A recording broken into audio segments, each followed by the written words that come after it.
Get up here, actually. Let's see. How much stone does it take for that to be? Oh, one. Okay. Yeah.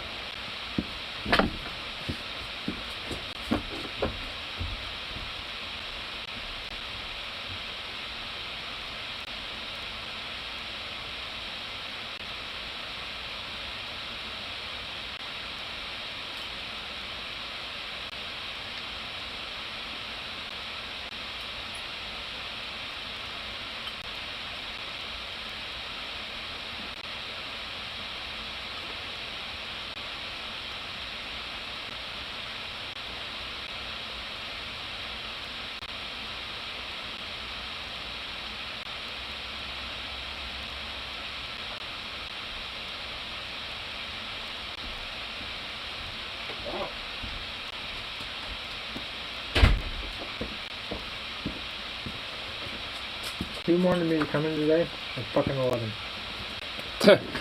My God. But dude, you text me at fucking 6 o'clock in the fucking morning. I am not up.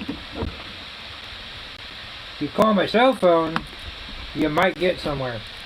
Right, yeah. Text ain't gonna really get that much shit, honestly. No, because I don't wake up to it. Yeah.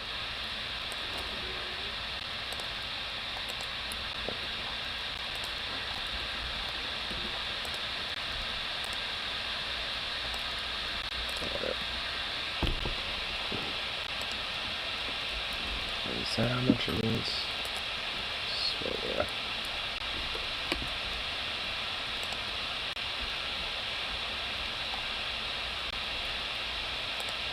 He's like, oh, if you be here at 11, you can get off at 7. Fuck you. You won't let me off at 7. Yeah. Ugh. My goodness.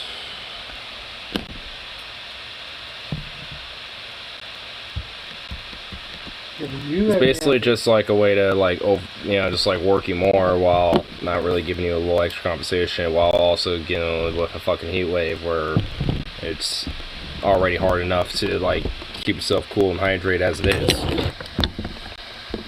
Yeah.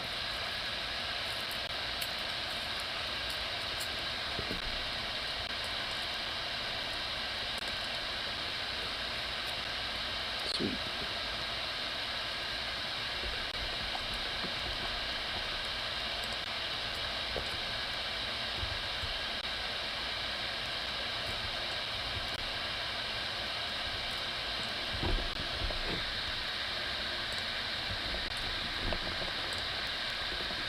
Okay, okay.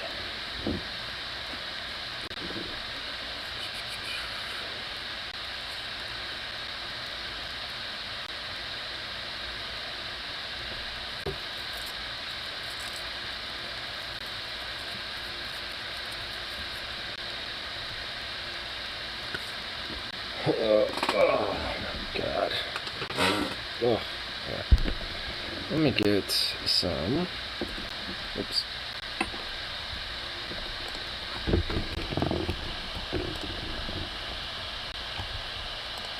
Oops, background music going on here. All that fun shit. Man, I look like a fucking. It's like I'm just like came out of a desert and I'm just like, ugh. Barely. We both have. Oh, yeah, honestly. Here.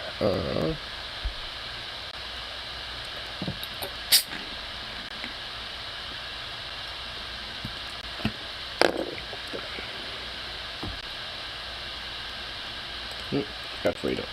Go back.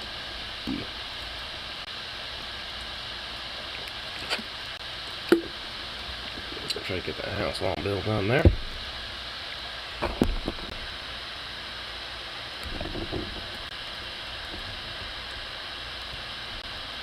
Oh, sweet. Got my mounted crossbow research all completed. Kind of got my little base all coming along now at this point, finally. It's pretty nice. Look pretty shabby. Yeah, if I do the same thing on my signals.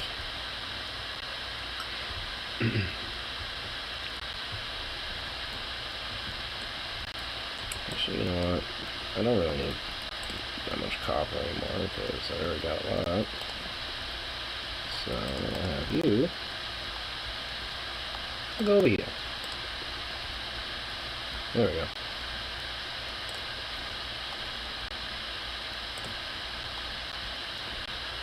Cool.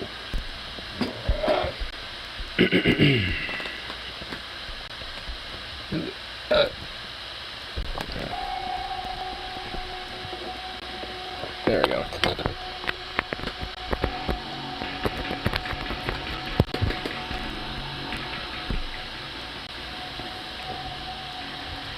Alright.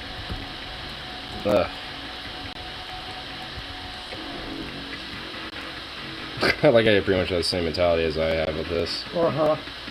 It's alright. It really is.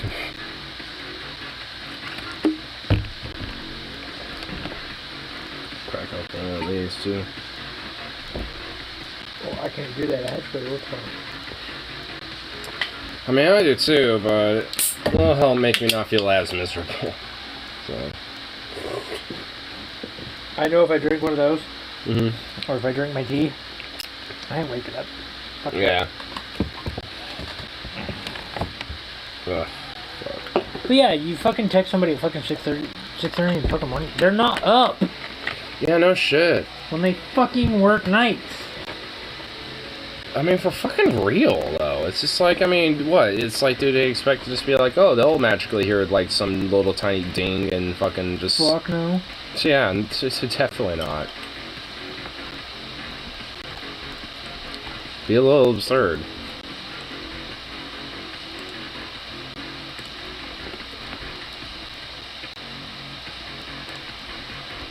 Oh yeah.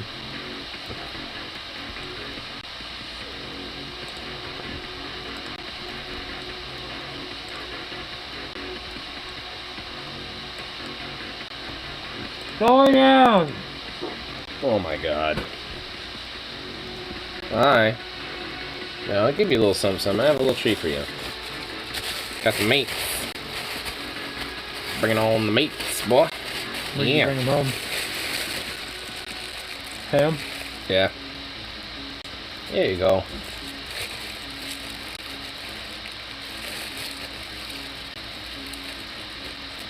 And it's nice and cold, too. You know, fridged up.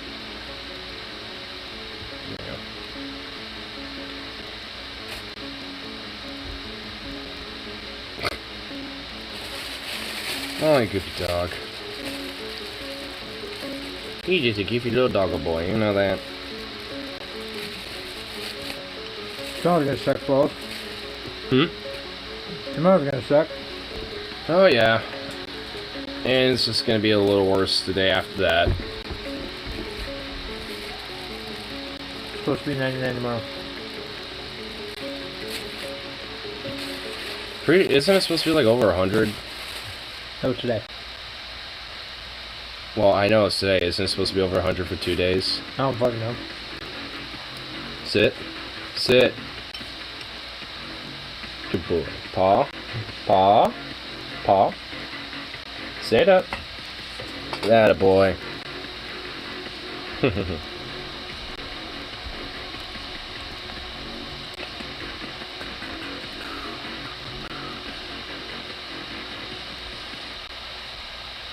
I didn't go on my cooler once today. You didn't? Oh. I don't have to, dude. There's like wrong with my store. My store's fucking air conditioned. Well, I mean, at least they have it air conditioned and shit.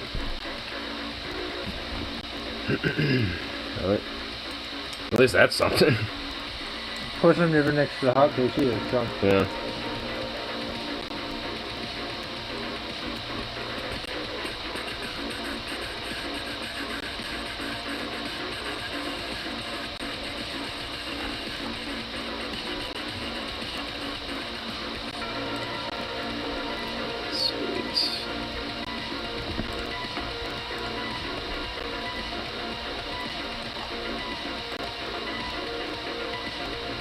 Get my well belt on.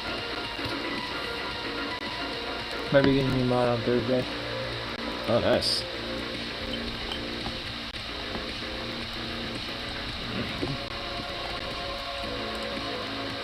type of mod you Sarah's thinking? finally getting hers. Huh? What type of mod you thinking? I'm gonna get a box for my life one. And then I'm gonna upgrade to a different one.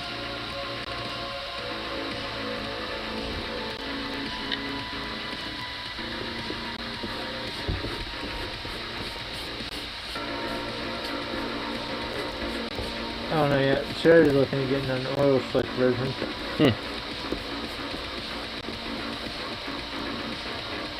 Kind of on the fence about what I want to get.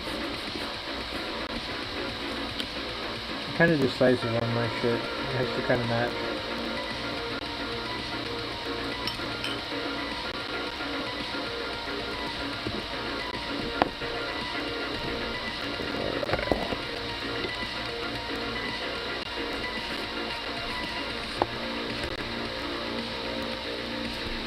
Oh, come on.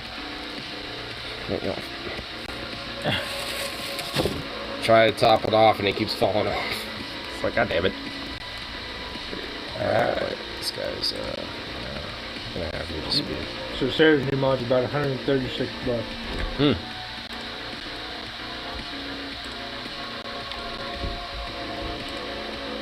That was 146. But it's funny because you want to know something weird? Huh. If she has both my tanks. It's not really. Because remember when I came home and I had my RDA? Yeah. I had my 2 tanks? Mm-hmm. She's got both my other tanks. So she's going to use those tanks and keep the other one. I have loaded these door box for fun.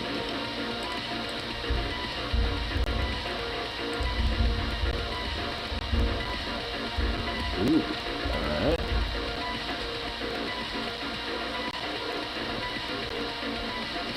Sweet, I could probably get some wheat straw farm going.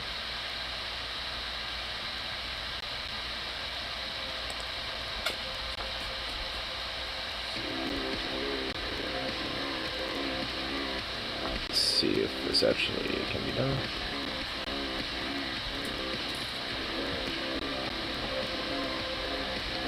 Why? Cause he can. Why? Just cause he can. He's just a little prick like that. You ain't getting my food, dick fuck. I haven't eaten in 2 days, so fuck you. Or sorry, day and a half.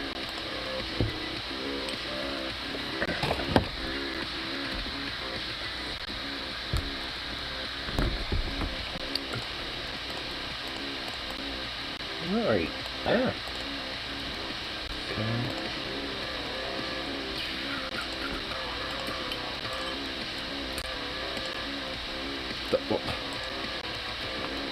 Seriously? Sukov, what the fuck? Bruh. Why though? You silly thing. Yes, you silly thing.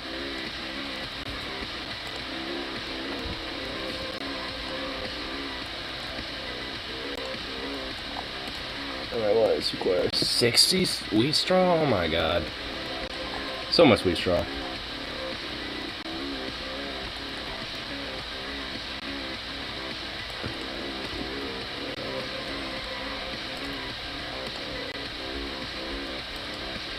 Okay.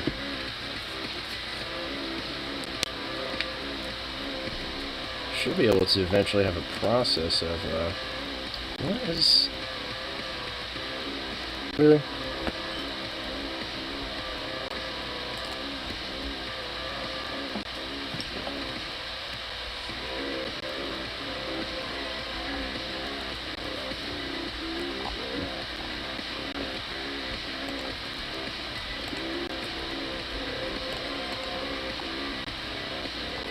Come on, how do we drop? There we go.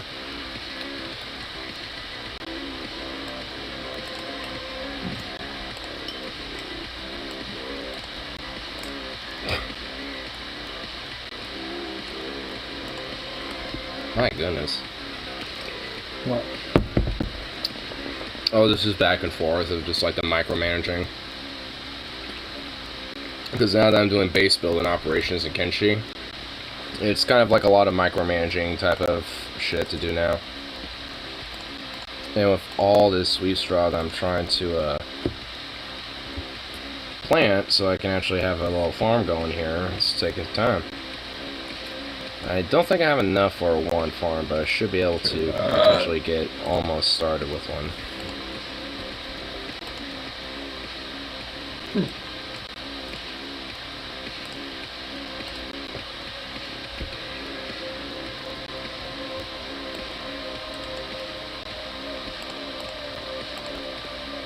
Almost.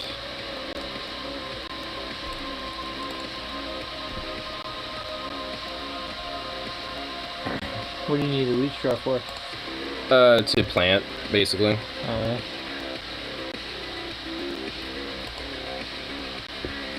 Which I'm over halfway through, and I should have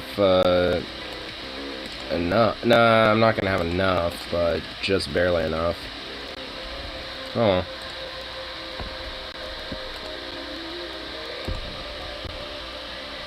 What, to plant? Yeah. I need about, I think, 22 more. From the looks of it.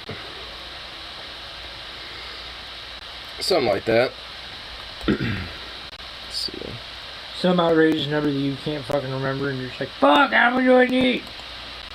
Well, I need 60 all in all, which I have 38 of, so I think it's 22, yeah.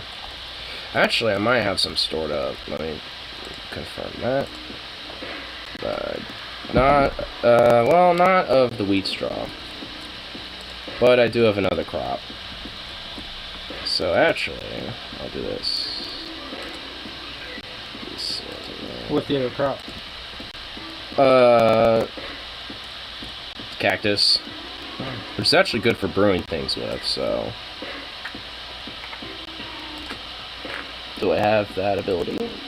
Green fruit, wheat straw.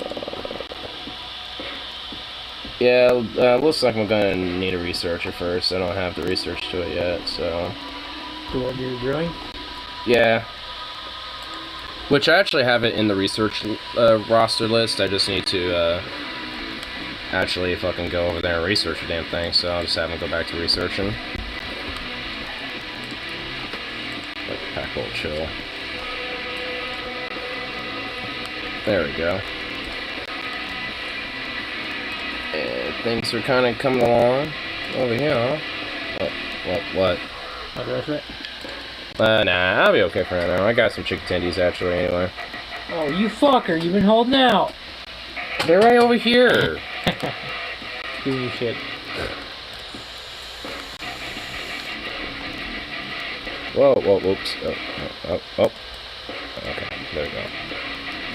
Okay, and we're gonna have this guy go over here, finish up that well. So at least get that going. Alright. You know what really sucks? Is when you realize your fucking cotton's almost fucking dead and you have no fucking cotton. Oh, really? Yeah. Oh, damn. I have to wait until Thursday to go get some more. Gotta make our weekly trip to go see Will. Right.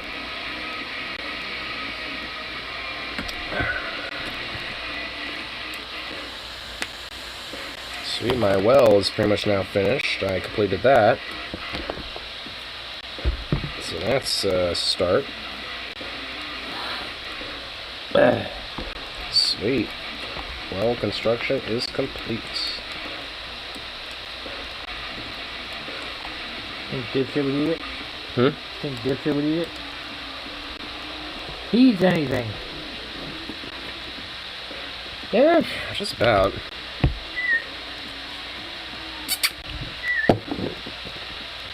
Well, I mean, I think because of the onion and garlic probably won't be a good idea. Because that's toxic to dogs. Garlic? And onions, yeah. I've read that up and saw that online, looking it up about like what's safe and what isn't safe, and I was just like, oh. Can you believe that grapes are not safe for dogs?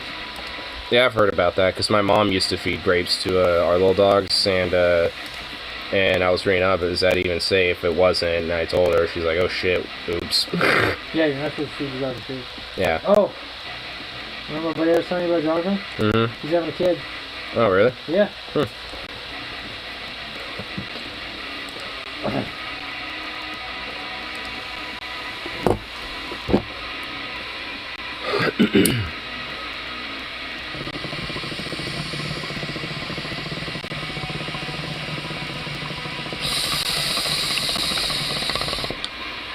Talked to him, or texted him a little bit today before I went to work.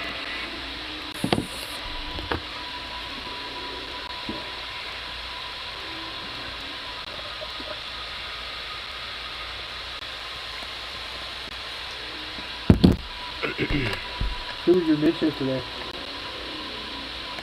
Didn't really have one. You guys didn't have a fucking mid today? I mean, we had our fucking, like, cook and our assistant manager, but after that, it was just the three of us closing. Huh.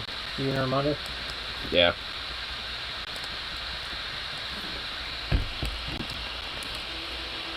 All three of them are working on it. Yeah, okay, cool. Armando's kind of the mid-shift anyway. Yeah, I guess, basically. I mean, not, like, in totality, but, yeah. Yeah. Do I need to work here? Yeah, I guess I do, huh?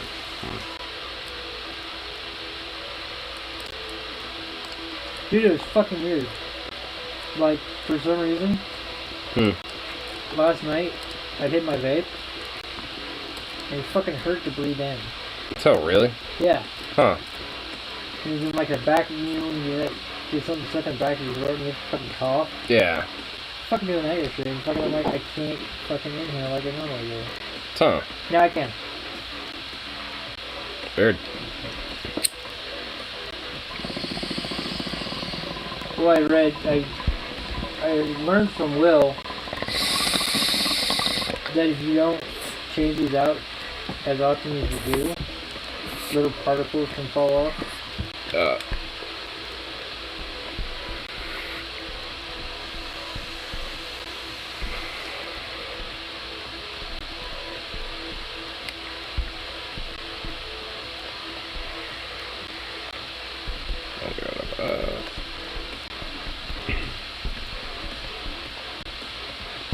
Here we go. Well, is YouTube having bullshit with notifications, really? Are they? Yeah, YouTube's probably having one of those days where it's like, oh yeah, we're just not going to notify at all. 0 notifications for you. Everybody's a fucking mother's on YouTube today. Dude, for how packed my store was today, it didn't seem like it was packed at all. It was kind of the same way today. Like, it was kind of busy, but not like... Well, usually on Wednesdays is our fucking worst day ever. Yeah. Because Boar's Head fucking comes in with all this fucking meat. Yeah, we've been having our Deets Watson bullshit happen today. Your employer come in. Yeah. All they gotta come and bring you your shit. Yeah, because we were expecting a walkthrough today, but they never showed up, so kind of a little nice, you know, on our end to not have to really necessarily worry about that too much. Yeah. Hey, we know how those go. Oh, yeah. They show up when they want to. Basically, it's like, yeah, we'll just kind of just show up whenever we decide to. Unlike mine, which is fucking monthly. Yeah.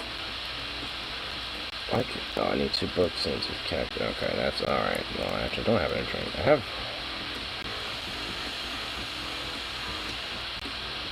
a fabric loom with, hemp.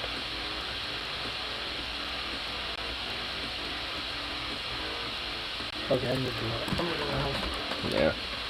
I need to get a, pilgrimage off to a town to buy a bunch of books so I can continue doing research. Because I'm a little limited on what I could do right now, besides just kind of slowly build up what I do have. Oh, what the fuck's going on here? Some shit's going down. Oh shit, I have starving bandits patrolling, and they're coming into it. Oh, well, this is going to be easy to deal with.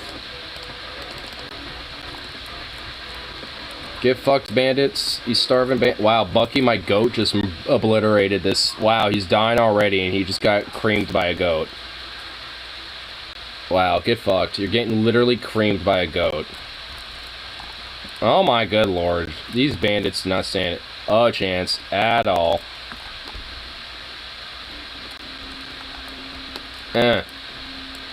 Oh my god, they aren't at, like, whatsoever. They're getting fucked. Man. Oh, it's so cute that these bandits think they can actually try to, like, you know, murk my shit. Might as well take, you know, whatever type of equipment they may have. Ooh, you got some good stuff. I like that. Alright, let's put some shit in there. Okay. I like that you got some good stuff. Yeah, there we go. A starving bandit with actual items. That's surprising.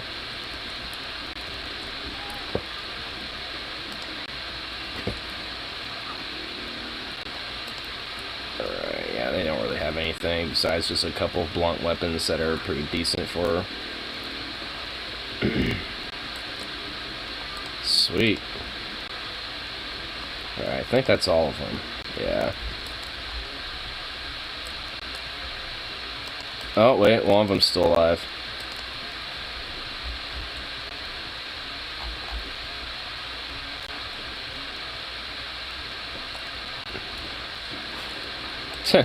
My god. These bandits just got murked so easily. It was actually kind of adorable. Aw, it's so cute that y'all are wanting to try to raid me for food, even though y'all don't stand a chance on raiding my place. There we go. Problem solved, and taking all your weapons, if y'all live, will ensure that y'all can't fuck my shit up. Somehow.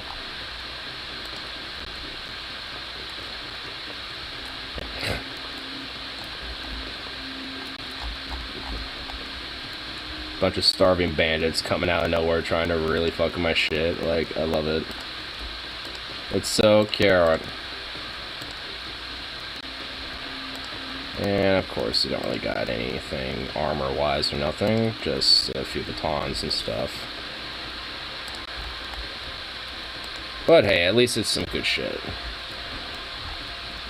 I could sell it off for a decent little penny.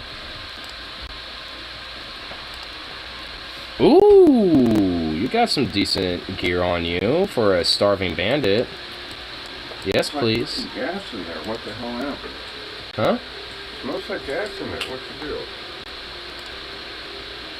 Gas? The solvent or something? I don't know.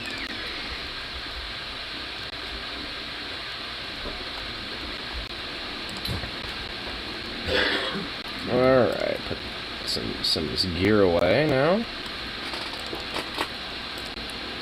Nice. Alright.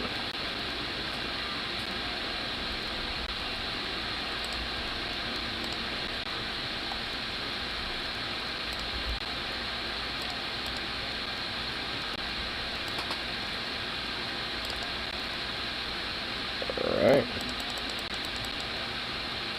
Cool. Sweet. Well, yeah, I like how things are rolling right now.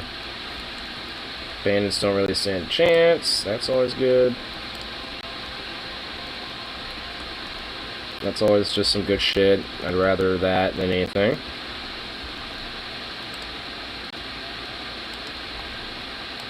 This guy heal himself a little bit.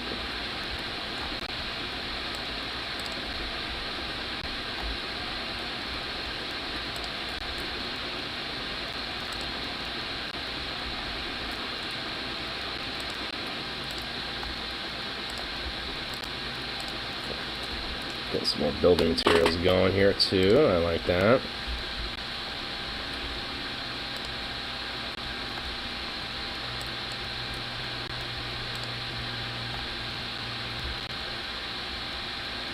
Hell yeah. Cool. Okay. Oh, reorganize this a little bit. Oh, can I reorganize this? No? shit. Okay.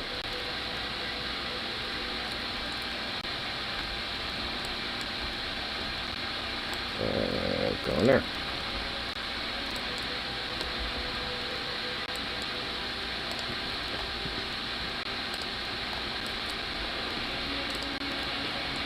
Sweet.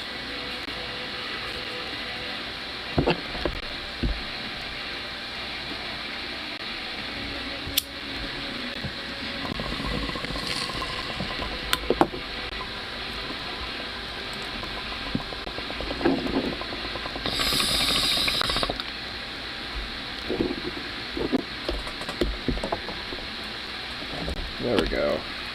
Ah. Oh. There we go. I need 14 more building materials to finish up this longhouse, and then I'll have that completed. And I'll probably reconfigure that into my sleeping quarters and general quarters area.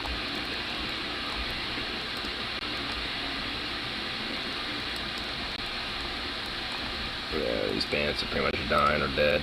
Wow, that one's dead already. Nice. Good shit. Honestly, if wildlife shows up and wants to fuck with these corpses, that's actually okay with me, because I can, from there, if anything, I could just take some animal hides and their meat and actually cook that, because I do need to make a pilgrimage to buy food and, do shit like that. Which I would have to either go to a way station, Flats Lagoon, or Shark. Which I most certainly would prefer going to Flats Lagoon right now. So, I think I'm gonna set up a trip for that. So I'm gonna have my pack bowl come over here. I should probably send somebody off instead of my main character, actually, if anything. I think I'll send off my boy Chad and my boy Scratch. We'll send off my boys. We'll make them quit doing their immediate jobs and having my main guy just kind of keep doing research. Yeah. And these two dudes go this way and go over here.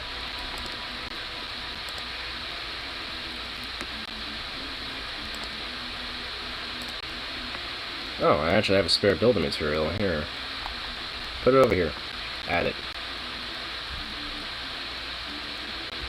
Sweet.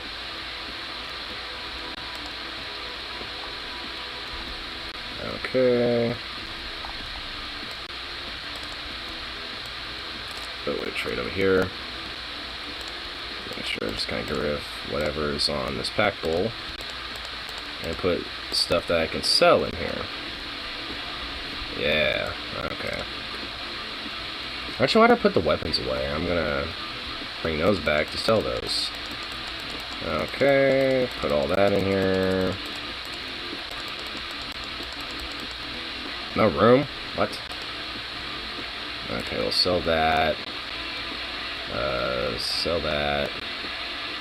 We'll, sell that. And sell that. Sell that. Sell these. Put these all away. Actually, I could sell some of these, so I'll just do that. I'll sell 6 of those. Okay, and then sell these. Okay. Anything in there that in this storage chest that I should sell? Nope, nothing. Okay. Alright, Scratch. Since you're over here, you'll go in here and then see what we should sell here. Ooh, lot of stuff. Okay. Lots of stuff to sell. Yeah, we'll keep that. We'll keep the armor. That's actually going to be very important to keep, just for now. Yeah, we'll keep the rest. Okay.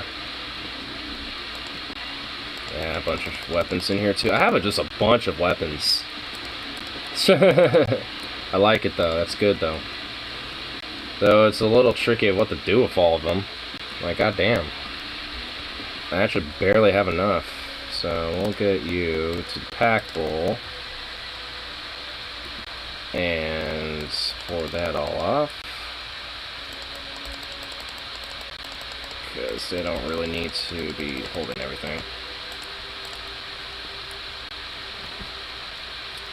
I guess we'll sell that too, don't really need that. And Spanish over here, cool. Alright.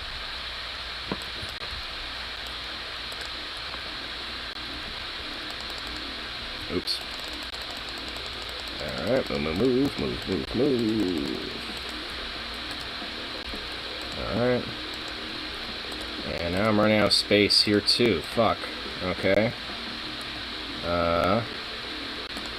Give that to you. Move those. Oh shit. Alright, well, okay. Here, to try to even out weight distribution, I'll have you trade a Screech.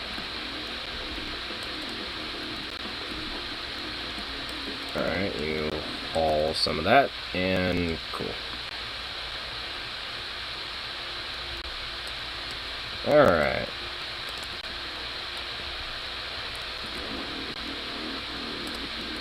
Sweet. Cool, I think our pilgrimage is ready.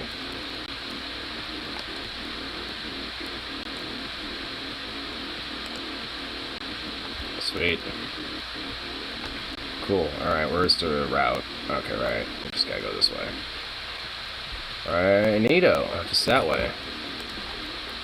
Cool. In fact, we'll do a save. That's always a smart move, gotta make sure we save our shit. Hell yeah.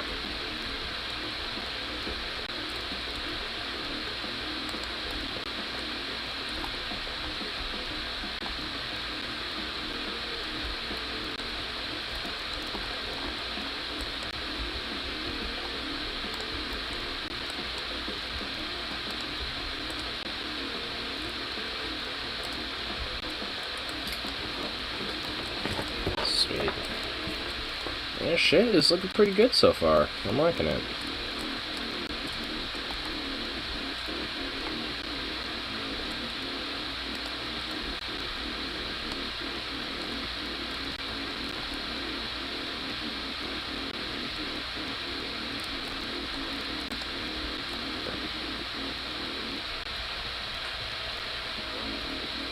And nothing's around either. Sweet. Man, I love this little spot that I set my base up at. It's just outside of some occasional bandits, which is anything that helps me get a small little haul of loot.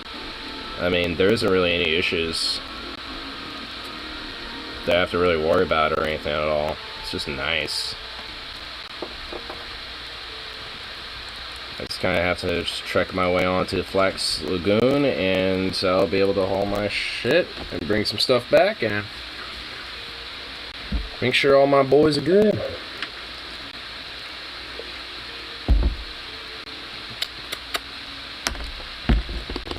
I mean, honestly, I think I'll just kind of save this right now, actually, where it is. And then just exit out of that and call it good for now. This is a pretty slow but sure base expansion. And slow but sure grinding and gaining of some supplies and abilities to farm and shit.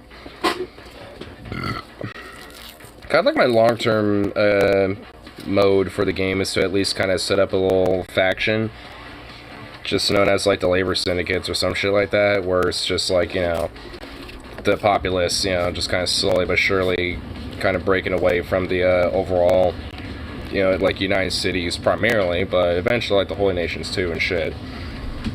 And becoming like a refuge for like slaves and workers and shit like that who are disenfranchised of their, you know, current like nations and shit.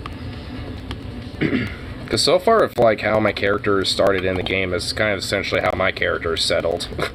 So like disenfranchised, you know, wandering around as a trader for the Traders Guild with the United Cities being a bunch of slavers and shit, and fucking wandered off to do his own thing. And now he wants to kind of like shape how, like, you know, the future of, you know, Kenshi can be. Because, I mean, that's what I love about Kenshi. You could literally make your own, like, kind of plot, you know, for the game as you go along, because it's just one of those free roam, do whatever the fuck you want game. And I'm honestly pretty happy that I've so far been able to establish a little settlement. It's getting pretty nice and strong, especially for my first gameplay of it. I think I'm actually doing very well now. Now that I figured out combat mechanics, base building mechanics, and I mean everything else. I mean, it's not like a game that totally holds your hand, but it's like if you watch like enough videos on YouTube about Kenshi and like some basic starter guides, and you know, just have like a couple gameplays to figure it out, you'll eventually actually start getting the hang of it and be able to have a pretty nice, decent, long-term game. And that should be fun.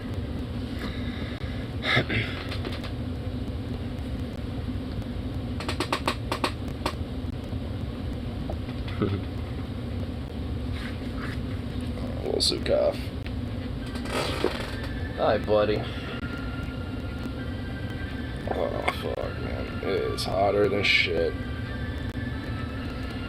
I'll say that. It is hotter than a goddamn witch's fucking tit. I suppose it'd be colder than a witch's tit, but honestly, like, hotter than a witch's tit, you know, it's like, I mean, witches can be like, you know, hell spawn creatures, right? It's like, they don't have to be like these cold to the touch, you know, beings.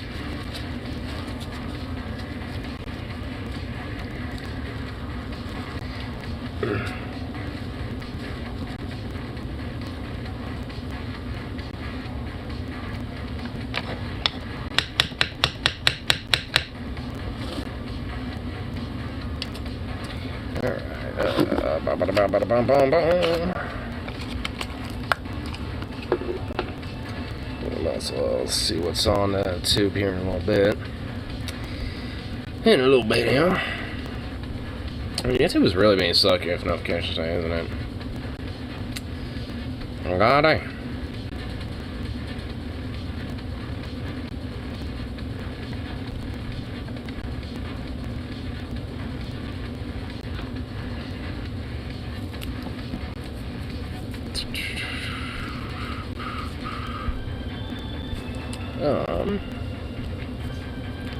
Let's see.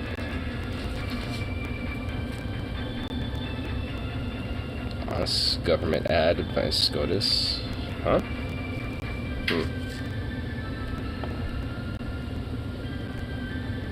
Oh. Wow. Might have to look at that in a little bit. Maybe.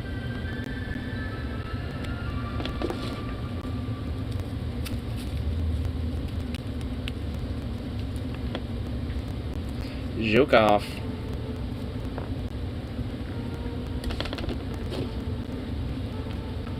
What you doing, Bubba boy?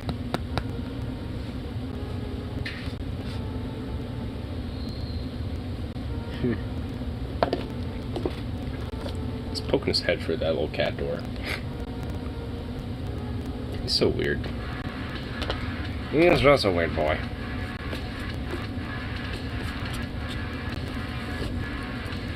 Alright. Getting that little bowl going off all up in here.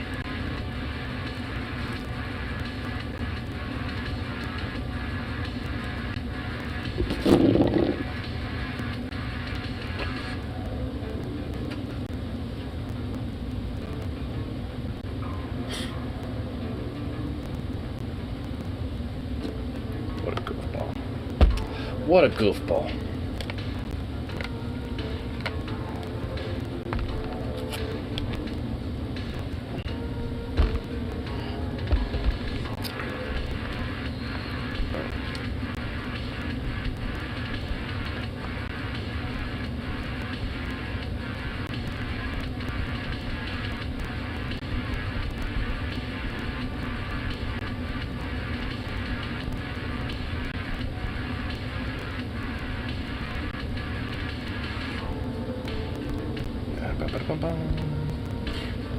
Spawn a little text-roni there.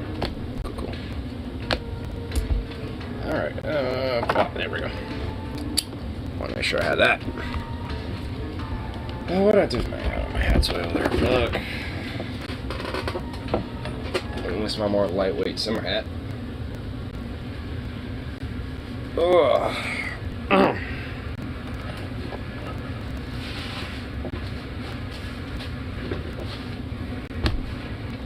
Oh god, fuck the seat. Seat sucks.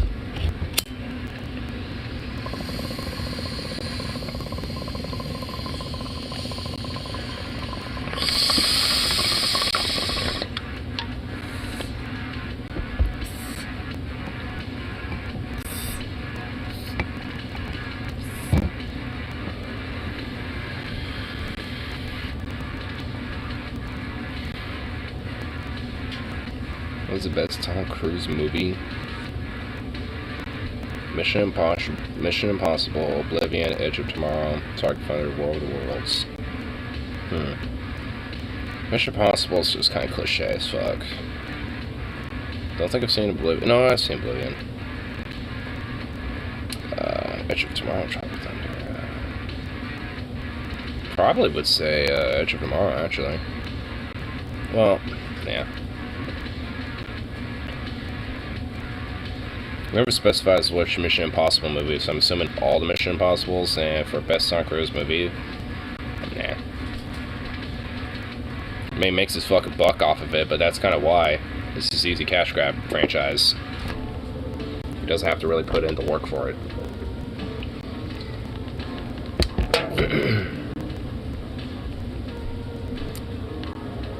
Here,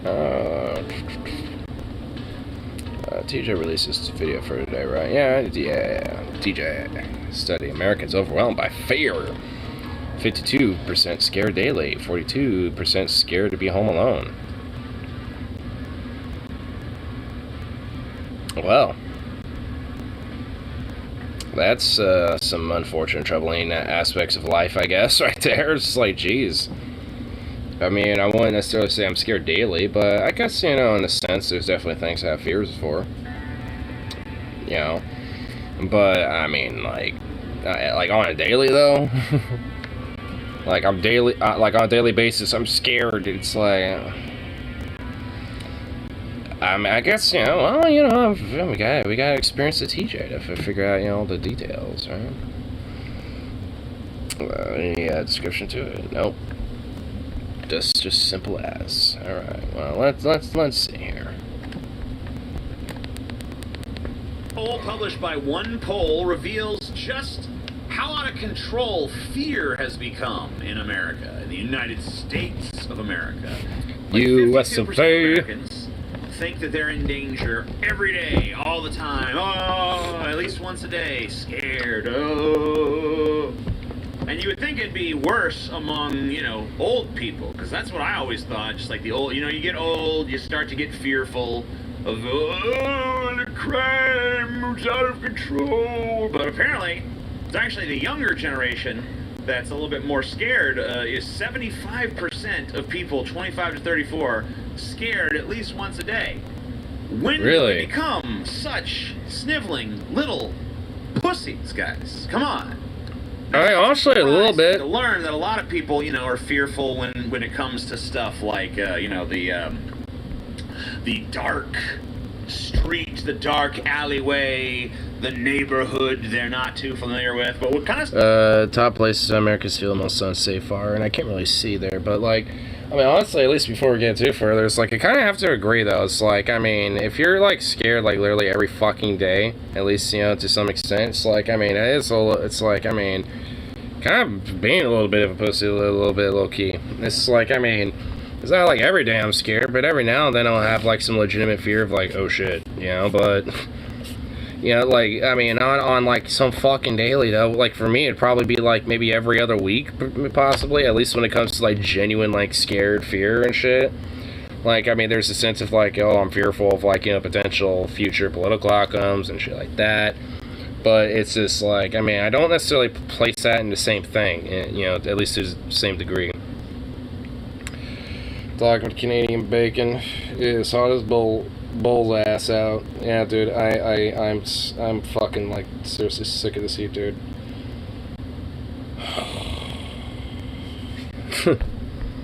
But yeah. is that people are nervous in their own homes.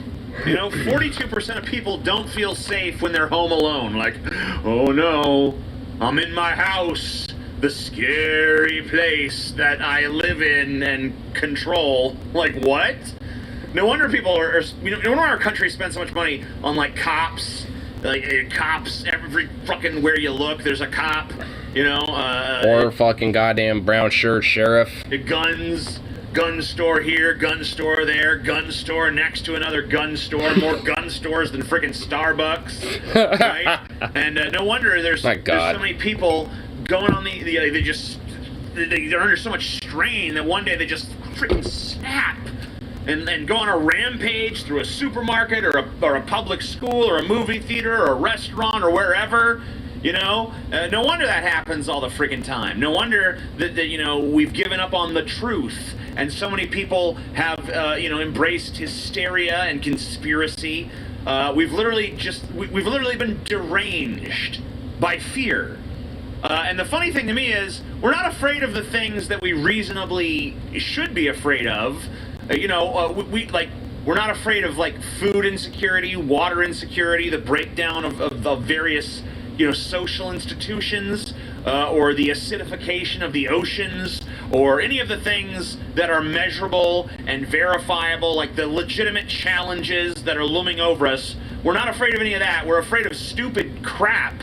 I mean, honestly, it's just like, if anything, we seem to kind of welcome shit like that to a degree. Whether we kind of know it or not, where it's like, oh yeah, all these dastardly hardcore challenges, like climate change and stuff, yeah, okay. Yeah, we'll do something about that, like, I don't know, in like 30 years. Yeah, I don't know, in like a decade we might do something about that. And terrorist plots. Stuff that's like, it could happen to you. Don't get me wrong, it could happen to you, but it's probably not going to. Statistically, it's very unlikely to actually happen to you. Even now, very much so. On the rise, it's still statistically extraordinarily unlikely to happen to you. But what is going to happen to you is the other stuff I just described. The effects of climate change, unless you die really, really, really soon, are going to affect you. In fact, they already have affected you, so be scared of that. Not the remote possibility of a bunch of thugs breaking into your house and holding you and your family hostage, because that's way less likely to happen. Even worse than the study itself. Honestly, if anything, if people are going to be, like, stealing shit from you while you're at home, at your house and shit, they're more likely going to, like, see if you have a car or shit outside. Or see if your garage is, able to be, broken into or something like that. Like, chances are they're not going to want to deal with you. They're going to just, like, go into an area of your property where you're not around and just, like, skulk around there. Like, that's usually what they tend to do. Not to say the study is bad. I don't really know. Because getting caught tends to obviously have usually negative consequences. Full survey. Are there really this many Americans that fucking paranoid? Yeah, apparently, at 52% of Americans, at some part of the day, like, every day is, like, scared. Like, there's, like, legitimately, like, 52% of people who are daily, on a daily basis, in fear at a given time. It's just like, what? Because he was, like, TJ was prefacing or, starting this, basically, it's like, when did we become kind of like old, snubbering little pussies? I'm like, yeah, a little bit, true. Like, what the fuck? It's like, I understand having, like, fears and being scared about shit, but, like, on the daily and all the fucking time and being nervous about even being in your own fucking, like, home and shit. The questions were phrased. Oftentimes that can make a pretty profound difference. But what I know for a fact is that the comments section of the study, way worse. This is a great example, I think, of a just totally ridiculous, off-the-wall response to what's going on in this survey. Like, imagine living like that. Where do we go wrong? Okay, that's Blue Pill. Blue Pill is not the one that's crazy. I agree. Where did we go wrong? Legitimate question. But then he gets this response from this dude, Jay Robinson. And this Jay Robinson, I gotta find this guy. I gotta find Jay Robinson and sit him down for a conversation, because he sounds like a barrel of friggin' monkeys, okay? You know the answer. The day politicians stopped holding criminals accountable. The day politicians refused to institutionalize the dangerous, mentally ill. The day politicians defunded law enforcement. The day politicians weaponized federal agencies against opposition. The day politicians began redefining words to control narratives. I could go on, but you know the answer to your question, and you know who's responsible. The Jew, Biden.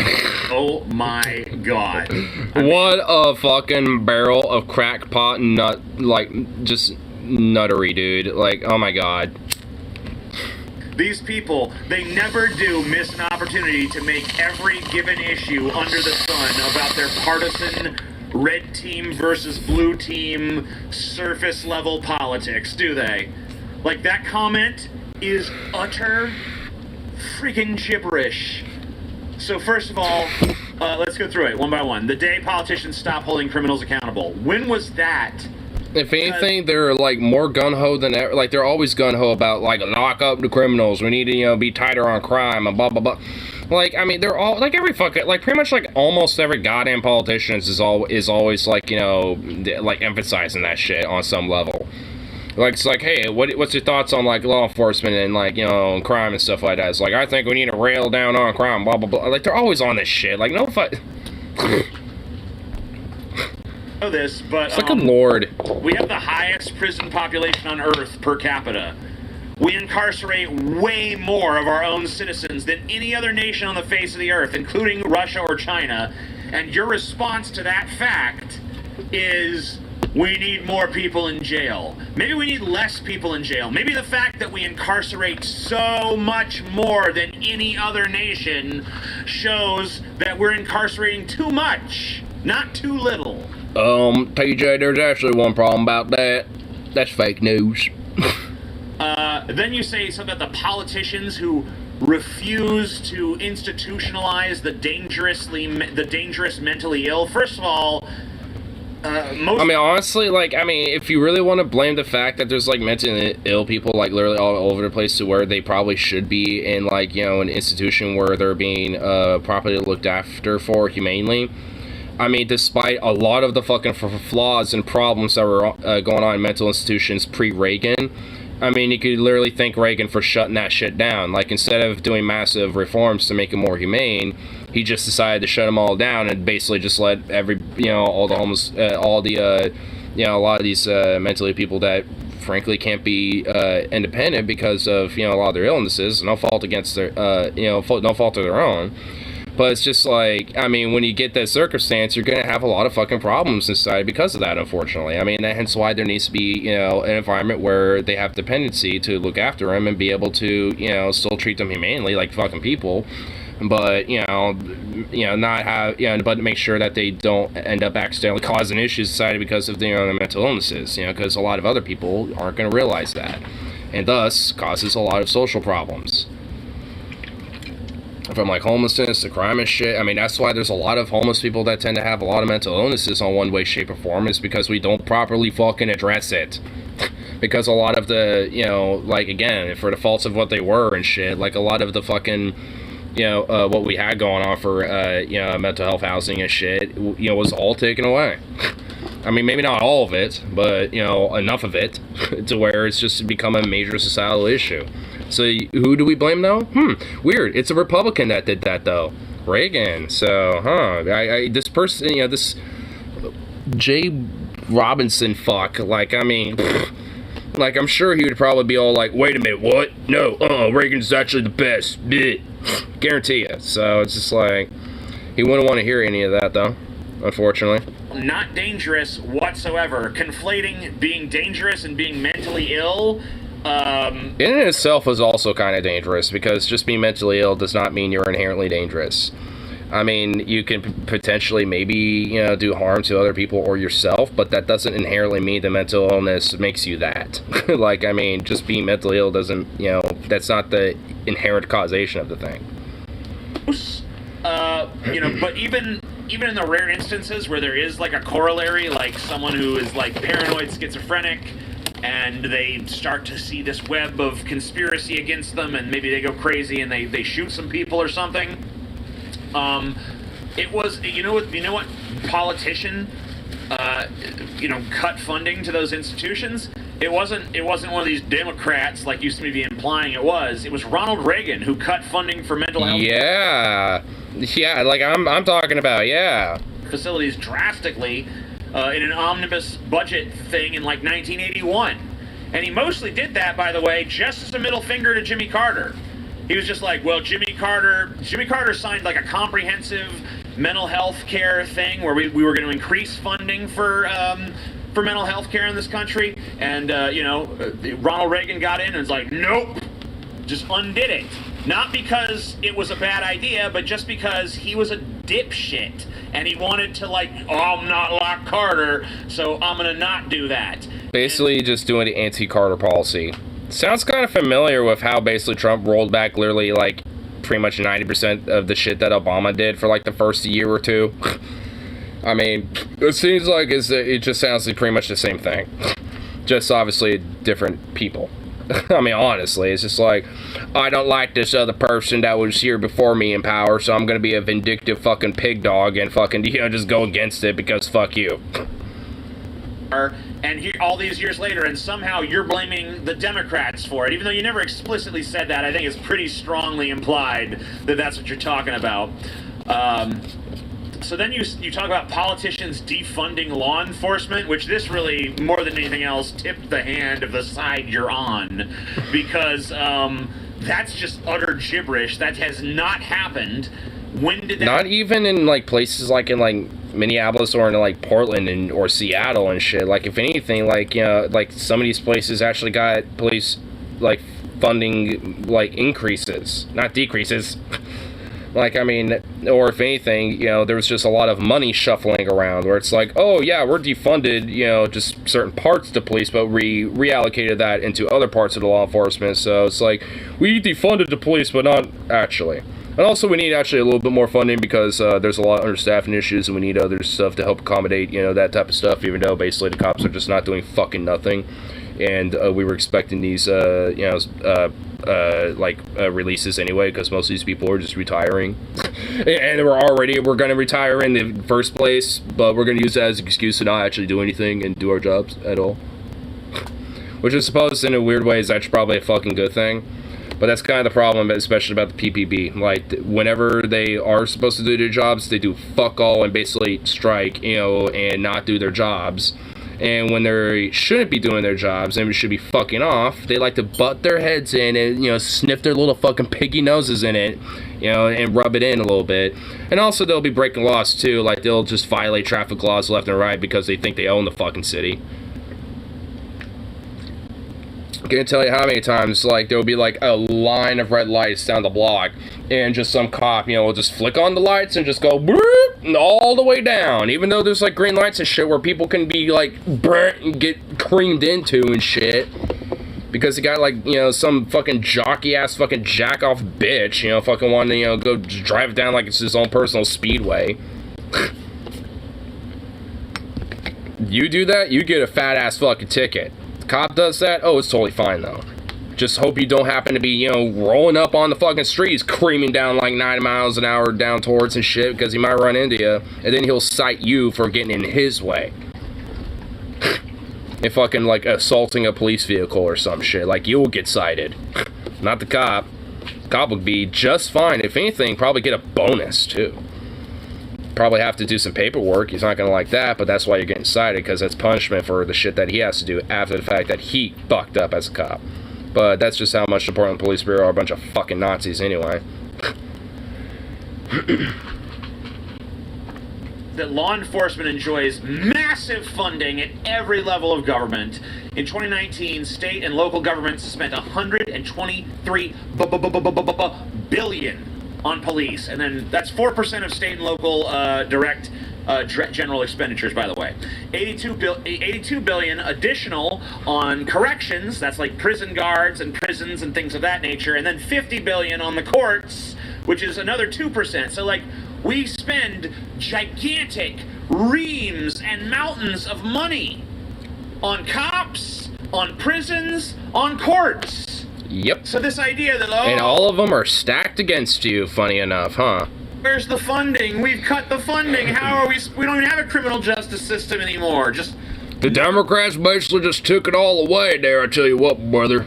Even though there's more of it now than ever, even in Democratic ran fucking states and cities and counties. Complete, ridiculous nonsense. And even if you, like, how can you even say, like, post-Uvalde, how can anyone still be out there talking this pro-cop nonsense like these motherfuckers make any sort of actual difference? They fucking bad. It's pretty clear they don't. You know, if next time I need a bunch of cowards to piss their panties outside of a school where a bunch of kids are getting shot and going like, I'm too scared to go in, yeah, then I'll call the police. But, you know, if I actually need something done, I don't know. You're better off doing it yourself, which I guess is the very mentality that leads people to want guns. So, yeah. I mean, fucking honestly, though, like, I mean, it's just...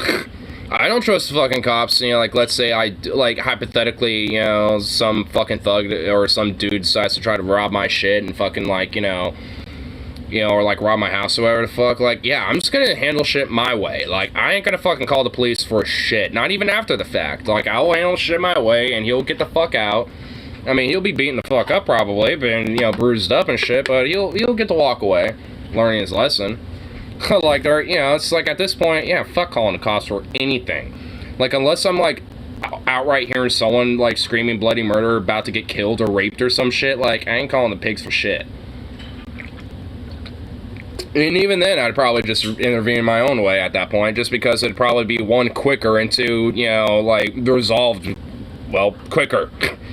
Like, I mean, and at that point, like, you know, then, you know, cops could be involved, be like, oh, yeah, this guy was doing, like, about to murder this person, and I detained him and stopped him. There you go.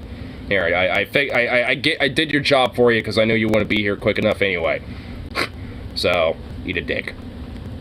One of these days, citizens have to basically, you know, like, feel like they might have to take initiative and shit. Because honestly, like, I mean, in a lot of ways, I feel like I do a little bit. It's like, oh, if some shit goes down that, it's like, obviously, like, where cops should probably be involved, it's like, well, they're not going to show up, at least especially not in time, and they're not going to go for the fucking right proper procedures anyway, so at the very least, you know, there should be, like, an immediate response, you know, from citizenry to, you know, stop that shit. Like, you know, yeah, from what's going on, and then, you know, let, you know, police sort it out afterwards. You know, because if they're going to show up, like, 5-10 minutes or however fucking long later and be pussies, you know, when, you know, like, it's in the heat of the moment anyway, and then why fucking trust them? Why think, you know, they're going to be, like, you know, a resolver, you know, in these problems and shit, when we can't even fucking rely on that shit? But if the I keep procrastinating on getting the gun, so I don't know, maybe the fascists will take over before I even get a chance, but whatever, we'll see. I mean, you live in the South, TJ. If anyone should, it's probably you. It's like a ticking time bomb, you know? So what else you got? The day politicians, the day politicians began redefining words to control the narratives. Oh, no, the next one was, weaponizing federal agencies against opposition. So we're getting into conspiracy territory here. But you know, even if I grant you this, even if I'm like, yeah, that did happen, what would be the causal link between that and people being scared in their own houses? Like, if there is any link, it's tentative at best. Okay, and then your next one is redefining words to control the narratives, which is. I mean, honestly, if you feel like that, you know, like you're scared because the Fed government's going after opposition, it's probably because you have insurrection tendencies and you have a, you know, feeling that the government might come after you too, you know, because of your very anti-government hyper, like, you know, insurrectionist mentality and, you know, opinions and shit. So if anything, there's probably a reason, you know, yeah, like it might be tentative, but yeah, there's probably like legitimately some people that might feel that way, but it's probably just because of their more malintensive purposes more so than anything. And at that point, you know, fuck them. They have a right to be scared then. basically, you've completely lost the plot at this point. At least, like, the first few things you said, I could understand tangentially how they would be related if they were true, but they're not. So, it's kind of whatever. Like, so when you're not lying, when you're not lying about things that actually would make a difference, you're lying about things that don't even make a difference. Okay.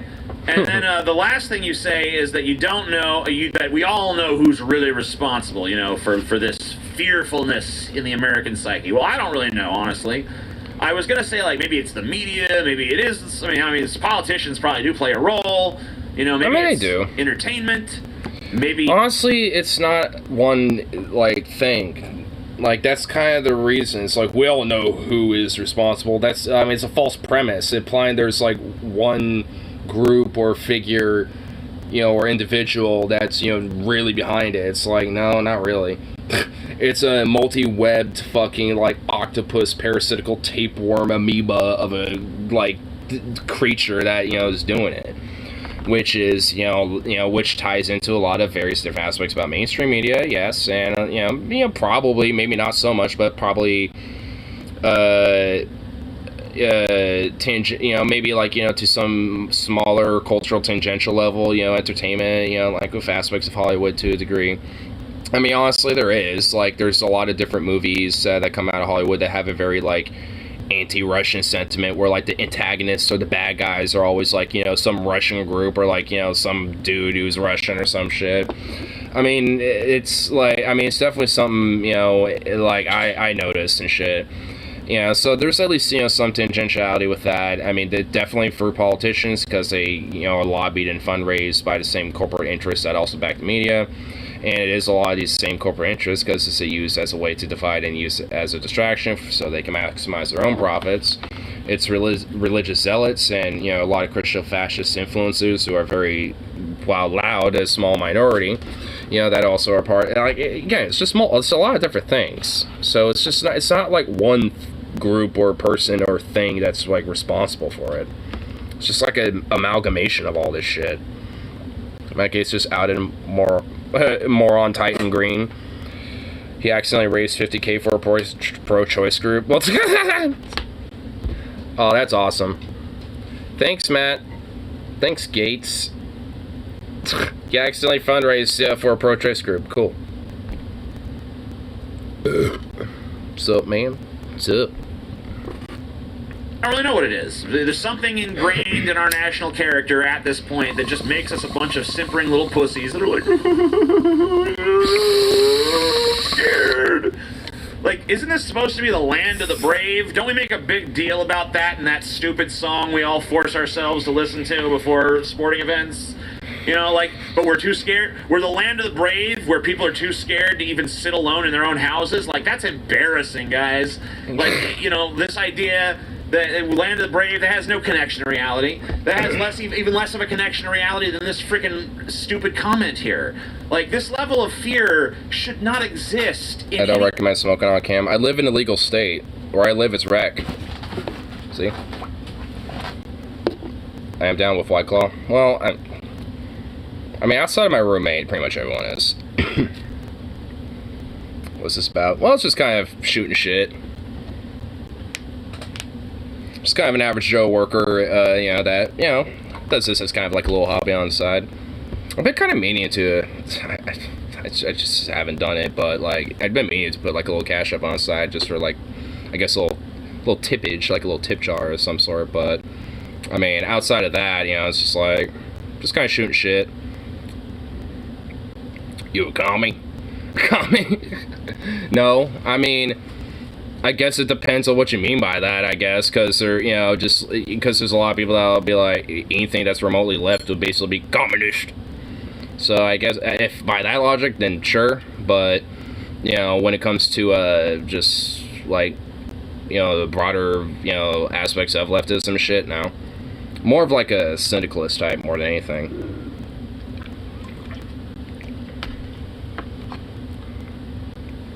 Marxist? I guess, like, a little bit.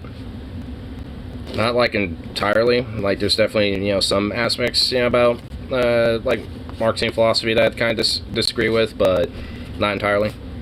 It's more black pill. I mean, when it comes to stuff like climate, I guess, but when it comes to, like, you know, socioeconomic issues, I'm more, I guess, like, labor pilled or, like, union pilled, I guess, if that's a thing. Like, when it comes to, at least, you know, when it comes to trying to, you know, focus and harness a lot of the organization and a lot of, you know, trying to uplift, you know, a lot of the underclass and a lot of the average person, especially given a lot of the socioeconomic problems in this country and shit. Like, I mean, unions and labor is honestly, I think, the biggest bridge, you know, to build, you know, from a lot of the, you know, this destabilization that's, you know, within that shit. Got my stuff. Sweet. Yeah, I have my work shirt over here just pinned the fuck out, honestly. Yeah. I have it off because I'm in the middle of a heat wave, so it's just fucking ridiculously hot. But, yeah, here. Yeah, but French vanilla pilled. French vanilla is pretty good. Here, actually, let me take a screen down just for a second, y'all. Pop. But, yeah, this is like one side of it.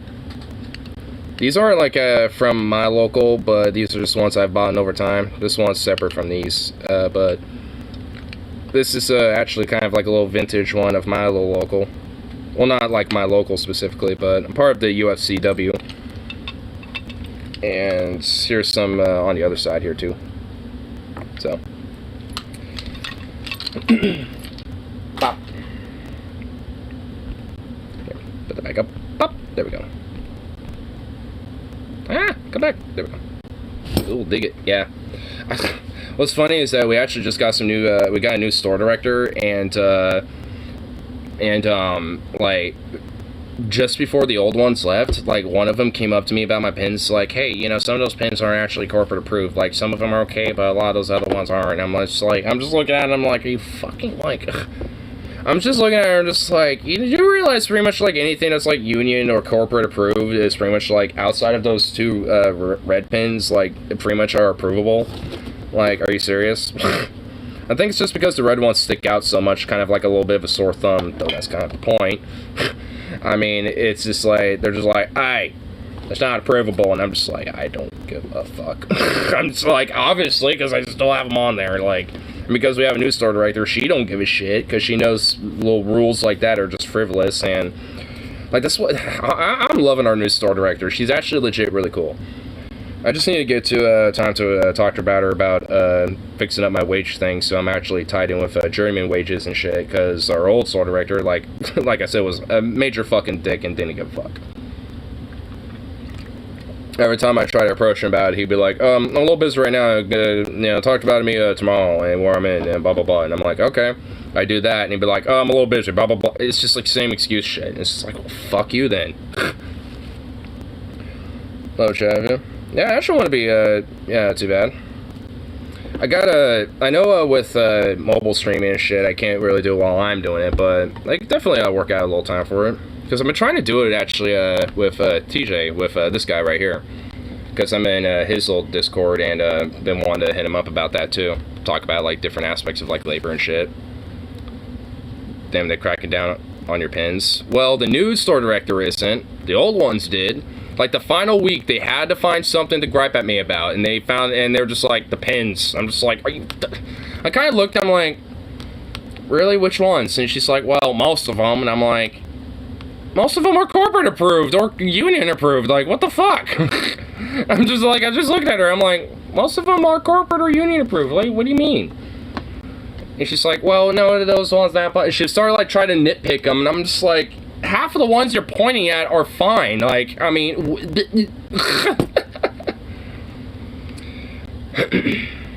DJ, I think it's not some weird stuff right now, but I like where it seems to be going. I think it's more about the money. Well, I mean, like any, you know, like, content creator that has a career out of it, of course he's, you know, going to be some aspect about the money to it. I mean, TJ's always been weird, so, I mean, but that's what I love and appreciate about TJ, though. So, I mean, and, like, I definitely like how he's kind of doing this, like, modern shaman kind of, like, character a little bit every now and then. I definitely love that. I'm digging that. I mean, honestly, in a way, I think that would be kind of a good way to kind of, like, open maybe some conservative people to, you know, hear his side a little bit, because they might be used to hearing that at, like, their churches or some shit. Especially when, at least with his videos that are a little bit more, like, preachy-like. Demon Shaman thing was pretty OP. Dude, he's done a few different little, like, iterations. I love his recent one where he stylized his little pole, or his, like, little stick. If he was really all about money, he would have stuck with what was doing 2016 with his centrist shit. Oh, yeah, like the anti-SJW stuff, yeah. Like, I mean, if he really, truly, like, was, like, that, like, if money was his main priority, he definitely would. I mean, he's mentioned it multiple times on, like, on TJ's Does Life, where he does live streams there occasionally and shit. Like, he's mentioned it there before. I think he has mentioned it in a couple Amazing Atheist videos before, too. Where he's just like, yeah, if I really was, like, you know, a true grifter, like, I mean, I would just, you know, stick with the anti-SJW shit, but that just growled with me too much, and I did not like the people that were, you know, surrounding that, so I said fuck them. Yeah, I stuck with my guns more so than the money. I mean, he obviously still wants the money though, but, you know, at least, you know, but I at least can, you know, and it's why I definitely respect him a lot, you know, respect the fact that he, you know, sticks to his guns more so than just money. Because he definitely did, you know, sacrifice, you know, a little bit of, you know, like, financial ability, doing, like, you know, the split, so to speak. Because I know that was also, like, around the time he kind of split from DP a little bit, too, if I remember correctly. Because I think a lot of people are shifting right now, Center's catching on. It's just about the little man. Yeah, well, I mean, I wouldn't necessarily say that's, like, a center, so to speak. I mean, because, at least for me, a lot of, like, what I would think as, like, centrist, you know, to me at least seems a little bit like a turnoff, honestly, just because it's like, well, we need, you know, because, like, well, because at least in my mind, it's like the idea of, like, well, things are, you know, yeah, bad, but, like, we can't get, like, too crazy or radical, you know, with our changes and stuff here. We need to, like, you know, be a little bit more pragmatical and, like, incremental here. Like, hey, we can't get too crazy now. It's just like, this is kind of the time for radical change, though. So it's just like, I mean, I don't know. I mean, it's like, I guess in a sense, in a sense, like, populists, where, like, the majority of people are kind of, like, in agreement with, then, yeah, then it's just like, there is kind of, like, a centerization of, like, what people are wanting and advocating for, but that's just because it's, you know, becoming more and more of a populist idea.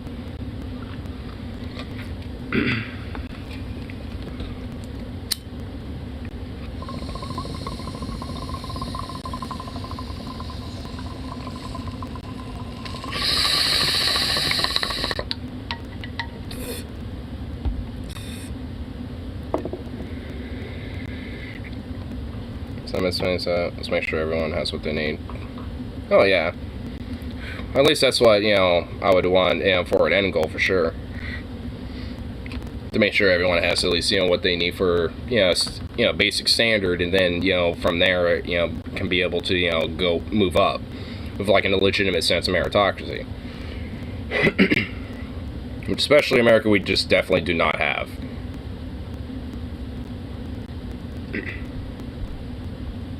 But, you know, here. And, you know, hold on, so it seems like there's just a little bit more to the video here. Let's see what else said. The only way, like, our level of fearfulness would be justified if we were living in, like, a post-apocalyptic war zone. But we're not even scheduled to like, live in that for, like, another few months at least. So, come on, guys. Get it together, all right? You think this is bad. Anyway, I'm the Amazing Atheist. Peace. The fuck out. Okay. Nice little parting words from that video. Maybe in Europe and the U.S. centers the corporate status quo that stands for nothing other than the profit of Daddy Bezos. Well, yeah, I mean, that's kind of why, at least for me, you know, like, the center is kind of like a turnoff, just because, at least in America, it's just, like, basically the status quo. I mean, hence why, you know, at least being a little bit more radicalized, you know, to preferably more, like, you know, labor-based and more progressive-based ideas, you know, is, you know, more preferable, because, you know, there needs to be more of a radical shift into that type of bent. Because there definitely needs to be, like, you know, major radical policy into, like, you know, pushing and uplifting not just the workers, but a lot of different, you know, these, you know, communities that are especially from, like, a lot of the Supreme Kangaroo Court and a lot of these fucking GOP psycho fuckbags, just all basically, essentially, trying to, target the rights of, I mean, whether it's just like women's basic rights, to their own bodies and shit, or even like literally voting against fucking contraception and shit. It's just like, I mean, it's like, the fuck? Like, at this point, because we're starting to, like, literally go back more so than even stagnate. It's just like, there needs to be, just that radical shift. I mean, frankly, at this point, like, if it is possible, fucking that Supreme Court needs to just be taken out in the sense of being abolished as an institution. Not taken out as in, like, other means. Not that. Just, as an institution.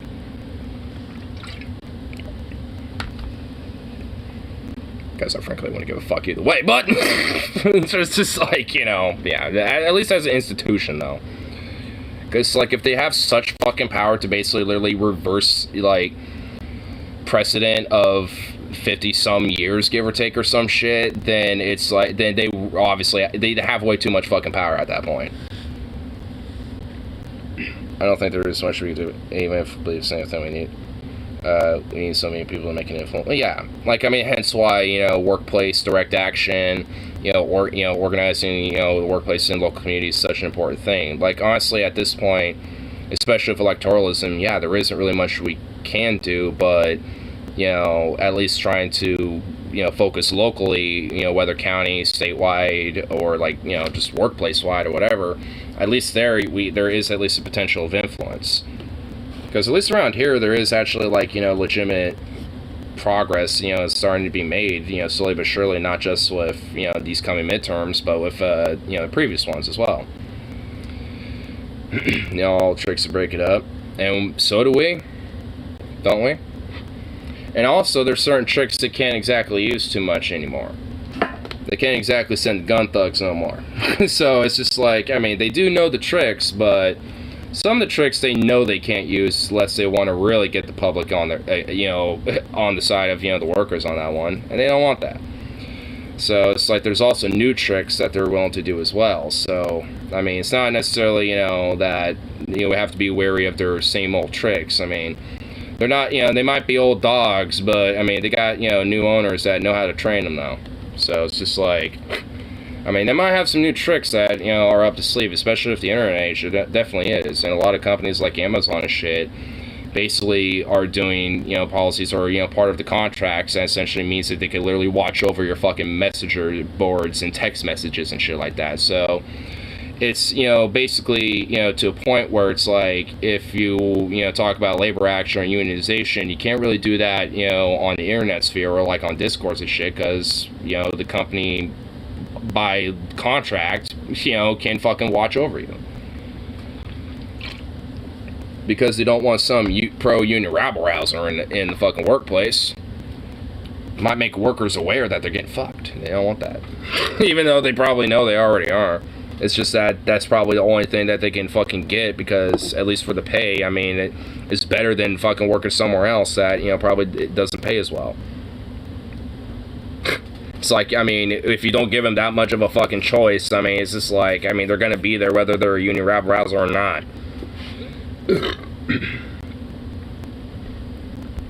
Bosses only find out, all get by. Yeah, basically it's just like, fundamentally it's about, like, you have to essentially, like, when it comes to direct action in the workplace, you just kind of have to, like, talk with, some coworkers, just kind of know what, their views are a little bit without necessarily openly talking about unionization with them quite yet. And when you kind of know that they're probably a little bit more pro-union than not, then, find a way to hang out with them. Like, go to the, like a beer hall or some shit after work and, over a couple beers, talk about, unionization and labor and shit. Because, like, at least, if our workplace already being unionized, we could talk about that shit at our workplace and, they can't do shit.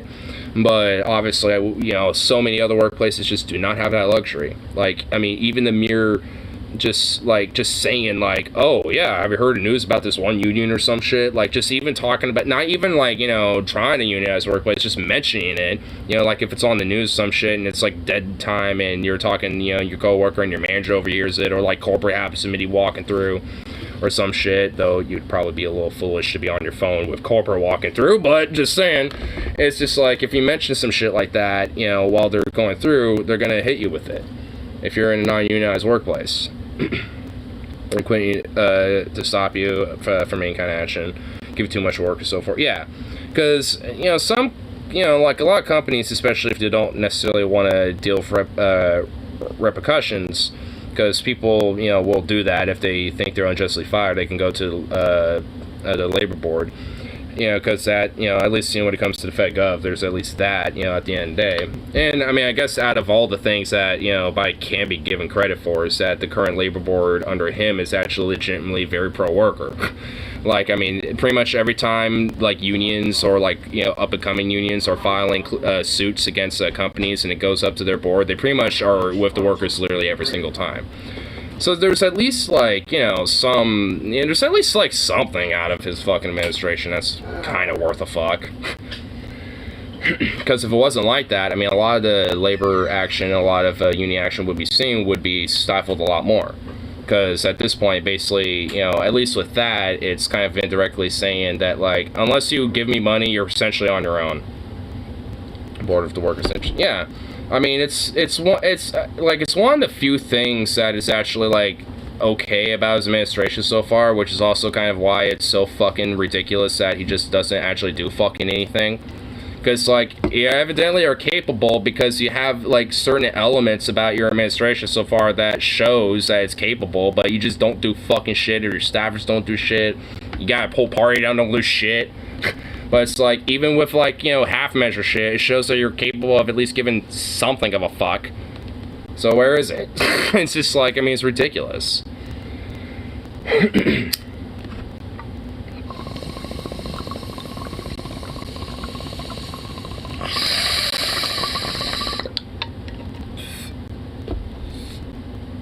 I think it's like called the National Judicial Labor Board or something like that.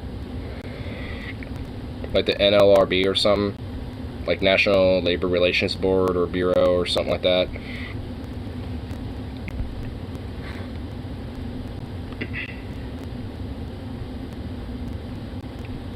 But I honestly kind of think it's why we would see a lot more of a growth of, you know, unionization and labor movement, all in all, you know, because during Trump's administration, obviously, he was fervently anti-work because he's a fucking mafioso scumfuck. You know, that'd be interesting. Yeah, I think that's what it's called. Could be wrong. Here, actually, let me just look it up real quick. So, I know it's like national... No, oh my fucking god, come on. Don't glitch out on me. There we go. Yeah, it's called National Labor Relations Board, yeah. It's an independent federal agency that protects the rights of private sector employees to blah, blah, blah. Yeah, they even have an old little website. Well, there you go. They have a website, too. Yeah, so it is the NLRB. Okay. About us. Well, where is the about us? There, I guess. Okay.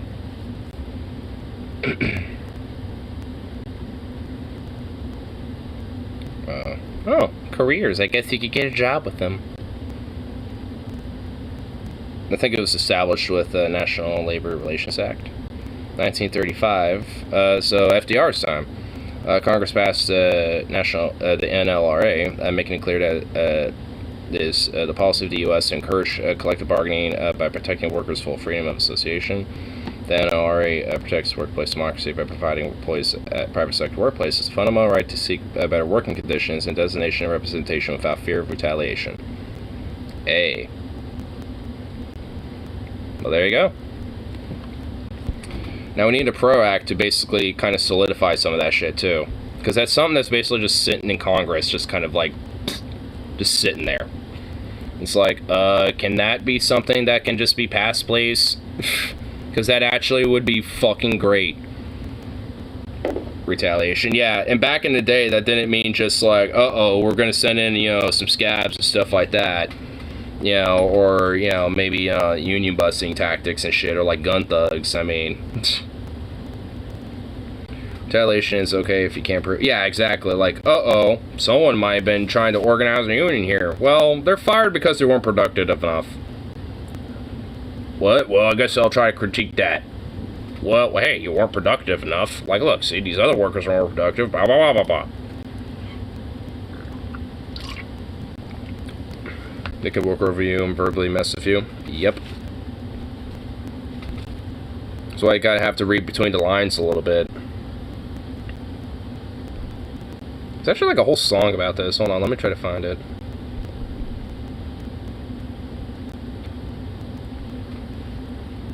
Played it before, so I know it should be okay playing it.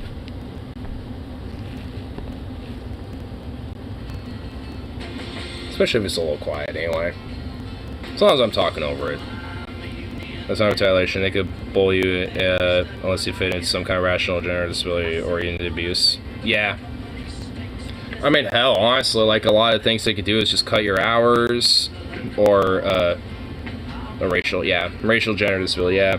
Like, they could, like, I mean, a lot of the ways, they will either, like, you know, maximize your hours, or, like, you know, basically, you know, like, cut your hours outright, or fucking basically, you know, like, put you on scheduled shifts where you requested days off. Just shit like that.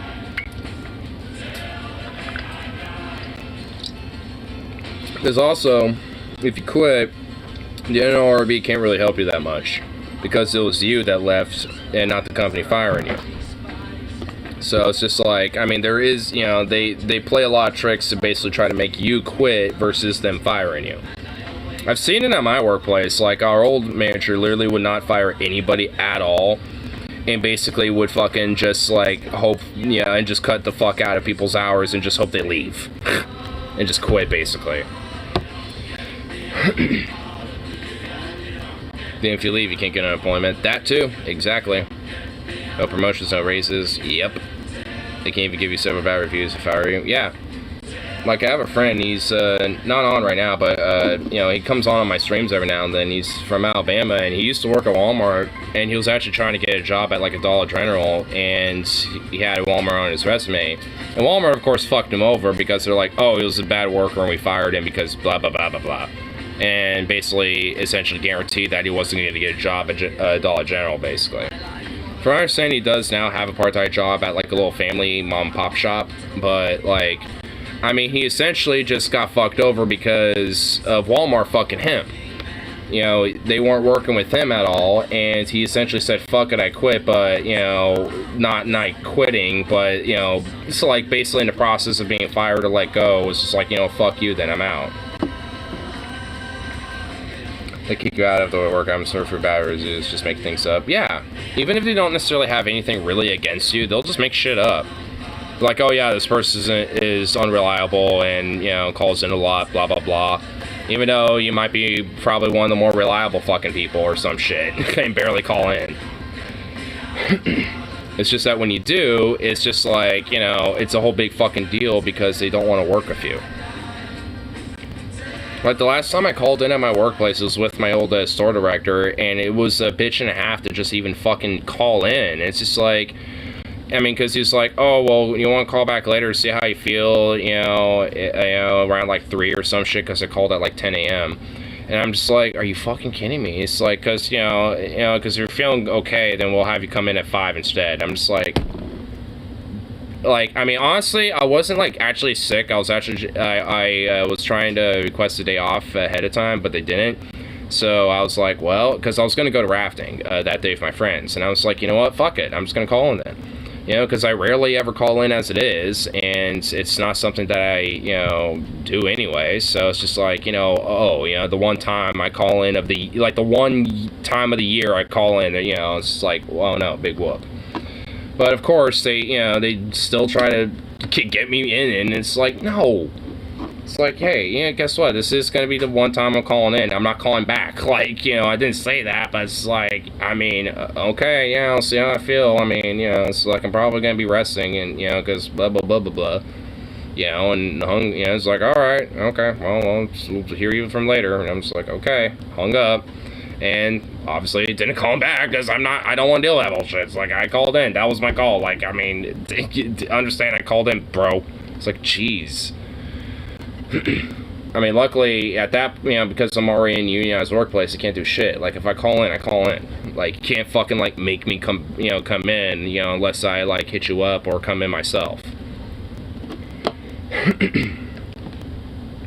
Mount out molehill, yeah. So that's stacked, just, fuck, basically, yeah. I mean, honestly, even in unionized workplaces, I mean, they still try to fuck with you. I mean, like I'm saying, it's like... I mean, but it also does depend on store director or, like, your management and shit like that. Because, I mean, that does make a difference. Because I have noticed a difference with our new store director being legit just so much fucking better. Like, I mean, it's a legit night and day fucking difference, honestly. So, I mean, she's actually really nice. She will, like, check up on us, see how we're doing, shit. I mean, the old store manager didn't do fuck all any of that. Like, any niceness was just surface level fake facade shit. Like, she's actually legit nice. It's just like, oh, yay. We have someone who's actually awesome. It's like, sweet. Actually, I haven't felt like this good to actually, like, be at the workplace in legitimately fucking years. It's actually, it's in a weird way, it's kind of weird, but it's actually nice. Workplaces they work, but even there, often work management or give info to management, pretend to be on your ID, convey information. Yeah. I mean, that's when they kind of become corrupted, and, like, in a lot of cases, a lot of, the companies will pretty much, put in their own folks or pretty much, like, bribe or, give little bonuses or little extras, to some of the people that work within the union, too, whether, like, the reps or, the heads and shit like that. And, because of that, it ends up, kind of gutting the teeth out of, within the union shit.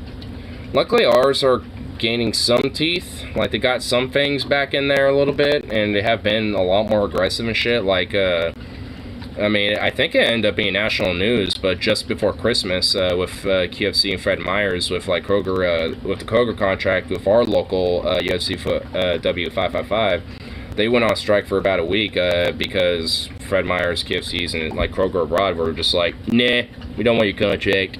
And it's like, well, we're striking them, bitch. And they did, for, I think, about, like, 2 or 3 days. And then they were like, okay, fine, we'll actually get your contract. And if anything, they got a pretty good fucking deal out of it, too.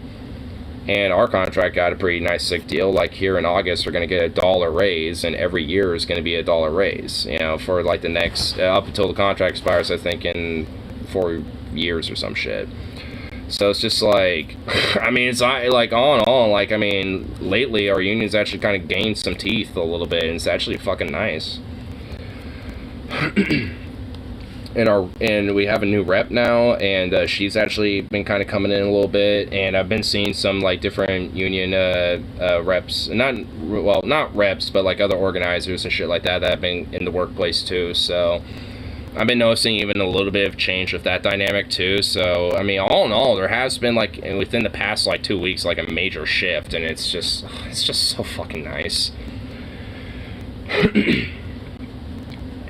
Make sure that people are compensated fairly. I know, it's so crazy. It's like, wow, if there's actually, like, an incentive to, like, I don't know, like, take care of your workers a little bit, or at least, like, hear them out in a sense, then, wow, it's as if that, there's a genuine interest or, like, incentive to actually maybe work there and be there and, actually be legit.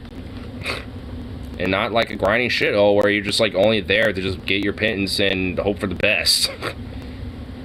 Best is seeing constant profit, so that even means crushing people, it's worth it. Yeah, essentially. But if you take care of people, they work harder. Yeah, I mean, it's just like, what if, you just took a short-term, profit margin cut, to just, like, invest in your workers for a little bit, and then, the long-term investment of profits end up growing because of that, because then you actually have workers who are wanting to be more productive because they have an incentive to fucking work there, because they're compensating them better, with better wages and pay and benefits. Actually, speaking of which, I actually took some screenshots of it on my phone here. Here, let me go to my gallery. Like, I saw this because there in St. Louis, there's some workers with Boeing that are going to start striking because they denied their contract there. And actually, I took this screen cap because I thought I was like, God damn. what they get. So it's like workers at 3 St. Louis area plants will begin to strike on August 1st after rejecting an offer that insufficiently compensated workers through its retirement plan. The International Association of Machinists and Aerospace Workers, the IMAW, told ABC News. The contract included a $2 an hour increase in the base wage for all employees, which equates to an average 7.2 wage hike. Boeing said workers at the 3 St. Louis area facilities make an average of $29.42 per hour, which the union said. Which, yeah, if it's 29.42, that's actually, like, I mean, it's like, that's some decent pay, but if you're, like, a part of, like, Boeing manufacturing and shit, like, I mean, you probably legit deserve a little bit more. Like, I mean, dead ass. Like, oh no, we want to make it, like, $31.42 per hour now. Oh my god, we can't afford that. It's like, give me a break. Like, frankly, they deserve, like, 33 or, like, 34, bitch. Like, if, like, wah. Like, just be glad that they're only asking for, like, $31.42, basically. Like 31.5 bucks an hour, basically. It's just, like, just be glad they're offering, like, they're asking for that, dude. It's like, oh my god. Contract also have, I kind of forgot, honestly, what some of the other parts of the contract were, because, honestly, this really stuck out. Because, like, frankly, I mean... It's like, I mean, our wages are about like $18.53, and that's for like the current journeyman wages as they are and shit, for across the board. And with that, it's just like, I mean, honestly, for the work we do, even there, we deserve a little more. Maybe not necessarily, like, I wouldn't necessarily say maybe $29.42, but I don't know, like 22 something or some shit. Like, I mean, even the work we do, we deserve a little more. Which is why every year there's a $1 increase, to the contract, because I think by the end of it, it would be up to like 22 something. So hence why it's honestly at the end of the day kind of good, especially if you kind of stick with it in the long haul. So I mean, it's just like this. I mean, it's as if those type of contracts actually create incentives to work. It's like weird. It's like, that's how you end up having workers who want to be productive and work long term at your company. Weird, huh? Strange how that works.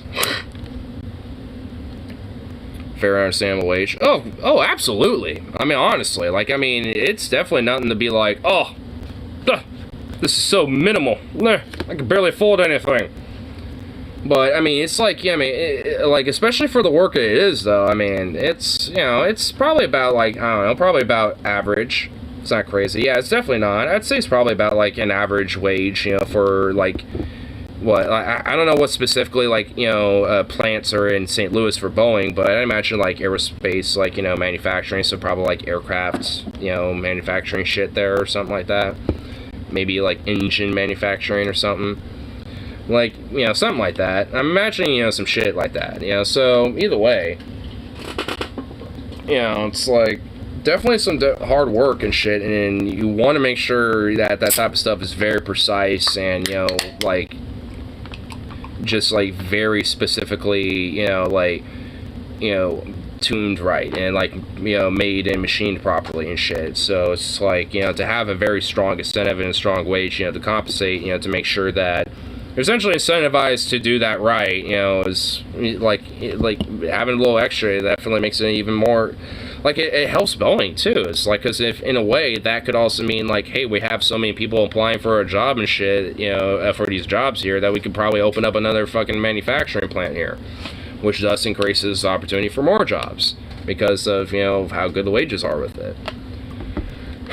Because they'll be like, oh, we can actually make another plant here. Oh wow, this will increase, our sales and stuff because we can make more because a lot of people are coming over here. Maybe this whole wage thing is a good idea. Nah. Cut that off. We need more profits. Minimum now, in order to live comfortably, probably need like 25. I think that's for 2 families. Like if both parents were working like one job and like one full-time job, like both parents, I think is about like 25 an hour, and then I think for an individual it's about like 21 an hour, I think. Funny enough, I was actually about like maybe 2 or 3 weeks ago talking to my my department manager about that, and when I was, because I was telling her like a couple weeks before that, so maybe like a little over a month ago, I saw an article talking about that. And she's like, oh, what's funny is on my last break, because she just came back from break, and she was just like, oh, I was actually just looking at that article, actually. And she pulled it back up, and I'm like, oh, yeah, that's the one I saw. And I'm just like, oh, yeah. Yeah, it's kind of fucking ridiculous, isn't it? I'm just like, yeah, it is. It's like, yeah, and they barely offer anything, for all of us and shit like that, but, hey, they're bumping it up, and it's actually getting there, but, like, still, it sucks. It's like, yeah, it does. So refreshing, yeah. I mean, I've noticed, honestly, especially, at least locally around here, there's just a lot more of a pro-union type of mentality and sentiment. But just with young people overall, I've noticed that tends to be the sentiment, which just really makes me happy. Because I think, in a lot of ways, especially with the internet, they're able to look up, different things. So when they hear about, like, oh, what's unions, and look that up, then they probably, they'll start seeing, the different aspects of its history and shit, and be like, oh, whoa, it's like, this is what it took, back in the day. It's like, shit, man, things were bad then, fuck. Things are kind of starting to be bad now. Maybe this whole idea is actually pretty good. Base, my dude. As Vosh would probably say. My guy. Based. Someone calls John's new nonprofit. And this kind of garbage makes me want to rip my hair out. Yeah. Yeah, I'm not as, like, hella educated. I don't have, like, a master's or nothing like that. I did some college and shit, but never completed it. Mostly because it wasn't exactly affordable. And I was also working part-time at the current job that I work at, too. And it's, like, insane that it was unaffordable. And this is also back in, like, 2017, 2018 abouts. So, also prior to the pandemic, too, and before, like, how inflation is now. So, this is even before all this shit. I mean, if I had, like, the money I did then, which is about, like, $2.5K, which I don't even have, like, going to college actually drained most of that shit, practically. But if I had that money and was doing it now, even with fast food grants and all that shit, I still wouldn't even fucking do it. I'd be like, no, and I just, like, the time right now is just not even, like, a good idea. It'd just be too fucking costly. Like, way too costly. Like, I mean, it ended up being too costly back then, and I wasn't even doing, like, full, like, semesters or anything like that. I was doing, like, half semesters, and also doing part-time, too, and over time, that still was draining the bank. NFL shit, so it's paid for. Nice. Even a well-educated lad like me has to deal with struggle. Well, of course. Like, I mean, my friend Ripsey is, also another well-educated type. And honestly, like, I mean, not in, I guess, a traditional academic sense, but I like to consider myself an educated type as well. Or an educated lad. Just, not, like I said, not in the traditional sense, just, with my own experience, and also just, reading up books or, like, checking out different little things online as well. Different documentaries and shit like that. Can't imagine a young person finding their way in. Yeah.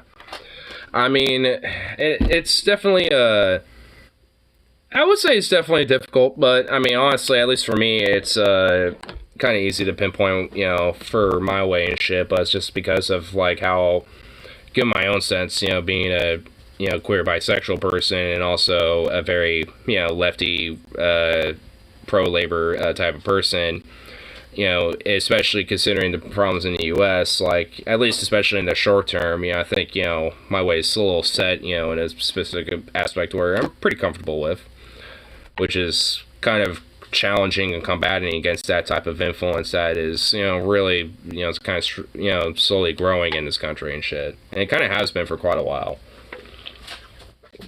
Even before I was born, frankly. Like I said, like, a lot of different problems that we see today, really started to solidify, Reagan onwards, honestly. But, I mean, honestly, it could even go farther back than that. People giving me a hard time? Well, not directly. I mean, it's more, I mean, I have grown up, but yeah, I mean, I don't necessarily come off as such, but yeah, I mean, I'm bisexual, and,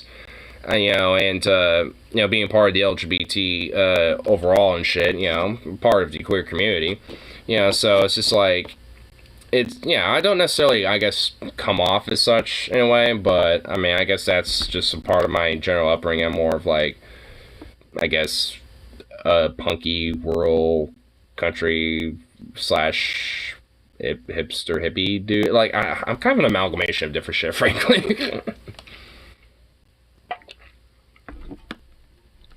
But, I mean, it's more or less that, you know, there's just, like, you know, a very strong influence of a lot of, you know, these major, you know, far-right, you know, hyper-Christian fundamentalists that, you know, are, you know, pretty much, you know, hell-bent on, you know, subjugating a lot of aspects about, like, you know, these transgender groomers, or, you know, these gay groomers in our schools, and all this other random garbage shit. Because I know there's a lot of these different people, mainly in my county in Oregon, but in other places, you know, outside of Oregon as a state too, that like to come here to Oregon, and especially in my city in Portland, where they like to kind of fuck around with shit and fuck around with people. And it's just like, even though I'm in maybe like a little insular progressive bubble to a degree, it's like it does get popped by a bunch of different little needles that like to prod it. Which I don't like to necessarily stand for and shit, you know, and especially like when it came to like a lot of the wildfires happened in 2020, on top of the protests at their height at the time, there was a lot of these type of motherfuckers that came from places like in Canby, Estacada, like Medford, all sorts of different fucking places that would literally patrol around, like, in my little areas and shit, like, up and down my streets, you know, with their fucking flags, and I could see their fucking guns on the back of their trucks and shit just hanging there. And all this other shit where they're thinking, Antifa might be trying to start fires or some shit, because that was like some weird false flag bullshit where it's like, Antifa's starting fires, where literally other fucking police departments in Oregon were like, this is literally bullshit. And these same motherfuckers thought that was like Photoshop fabricated bullshit that Antifa was trying to put out to try to, like, you know, put the trail away from them, and blah, blah, blah. It's like, it was just some crazy it was honestly some insane fucking shit, like, honestly. And on top of just the wildfires going on too, it was just like, what the fuck.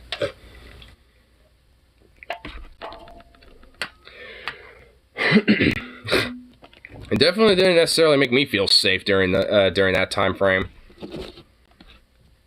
Drive me nuts. Yeah, I mean, like, cause what especially drives me nuts about them is not necessarily that they inherently believe this shit. Like, if you want to be some weird, like, Christo-fundy, fucking bigoted fuck, just do that in your own closet, bucko, and do it in your own little hometown where you're all conglomerated at. Like, why do you have to, like, come to Portland, or come, like, I'm not necessarily in Portland, but, like, outside of Portland too, even, or these different little areas, and try to fuck with people with your shit. It's just like, if it's such a big deal to you, then, you know, why don't you look in your own fucking backyard, or have some self-reflection and look at yourself? Because so many of these people are so hyper-sexually insecure and so socially insecure about, like, you know, themselves, you know, and have to put that out on other people.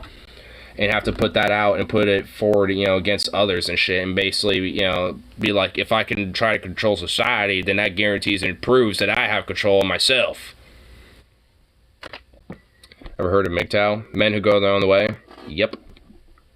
Isn't there, like, a whole, like, community of them now, basically just kind of nicknamed the Manosphere? And you got, like, weirdos like Andrew Tate that are essentially, like, they're, like, idols and whatever the fuck. Can't ask that. Yeah, I mean, you can't ask them of that shit, because they don't have any of it.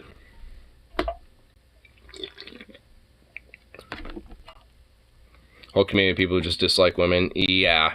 I've seen them, and I've seen some shit, at least mainly of, like, Andrew Tate, because that seems like to be the hot shot of, like, that whole community now at this point. And it's just like, oh my god, these, like, I don't even know. It's just like, what the fuck? It's like, what? It's like, what do I do with you? It's like, I guess we could cordon you off on an island or something. Make sure there's no women either, because we don't want him, like, subjugating them as property or some shit. Like, just relax, bros. Yeah. I mean, and honestly, like, at least when it comes to, like, the men who go in their own way, it's a lot because of, like, bad experiences. Because, my ex-girlfriend cheated on me and was actually kind of a sociopath and abused me or some shit. You know, so all women are like that, so fuck women, blah, blah, blah, blah.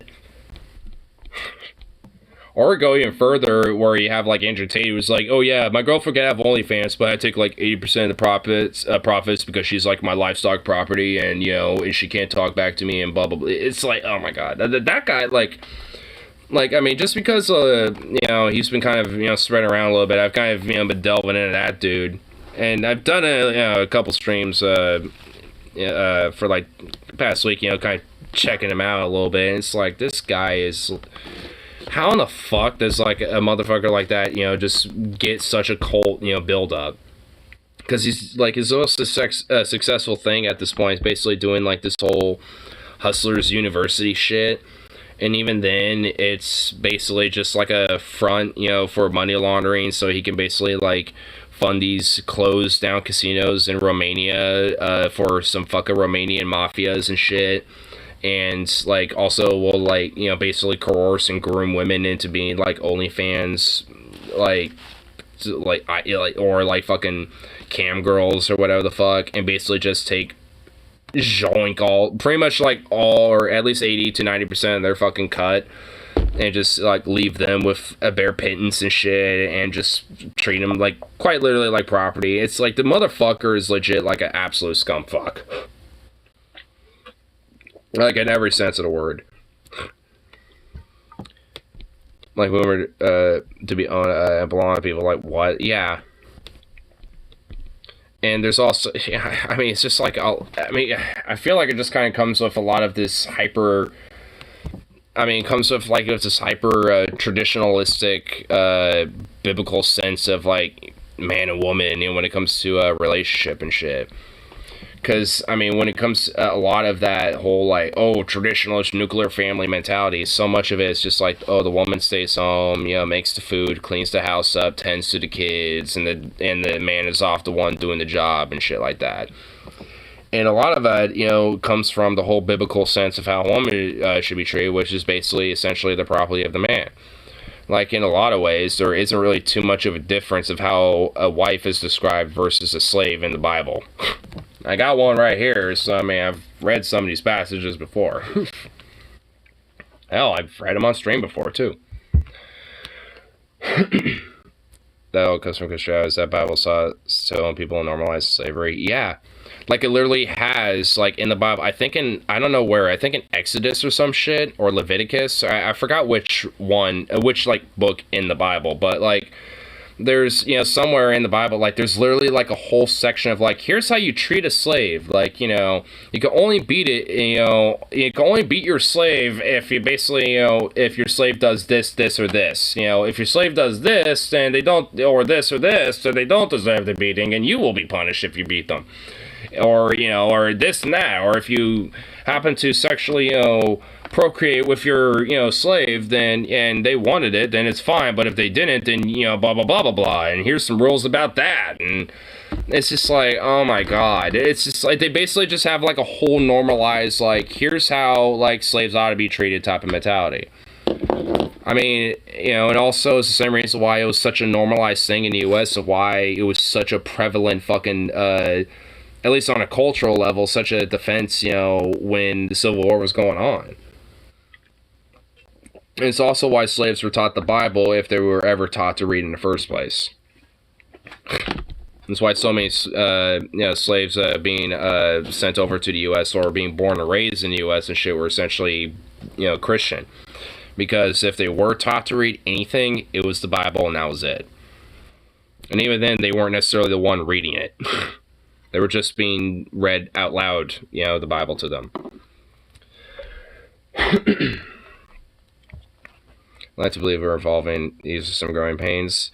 I kind of think the same. Like, a lot of these, like, Christo-fascist types and a lot of these Christian fundamentalist types and shit like that, like, I like to think this is really more or less, like, a short-term, like, gas on, like, the, you know, coals of what's left of it, and it's just like, you know, kind of exploding in a big flame, but you know, obviously if you got only like some coals left and you're putting a bunch of gas on it, that flame is only gonna last so long. Like, depending how much gas you put on it, it might last like 30 seconds, but realistically, it ain't gonna last no more than 10. If really that. Got blues music and rock roll out of it, but goddamn. I mean, honestly, like, you know, fiddling and shit like that, and with a lot of like bluegrass and shit. Like, I mean, there were, like, it's not to say that there is, like, there weren't, you know, like, consequences of slavery that end up being in a way positive, because there were, like, music, you know, in a lot of ways, like food, you know, and a lot of like dances and a lot of like themes of struggle, you know, end up being kind of, you know, broadening out, you know, from a lot of, you know, that history and shit. Which in a way is good, because it kind of exposes, you know, like, you know, whether people know it or not, it exposes a lot of the roots of what that is, you know, to people. I mean, because, like, my general love for music, I mean, understanding where a lot of, you know, music ends up, you know, coming back towards, you know, with its roots and shit. Like, when it comes to my core, like, root with what I grew up with, like classic rock, protest rock, metal, you know, like Iron Maiden, Judas Priest, shit like that. And then, you know, with my own expansion going into like Nightwish, Rammstein, shit like that. And then from there, eventually, like, went into like European folk metal, like Amon Amarth. I guess Hammerfall isn't folk, but they're power metal. What else? Insafirum, Turios, I mean, all sorts of different bands, honestly. Like, very expansive and shit. And then, you know, and then from there, you know, playing trumpet through my primary school from, like, elementary, middle, and high school and shit, I got more exposed to classical music from that. And then eventually from middle school to high school, exposed to jazz, and from there, blues, like bluegrass and shit like that, you know, just because of my own expansion. So eventually, just because of my own musical talents and plus just, you know, my own musical exposure at this point, I mean, I'm just more of a music journalist now, because, I mean, if it's music and it sounds good, I like it.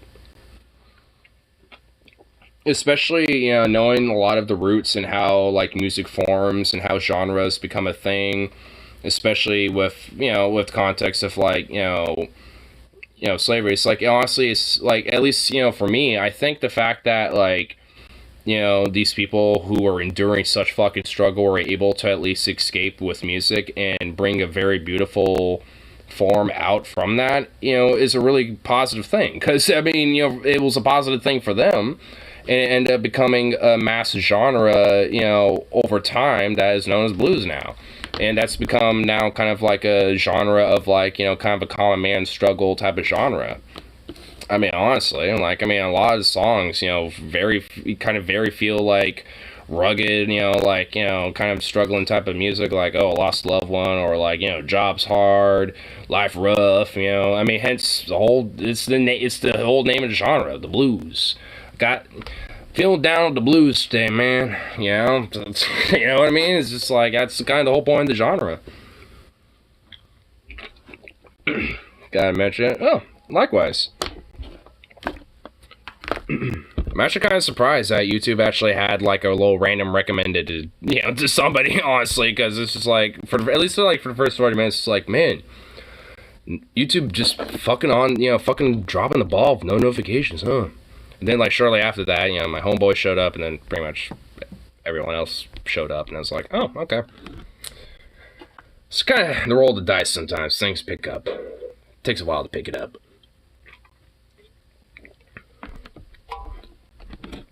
Just means people put their entry in some productive regard. Yeah, exactly. Checking out the actual video that TJ posted, saw this stuff to the side. Oh shit, really? Like, oh, so my stuff actually does kind of tangentially get recommended with TJ shit? Okay, I actually kind of like that a little bit. That's kind of cool. Why not? Let's click it. Well, yeah, I'm pretty active in, you know, TJ's, you know, overall DFF's community in general, so I guess in a way I'm not surprised that that happened.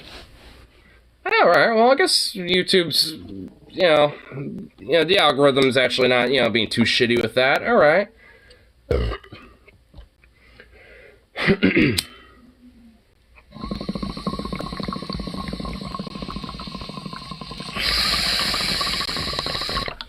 It's actually kind of good to know, honestly, in hindsight.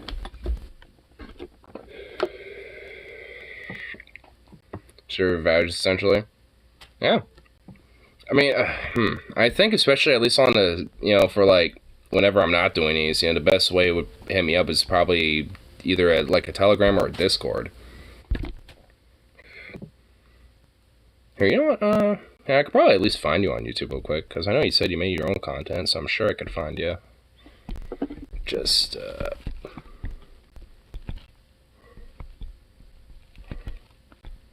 here we go. Can I post something from this video? Oh, good. Sure, go for it. I think I actually just found it here. Yeah. Boom.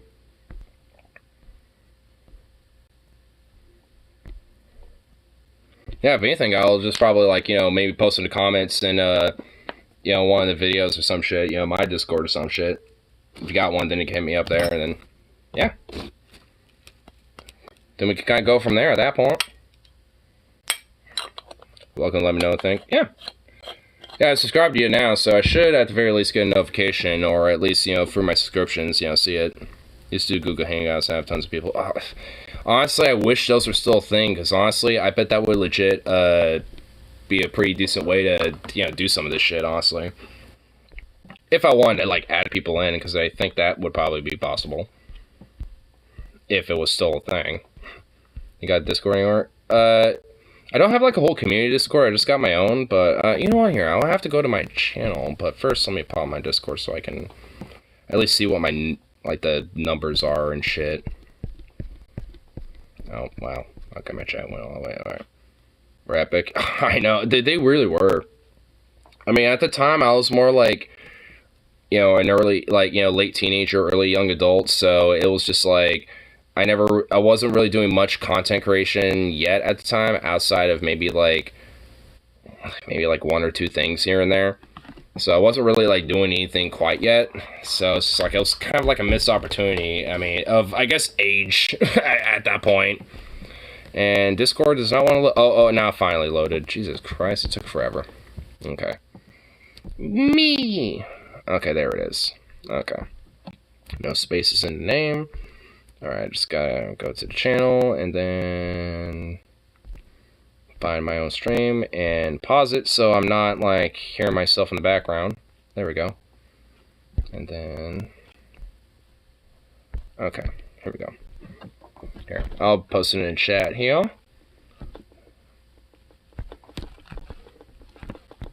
And the number is, I know it's like 7 something here. Well, it was, okay, yeah.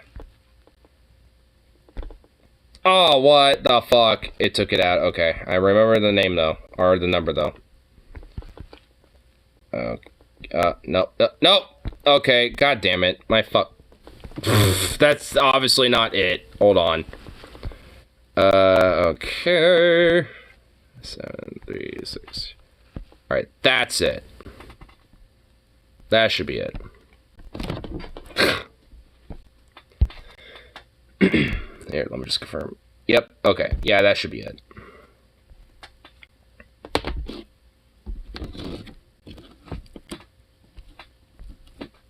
Sweet. And here, let me just go back to my Discord now. Because I'm sure there'll probably be something here pop up. Let me do my magic BRB. Yeah, I got my Discord popped up, so I'll see when it pops up. I think it'll be right here, right? Yeah.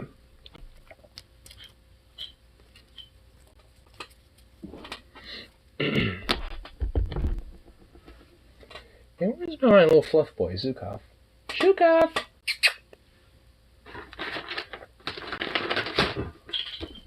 Oh, there you are. Hey, Bubby. You just kinda chilling over there? Yeah? If you hang out over here and be on my lap, I'll give you a treat. Come here.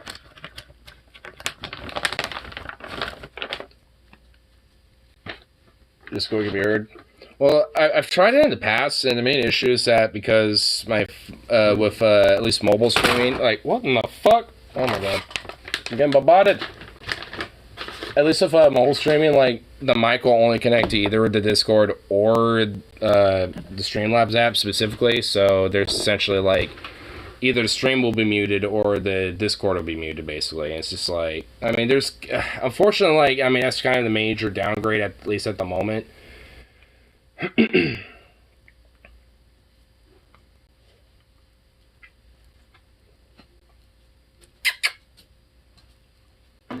Bobo, come up here. You fucking butt. What the hell? Get back over here. Come here. You're an asshole. It's gonna be right here. Yeah, right there. Come on.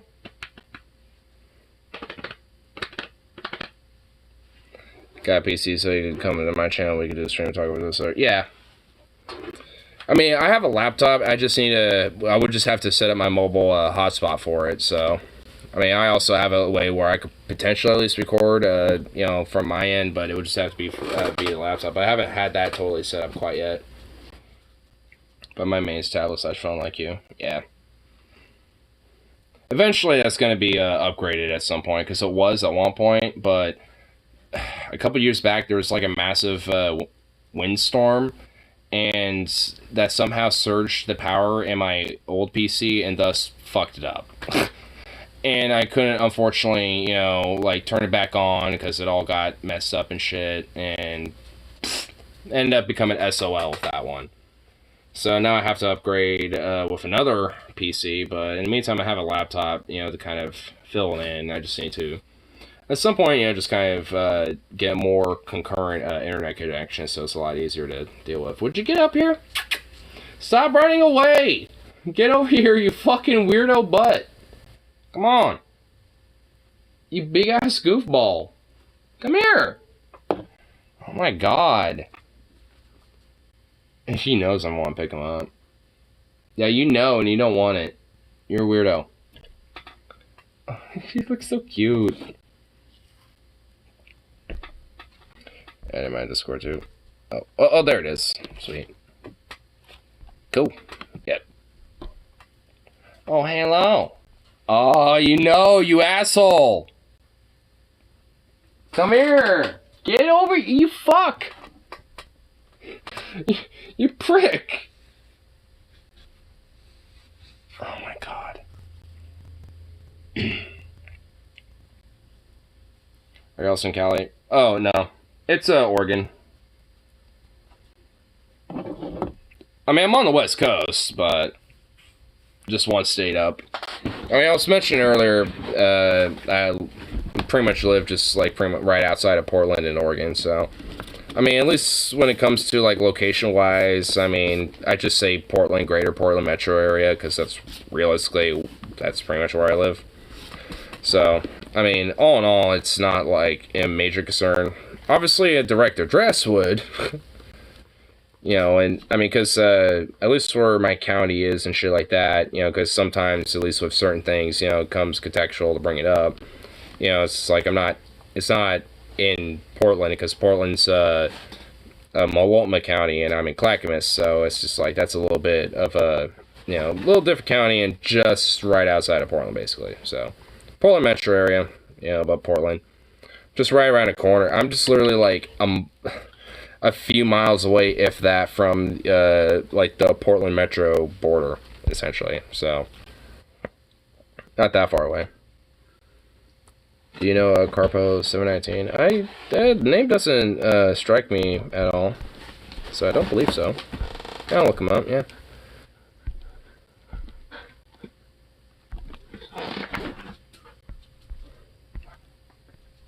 $21.9 subs. Bye-bye. Haha.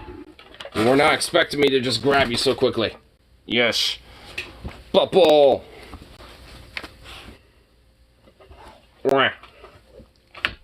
So you're immediately going after this. What? Yes, yes, yes. Quack. You silly boy. Well, you really are a silly boy, aren't you? You're dropping shit. Hold on. I got it. Guarantee you would like them. Best YouTube channel, 45 years and counting. 45 years and counting?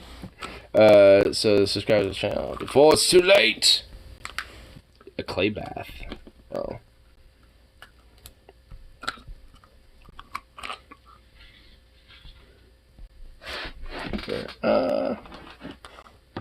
Don't tell a husky to get out of the pool. Oh, I see a husky. So thus, I shall click.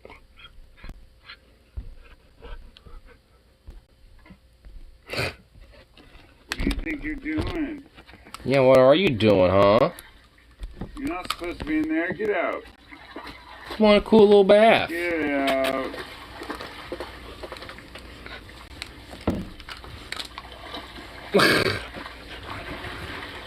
Husky just like, no, it's my spot. No! Sukov, you got your tail all over my weed! No, No! you're not supposed to be in there. No! Zukov, you got your tail all... Oh! No! Stop it! Ah! What do you... Stop throwing your tail into my weed! What is wrong with you? What is wrong with you? What the hell? Oh. Carpo's in Portland. Oh, really? Man, you're being a goof. Alright, you've lost your lap privileges, bro. You've lost the lap privileges. Here, just take your treat and go. Take your treat and just go. Get in your... Oh my god, there's hair all over this. Ah! No! No! Son of a bitch. Sukop, you prick! You terrorist! Oh my god, what an anarchist, bro. Goddamn. Oh, Zhukov. Gonna be buying a van, checking out Portland at some point, I think. Make me think there's some cool places, cool people over there. Oh yeah, there's definitely a lot of really cool people here, and a cool place to check out. I mean, honestly, terrorist lol. I mean, kind of is. I mean, he literally just bloop, smacked the weed right all up in, or smacked tail all up in this shit, and I think it got all the hairs out, so. And he got it in my bowl, too. And luckily, he didn't actually, like, knock the bowl out or nothing, but he kind of, like, skimmed the surface. Little bastard. What a jerk. I know. He's a little jerk. Just like this husky. Get out. He's being a little jerk, too. Come on. Oh my god, that husky's so cute. Come on. Can you get out? You probably can't even get out, can you? Yeah, probably not. Oh, no. Oh, we got proven wrong there. Oh, really? Oh, really? Woo! Zoomies! Zoom, zoom, zoom. Zooming around. Aww. That's a cool property, too. I've always wanted a husky. Also just a little bit of smoke. Well, pretty much like anyone in Oregon at this point does. I mean, it's pretty much been solidified and commonplace for, I think, since 2016, if I remember correctly. You feel bad? Oh shit! Okay, no. Zukov, don't you even start. Don't you even start. He has a podcast called 15 Minute 3 Faking. Oh. No, I'll give that a look. Oh my god! No! That's the video! Are you fucking kidding me? Really? Shut up! Oh my god, Zukov! Bro! It's the video! Are we serious? Shut up, bro! Are we serious right now? Hey! Get the fuck over here! Come here. Yeah, you. Yeah. What the hell? Oh yeah, guess what? There's also a human, too. Yeah, are you just hearing noises and you're being all like, meh? Little asshole. for about 9 years. Damn. It's a good amount of years right there. I don't think I've had, like, a long back and forth, you know, with someone like that, at least, you know, for at least that long. I guess probably maybe about 4 or 5 years with, like, TJ and Paul, of his buddy. I know you're mentioning some I was mentioning some cool places, but I actually want to show some of that shit off, because there's actually some hella dope spots. Because it's on the Washington side, but like within the gorge, there's just like, well, I mean, the view speaks for itself, I think. Boom. And where all that is, like, Portland's just way, way out over there. But this place called Dog Mountain. It's on the Washington side of the gorge. Sukov, what the hell? Dogosaurus, he's a major goofball. Close to power. Yeah. Yeah, this is, well, the state. At least. Close to the power of the state of Washington. And this is Wind Mountain right there. And, I think I have... Oh, that's Mount St. Helens way off in the distance there, y'all. Oh, my little sweet boy, just sniffing around, checking things out. And it's over this ridge, but there's a ridge just right over this one called Angel's Rest that I went to a couple months back. Actually, in the previous year. That was a pretty good, dope spot. Actually, I think it might have been, I think it might have actually been that ridge right there, actually. Oh, and there's my homeboy, Rip City. Rip City Baseworks from earlier. That's him right there, just kind of chilling. All of us, you know, hiking up here and shit. But it was a hell of a dope little fucking spot. I mean, it was nice and had light rain, and because of how steep the hike is up to this place, I mean, it actually was really nice to have it. My bro doing a fucking little power move maneuver right there. It was Red Hot Chili Peppers and shit. But, like, these are different, like, little falls within the gorge and shit. And my sweet puppy baby boy. But, yeah, I mean, honestly, there's just, like, a lot of really cool, beautiful stuff out there. Especially, like, out in the gorge. Like, there's endless places to hike out there. Like, you know, and if, you know, guns happen to be a savvy thing, you know, like, there's also plenty of places to go shoot as well. You know, just a lot of really cool fucking places out there and shit. To go hike, camp, shooting, fishing, whatever, really whatever the fuck, honestly. John, speaking of which, I need to go out to the gorge again, find our favorite little shooting spot and go shooting again. Coming in at 100 degrees, it feels downright cold in there. I know, seriously. Why do you think I'm shirtless? Because fucking, like, ugh. It feels so relieving when I enter the house. It's like, oh. I checked the AC, it's like 75 degrees. I know, and it's like, oh, it feels like a fridge. It feels like it's like about 60 or something. I love it.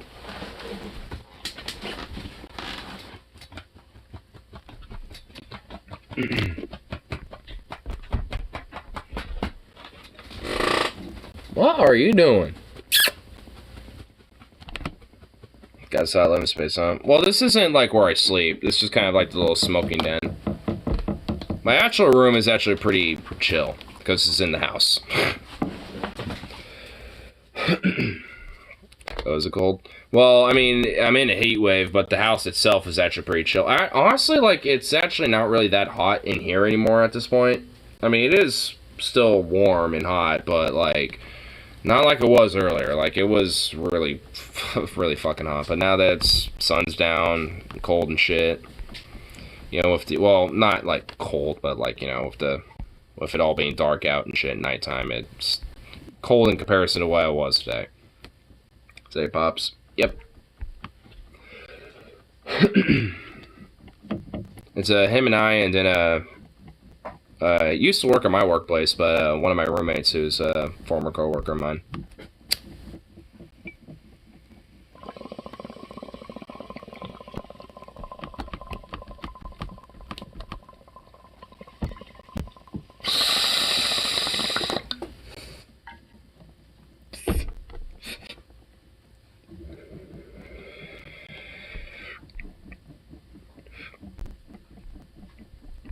Let's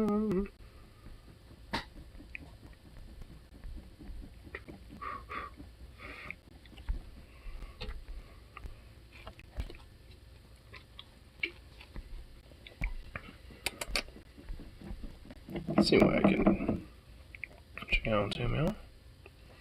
There's just old people that have to be out on their own philosophy or be out on their own philosophy in our country. That's a family should stick together. Yeah. I mean, there's definitely like certain aspects about my family I'm definitely a little less, I guess, not like keen with, like super like keen with, like sticking close together with, but just like not exactly have the biggest interest of, you know, totally having them part of my life and shit. As I have a brother that's, you know, I mean, honestly got like, you know, a lot of different anger issues and shit like that, and like a lot of our more recent past encounters and shit have just been more hostile and aggressive. Not on my end, really. At least not that I think. You know, but yeah, it's just, but definitely, exceptionally from him and shit. Whereas, like at last time, he straight up wanted to fucking throw hands and shit, and try to put me in a chokehold, and it's like, really? I just kind of sat there. I'm just like, are you fucking kidding me, bro? Are you really trying to do this? Like, he chokeholded because I think he was expecting me to fucking, like, react to it, and I'm just like, really?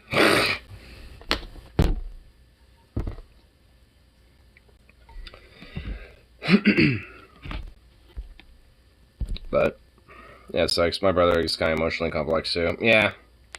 People just gotta realize. Yeah, honestly. I mean, because at least with him, I know a lot, obviously just because I'm his brother, but I know a lot of the reason why he tends to have some of his stress and insecurities and anger issues and shit. It's just that, yeah, because I know a lot of it is that, you know, with his job specifically, and he's a little bit more of a public figure, you know, way more so than I am, around here at least. And, well, honestly, not just here. He's, like, well, I mean, regionally in the U.S. is, you know, a public figure, I should say, regionally, at least when it comes to, like, radio aspect of stuff. And, you know, and with that, you know, obviously it has its own stresses and shit, which I can imagine, and also having, like, kind of a wall of not being able to have your own sense of creativity, you know, probably doesn't necessarily, you know, do much favors, because he used to have a show that used to be called The Donkey Show, and there actually is, like, a bunch of news article shit about this, too, where he essentially was Me Too'd before Me Too was a thing, and I've seen his side of it, and I've also seen some of the outside aspect of it, too, and frankly, especially knowing how his show was at the time, and his demeanor, at least as on the show, yeah, probably true. Honestly, just gonna be straight with that. It is likely true. Like, because he basically did a lot of things that one of his coworkers just was not all about, and was basically belittled and demeaned, and in certain cases even sexually harassed. I mean, you know, to do certain shit, you know, like being, like, slapped around with a dildo, like, yeah, like, legit, or, like, spanked with one, or some shit like that. Like, that was one of the aspects of, you know, one of the things, like, because his show was, like, legit raunchy. For radio, it was legit, like, borderline edgelord, like, you know, skirt line shit. Like, and, I mean, he had a little bit more of a libertine way of, you know, playing with the show, so, like, you know, but he eventually kind of, like, Icarus flew a little too close to the sun, and, you know, ended up backfiring to a degree, and set him back a lot. And I know that plays a role as well, which, I mean, frankly, that was kind of his own fucking doing. I mean, especially looking back at that. I mean, because in a way, I know he would rather just have, like, that style of show again versus, you know, what he's kind of going on now. And it's just like, if you want, the internet, you know, with podcasting there is way better for it, and honestly, it's like you probably would get success with a lot of yeah, like you're saying, my bro's too chuddy. Yeah, you would get a lot of fucking support, and you know, with a base of chuds and shit that enjoy it, that enjoy that raunchy edgelord shit. At least, you know, his style of, like, 90s, you know, early 2000s era edgelordism and shit, which a lot of it's just like, ugh. like the whole like 90s gay type of shit, or like, you know, throwing, you know, F's around and stuff like that. Yeah, which I don't even really necessarily have an issue with, but it's just like, I mean, knowing how, you know, he grew up and how he views that type of stuff, he doesn't necessarily see it as like the kind of same demeanor I do. Like, when it comes to the episode, I don't really have necessarily a problem with it, at least personally, though I refrain, you know, I try to at least, you know, to refrain from using it, just because I obviously know how it does affect other people. You know, but at least from my own personal experience, I don't care if I'm called that. Honestly, when it comes to in-bed scenarios, I like being called that. So it's just like, you know, for me, I'm okay with it. But obviously, other people feel differently, and I try to at least, you know, recognize that. You know, so hence why I'm not publicly just throwing it out there willy-nilly, not giving a shit. Or just kind of like, you know, throwing other people under the bus, or also not, you know...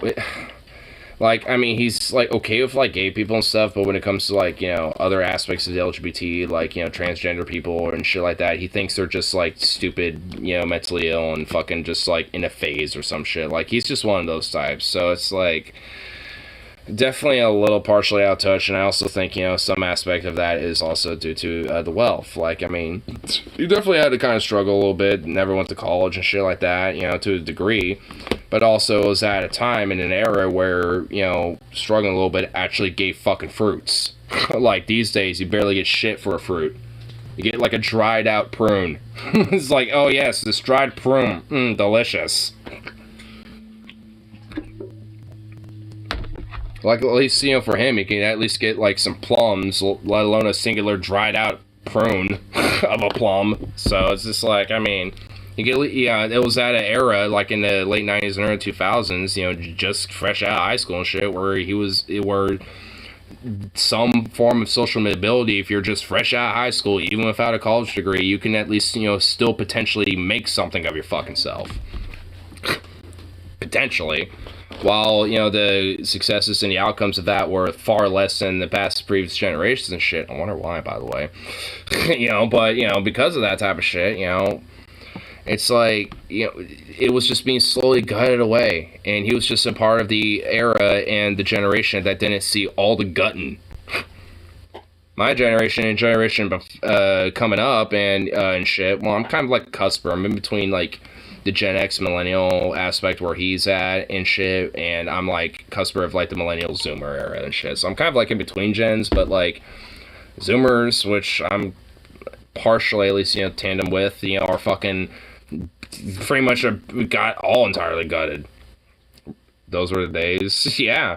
I grew up having some of the fruits of that shit. I mean, cause this house is, you know, to some degree that. Yeah, that I'm in right now, because I legit was born and raised, like, not literally born and raised here, but, like, I was actually born in a house next door in the little, like, basement, like, loft little area and shit, and, well, not literally born there, but, you know, born and raised in that part, while, this house was being built, because, the property was bought and owned at that point by by the family and shit, and thus built the house up from there. And, I mean, it's just like, it's one of the fruits of what was left over from, like, legitimate social mobility that can have with having, like, a typical 9-to-5, or working, like, you know, public service job, like, of landscaping like my dad did during the 90s for Portland. For, like, the Portland landscaping. Back then, jobs like that actually can get you social mobility, and if there's two of you doing it, like, you can actually potentially get a house for yourself and fucking build it up. I mean, that was far more accessible, common back in, like, the fucking, like, 70s and shit. But it just became far more rare and rarer, and now at this point, unless you just have a silver spoon or have, like, a lot of inheritance, that's pretty much at this point impossible. Or just with, like, sheer luck. Or a combination of all three. Or multiple of the three.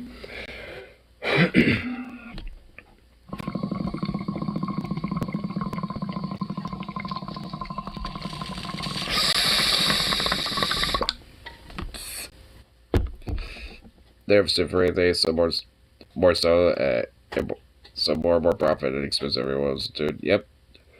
As soon as possible. That, yeah. I mean, it's honestly kind of part of the reason why it's just like, you know, I'm not really, like, you know, necessarily wanting to move out and shit, because I just kind of know that, like, I mean, it is honestly kind of a privilege, you know, having a privilege of being able to at least have a basic stable household and shit. Like, I mean, moving out would basically mean that this property will most likely get sold, and I will probably collect some of the money off of that, you know, but, you know, because at that point, who would be able to keep up with it?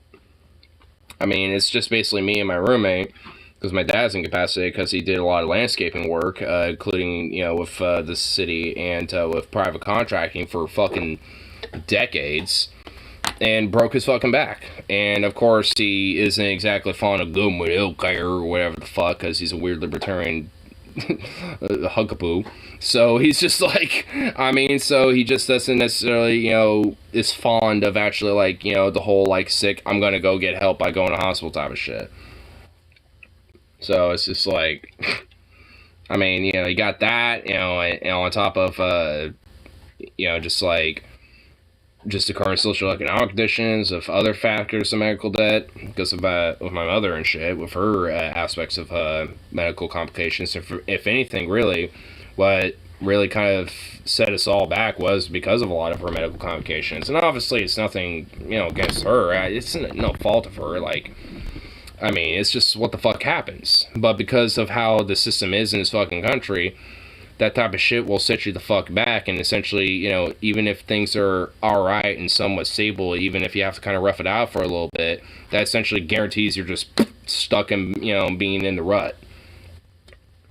And just makes it a permanent fucking thing. And at that point, it becomes harder and harder to maintain just kind of the general stability overall, and it's being kind of a major clusterfuck, you know, at that point. Like, being poor legit is more expensive than, in some cases, being, like, you know, middle class or rich. Just because of all the different aspects of, like, debt and, like, the interest that comes with that shit. And, you know, having to, like, deal with, like, different aspects of, like, the bills and all this other shit, where it's just more easier to just have, like, a, you know, owned property and stuff. Like, I mean, it's just, there's all sorts of various different fucking factors to it.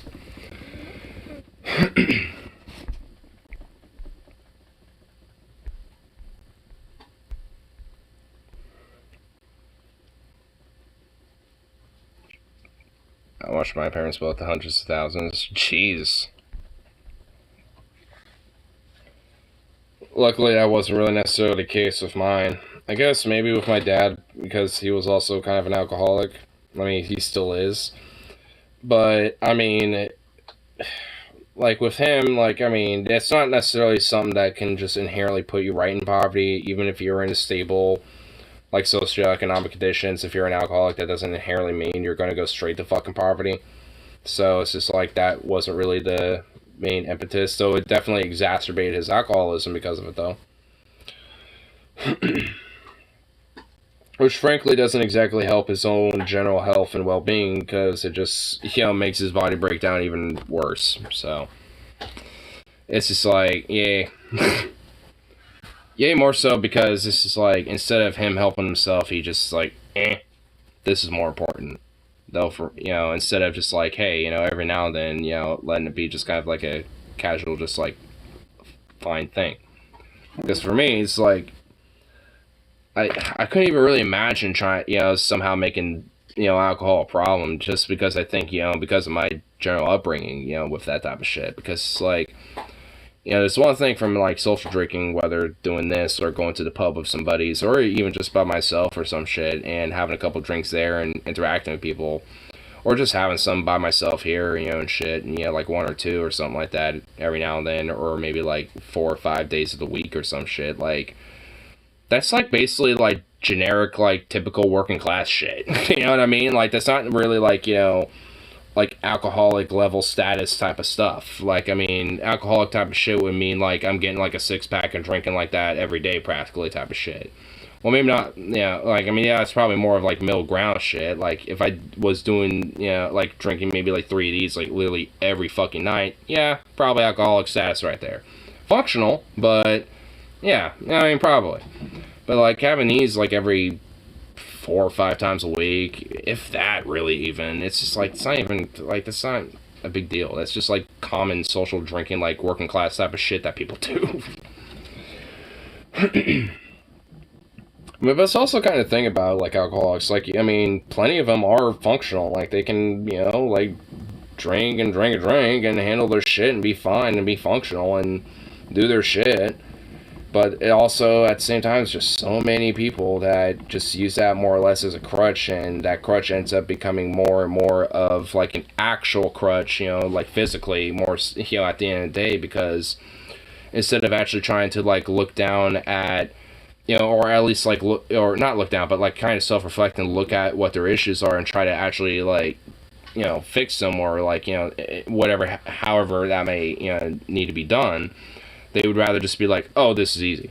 Which it is. Like, I mean, it's, you know, especially when it comes to, like, you know, stress at work and shit, which is why I think, you know, every now and then having this shit is, like, more of a typical working class type of thing, more so than anything. It's because, like, yeah, there's, like, stresses from work, you know, bullshit with life and stuff that every now and then, you know, yeah. It's a nice little escapism and stuff. It doesn't mean it goes away, though.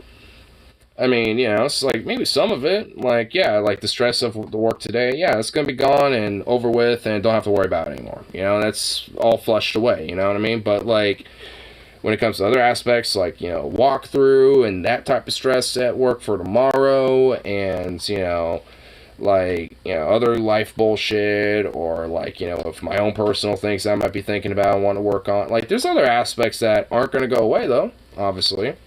But that's the difference. Like, I recognize that versus, you know, an alcoholic who may recognize it, but be in denial on, you know, how to solve it and just, you know, go back to the beer or to the booze or whatever, you know, whatever that happens to, you know, they want to be on. Speaking of alcohol slogan, King Couch Break, as soon as his brother gets sober, his mom started drinking heavily. Oh, now his mom is? Oh my god, man, dude, he really can't, bro.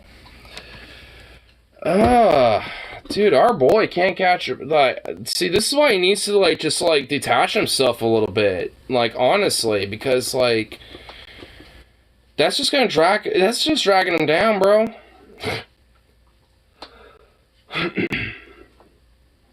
Like, I know he can, like, you know, I know he has this sense of being overbearing. Like, our buddy Logan can be a little overbearing at times, but, like, man, I'd rather him just hang out here and shit and just, like, fucking detach himself away from that type of shit.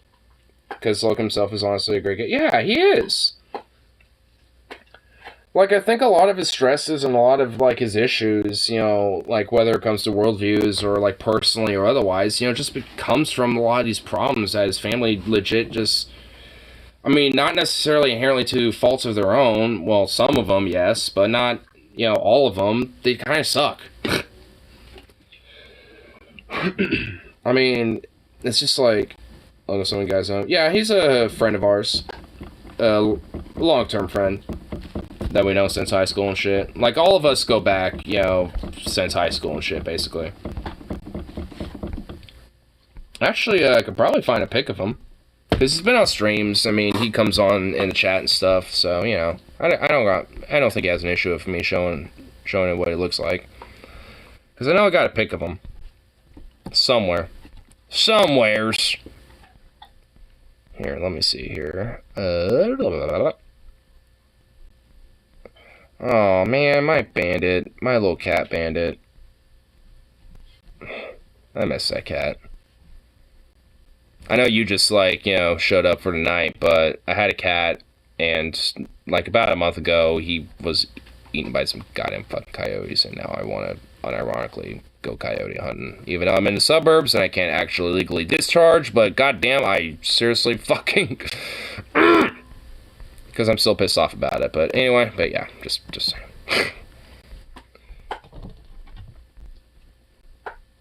yeah, I know I have another picture of him. I could probably show him and shit, but here, I know I got a fucking pic of my homeboy here. Where the fuck? Do I really not?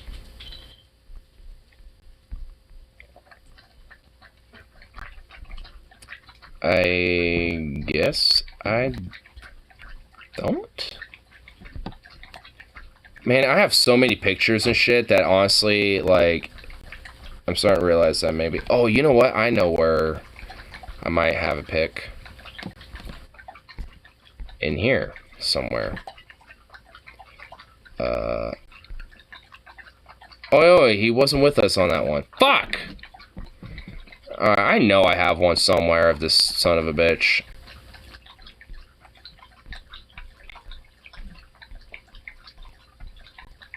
Oh, you know what? He sent pics of himself on, like, Telegram and shit. So I know he's, you know, yeah, here. You know what? Hold up.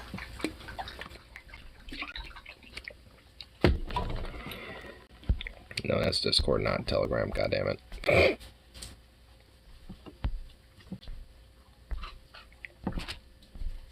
He recently just, like, cut his hair and shit, so I know he fucking, like...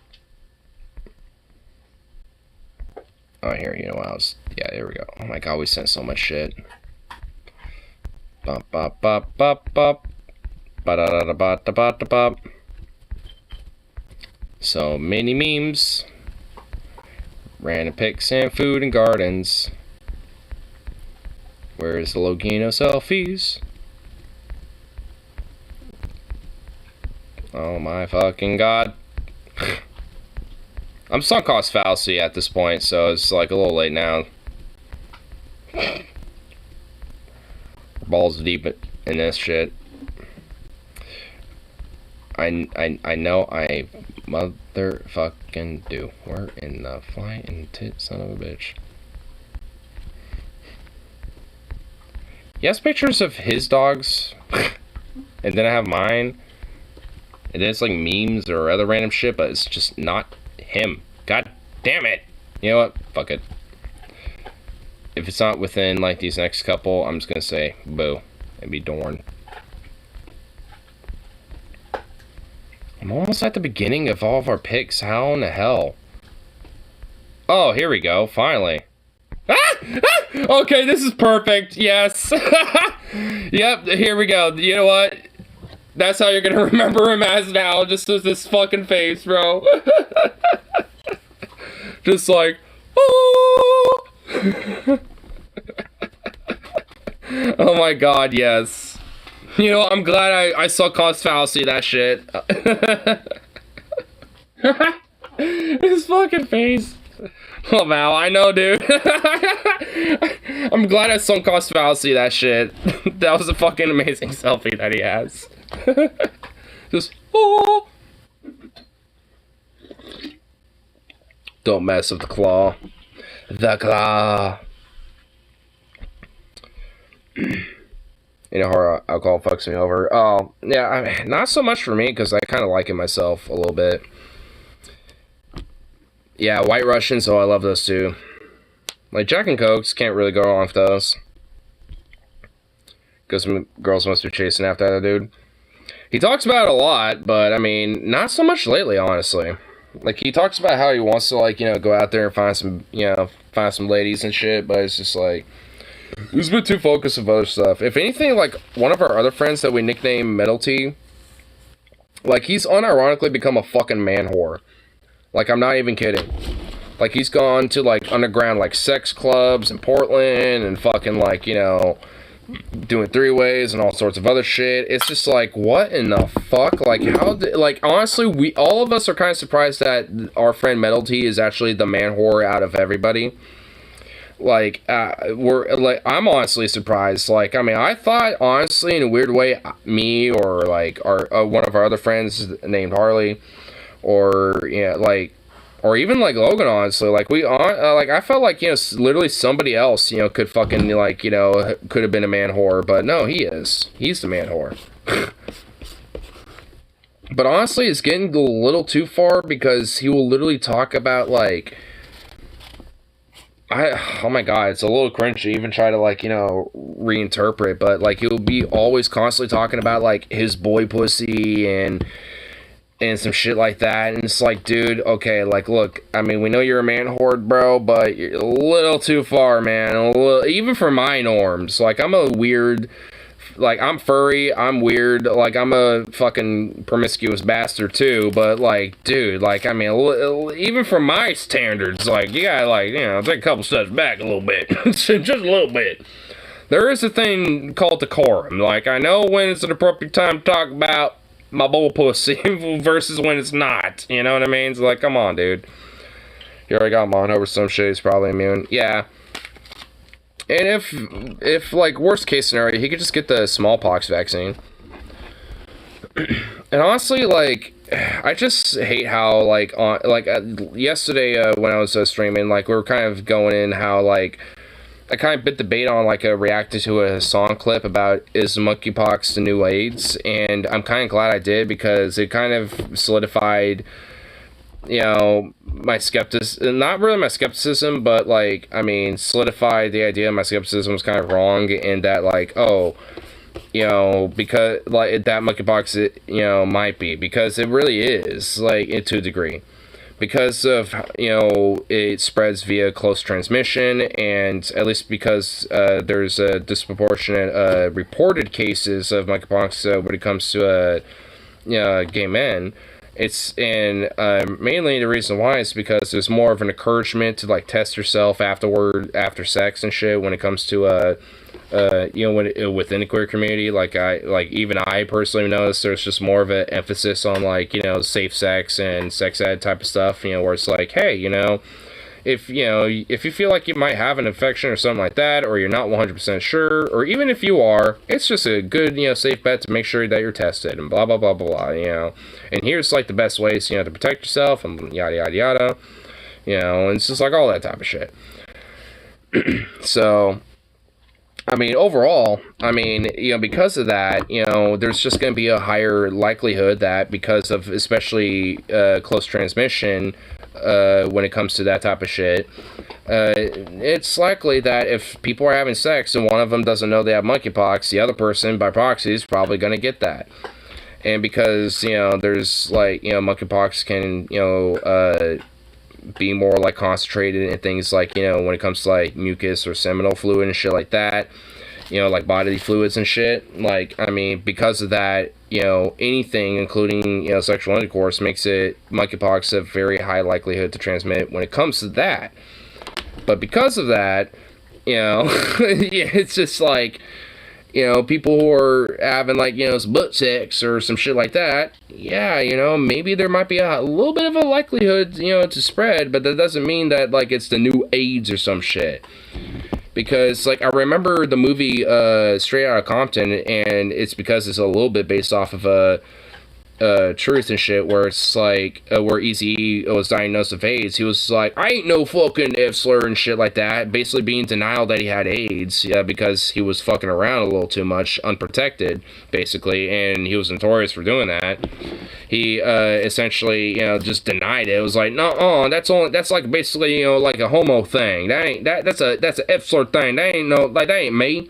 But you know, nonetheless, he was diagnosed with it, and you know, it's because of the whole stigma that came with it. And it's just like, especially knowing a lot of like Christian nationalists and a lot of the far right in this country, like they're gonna pick up on it, and they're gonna use monkeypox as kind of like an argument that like, oh, say if it transmits to your kids it's because, you know, those grooming queers are getting to them or whatever the fuck. Like, I guarantee you, you're gonna use shit like that.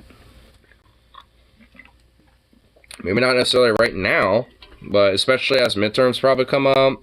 If monkeypox cases in certain states and shit, especially in like southern states, start rising, oh, I bet your ass is gonna probably be a talking point.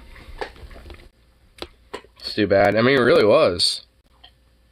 Wait, ignore, I just has the shirt off. Yeah, I know. I'm literally a ghost. I'm literally reflecting light like I'm a solar panel. I've always seen that monkeypox propaganda. It's really pathetic. I mean, it really is. I wasn't even really aware of it because I didn't think it was a fucking thing. But honestly, that's why I was like, you know, when I saw the video initially, I was like, monkeypox, the new AIDS? What? Like, no way. So I bit the bait, you know, and I was reacting to it, and I'm like, and as the videos kept playing on, you know, even with Hassan's stun locks and, you know, and all that shit, it's like, oh, no, it is. It's like, fuck, god damn it. It's like, I thought we were over this, but I guess not. My sneeze bailed on me, like, why? I hate that. When you're about to sneeze, but then it cancels. It's like, nah, we're not gonna sneeze now. And you just left with that weird feeling. I hate that. They assume you're attracted to the same sex, then all our sexual degeneracy also goes. Yep. You know, reflecting his son off his body, he probably sent an old lady to the grave. Well, luckily, I've only been shirtless, actually, after I started the stream. I started the stream with a shirt on. If you go all the way back to the very beginning, I started with a shirt on. And I walked away to go grab my charger, and that's when I took my shirt off. Because it's so fucking hot. I mean, luckily it's not that hot anymore, but still, it's just like, ugh.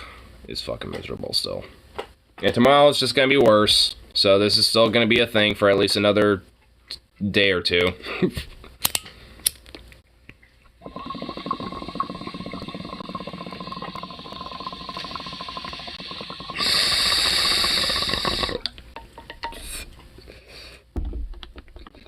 Like too bad, love each other, get way to other things. That's pretty much just like what they is like what a lot of the far right especially fucking think. It's like, oh, if like suddenly, you know, two men have interest in each other, that leads to other promiscuous, degenerate things that, you know, will slowly but surely, if it spreads, you know, like unveil the fabric of society and thus cause like crazy chaos and turmoil and anarchy, or, you know, basically just everything they don't like. It's like, oh God, no! Everything about my society is no longer traditional or status quo, no! So I act as a solar panel, Oregon will see power to the next century. 5 days heat wave continues through Sunday. No, don't say that. I'm actually gonna literally look at the goddamn fucking weather right now, and I swear to God. I swear to God. Weather. It's 75 right now. Fuck me.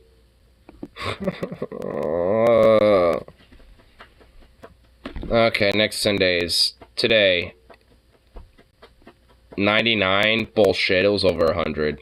Thursday. 99. Bullshit. It's gonna be over 100. Friday. 103. Ah! That's a day off. I don't want to be in that. I'm staying inside. I don't give a fuck. I'm staying inside that day. Thursday, I might go to River because it's not that hot, but like if it's 103, it's gonna straight up be more like 106 or something. Day to River. Yeah, Thursday might, because I have to grab my check and go to the bank anyway, so I might say, you know, like, hey Pops, you want to fucking like carpool me, you know, to grab my check, cash it in the bank, and I'll like go to River and just swim there and bust my way back or some shit, because like, fuck being in this heat. If I am, I'd rather, like, go out and swim or some shit. Because I actually wouldn't mind swimming in the Willamette, so I might honestly make that thing Thursday, and then afterwards maybe go to the food carts, you know, that are in downtown and shit.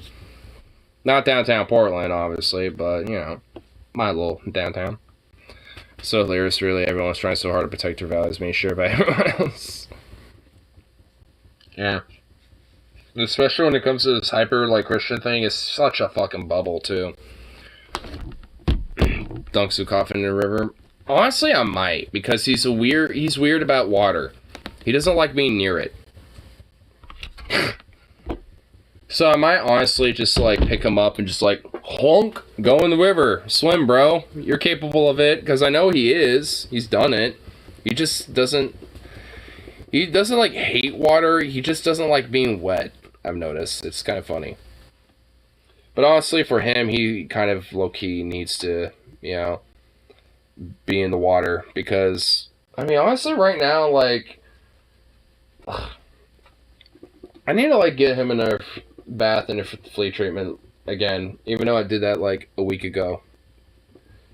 Because, like, fuck, man. It's like every other year, it's like the season of the fleas. Like, last year, there wasn't any. This year, they're just, bleh. Like, last night, I actually was literally just, like, you know, slowly picking them and just, like, flame. Die. And just, like, burn, bitch. And I got, like 5 good fat pregnant ones, too. So, I'm pretty sure I cut off a decent generation. So, he's probably not really, like, suffering as bad as he used to, but it's just like, man, it's like, fuck, they're so goddamn... I hate fleas. They're just a menace. They're parasites. I wish fleas could unironically go extinct. Like, as soon as we fucking extinct the mosquitoes, let's extinct the fleas.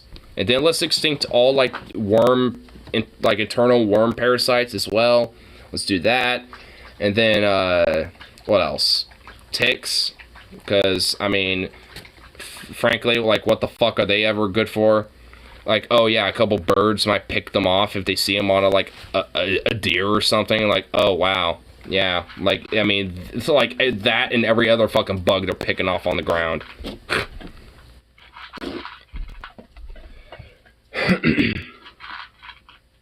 It's just like, meh.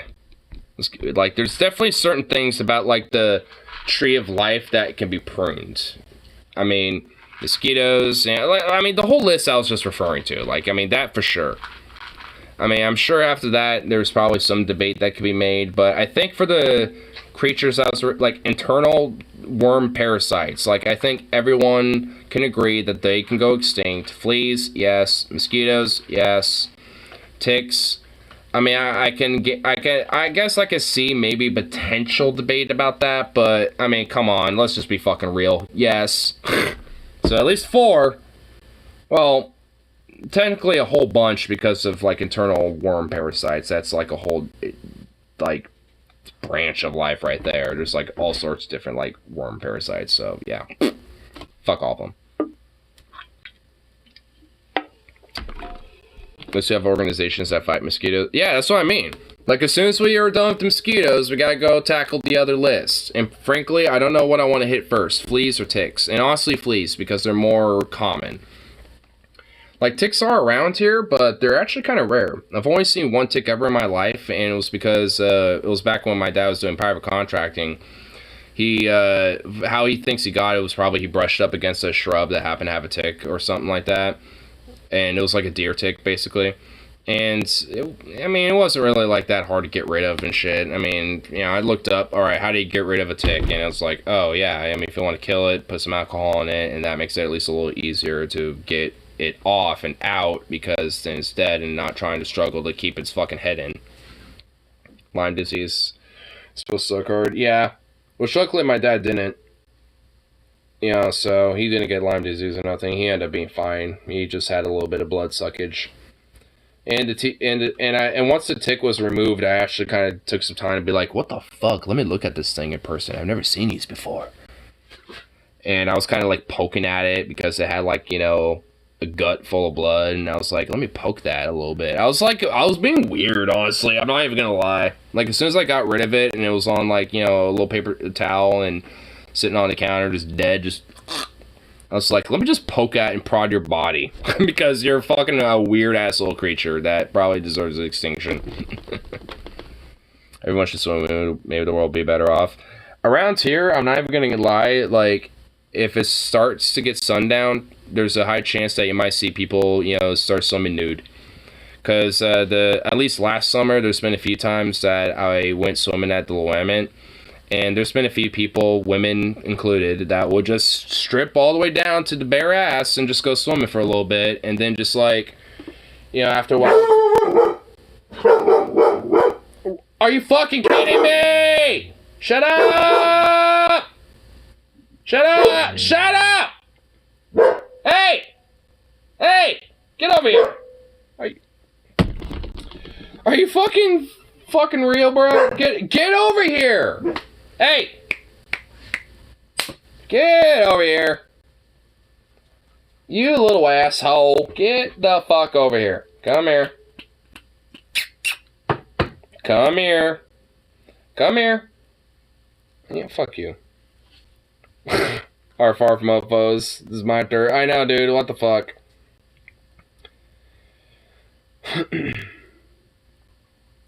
I don't even know what I was about to say. Fuck you, Zukov. Mid-sentence, man.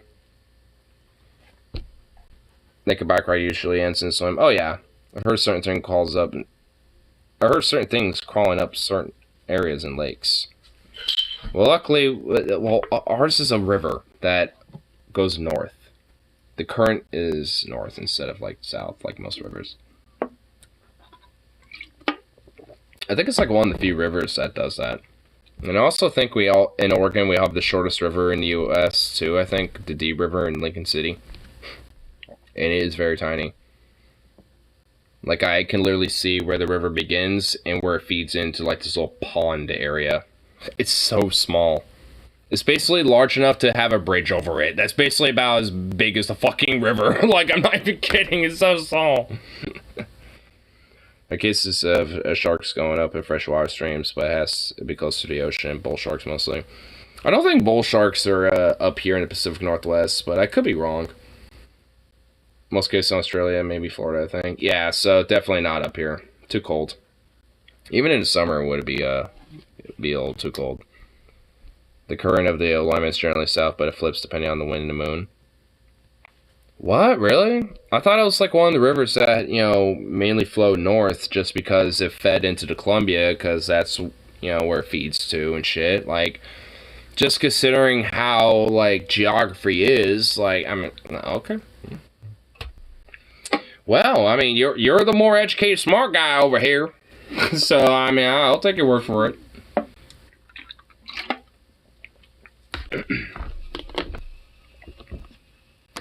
Because honestly, every time I've seen it, I see that current going north, going up. I guess, well, yeah, I don't know. Yeah, I mean, even where I'm pointing, yeah, north will be that way, yeah. West is that way, east is that way, so, yeah. I got my bearings.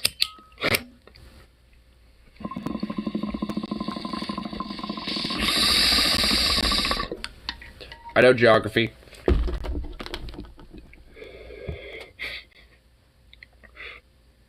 Smart guys are my favorite. Teach me, old wise one. Oh, yes.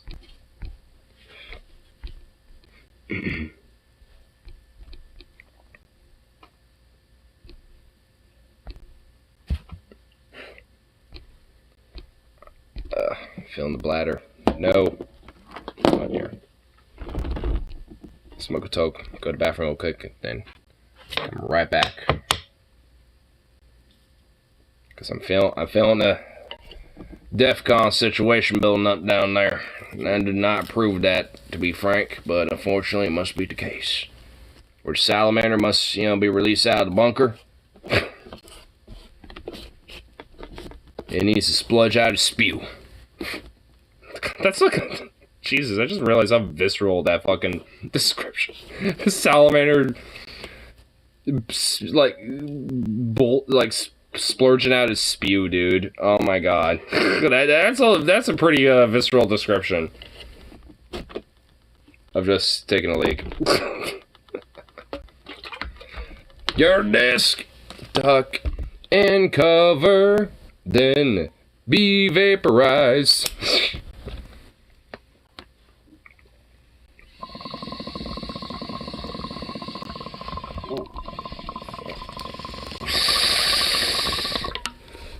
Here, I'll put you a little tune here real quick. Turn it down a little bit, just to make sure it doesn't explode. And be right back. Fuck. Is it? Really? There we go. Ooba! Jeez.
Come on.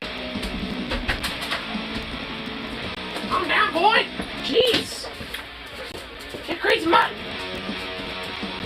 Oh, he's a crazy man. Oh, he's a crazy boy. What's a crazy boy?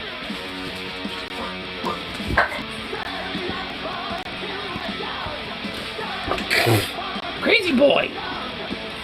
You're crazy.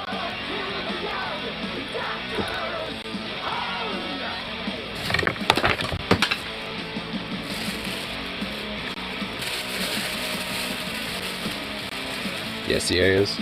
Oh, it's meant to be CSA, and it's United Combined Syndicates of America. It's based on a mod for Hearts of Iron 4, a video game, and it's basically like the idea is essentially like America, like Germany wins World War I, and then the idea is basically that. Let's play around with my.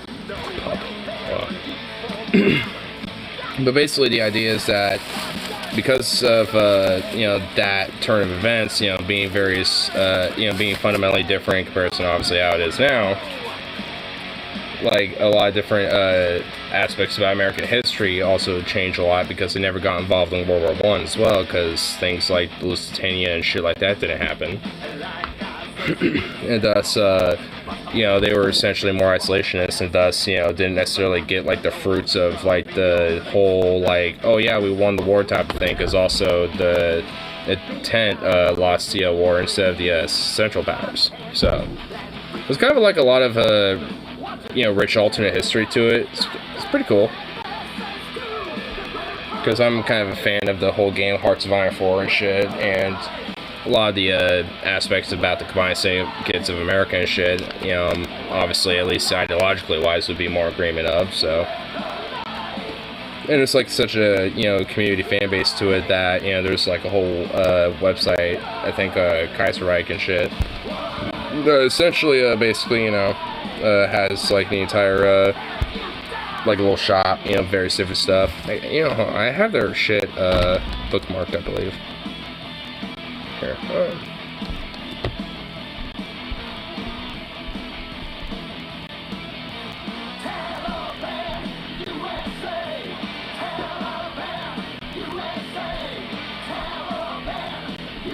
Here, where's their website? I think it's gonna be Kaiser Cat Cinema, I believe it's gonna be called. Yeah, right there. Google recognizes him as a musical artist for some reason.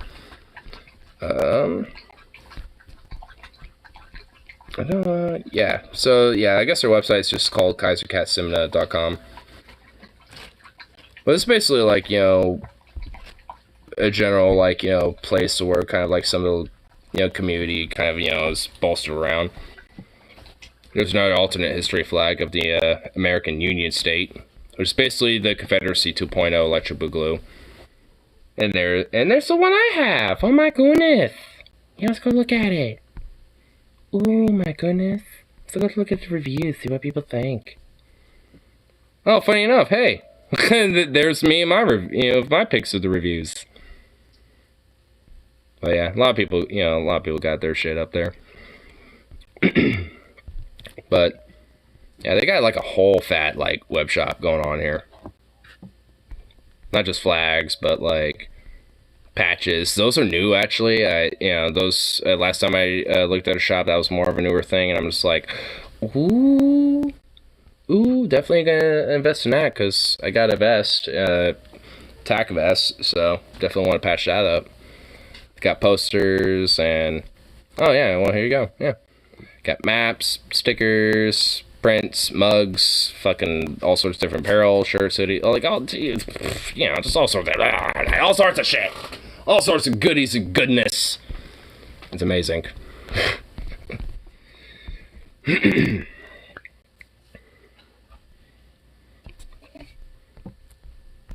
But I know it's about like I know it started up with a dude named Vincent. Yeah. Oh yeah, about the artist. Oh yeah, here we go. Oh yeah, here. Let me bring the screen back up.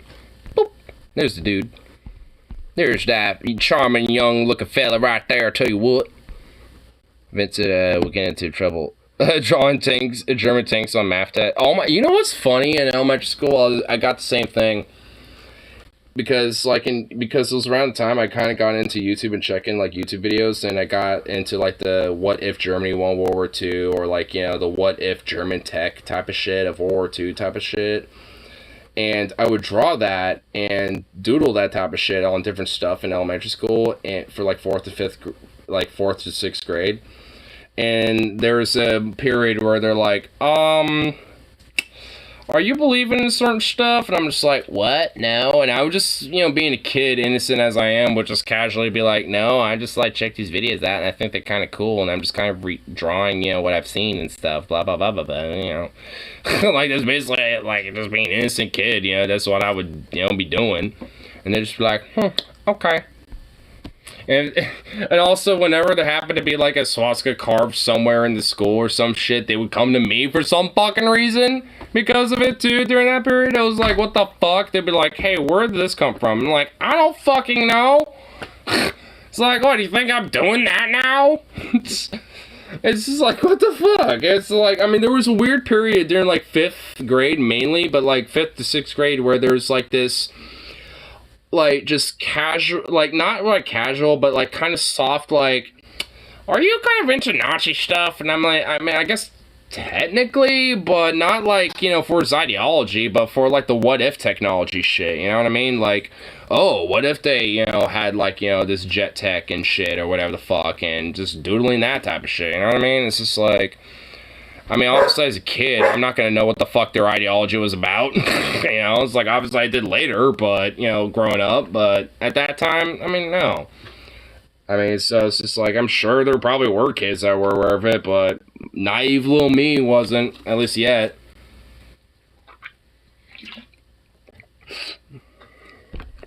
The story where Nazis get alien tech. Oh, is that basically like... No, it's not Iron Sky. That's basically where the Nazis, like, you know, go to the moon and colonize it and shit like that. That movie's actually pretty fucking hilarious. Well, the 2 movies of it. That's imitation. I mean, it wasn't like the exact thing I was going for. It was just more or less just like the staunch, like, disciplinary fucking, like, teacher of, like, nya. I guess, you know, it could fit with it too a little bit. Obviously, Nazis aren't interested in y'all's history and such, right? Well, I mean, also with the, well, I mean, that was growing up and shit. Like, obviously, when it comes to, like, you know, like, the aspects of the Nazis in themselves, like, yeah, I mean, they're fundamentally detestable. Like, I mean, just, you know, just based on the premise of who the fuck, you know, they are and what they represented. I mean, like, when it comes to, like history and stuff like that, just by proxy, I have, like, I think a lot of people who tend to be interested in history and shit have kind of an interest in alternate history and stuff, and there's always, like, an exploration when it comes to that type of stuff. I mean, you know, at least growing up, for some reason, because at least, you know, when during 5th grade and shit, I was, like, you know, going through that type of, like, phase of checking those videos out. That was just kind of the thing, but at this point, it's more of, like, if anything, my biggest, like, alternate history interest is, you know, the overall Kaiserreich lore, and in that lore, the Nazis aren't even a thing. Like, not even the Bolsheviks and shit, really, at that point. Like, I mean, like, they were for a minute, but then, because of disgruntled workers and because the movement kind of fizzled, Lenin was assassinated and shit, and it never went anywhere. But the syndicates in France and the worker syndicalists there did. And thus, that's kind of where the USSR of the alternate history is with, like, France and then eventually the Union of Britain, where the revolution goes there, and then parts of northern Italy, and essentially because of the victory in World War I of Germany, they become kind of like Central Europa, where it's like Germany, Austria, Hungary, and then like some Central European countries that kind of become like the monarch centrist kind of like royal powers and shit like that.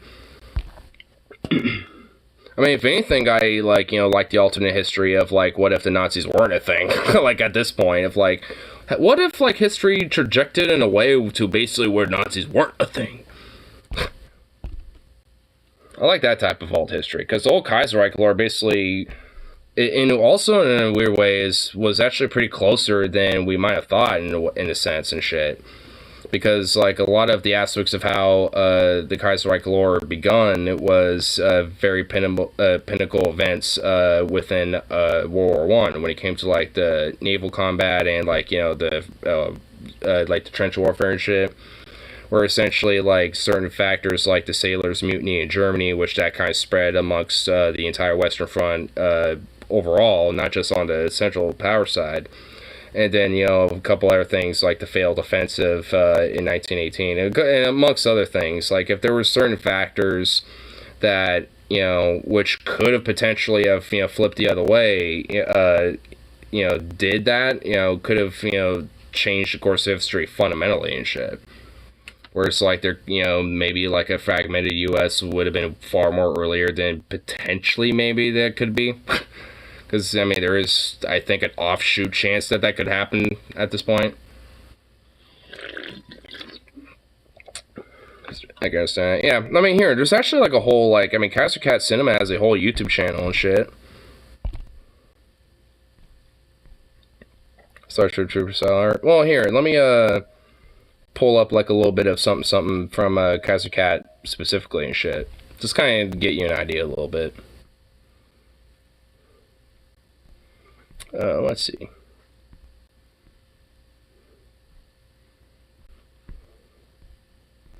Oh, what's one of their newer stuff here? Oh shit, they actually have been doing like their little animated series now at this point. The Nights in Shanghai episodes of the Casanova. Oh damn, they're like an hour long? Fuck.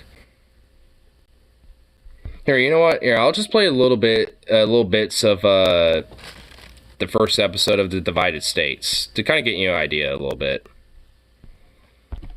I won't play the entire episode because the whole episode's like 20-something minutes, but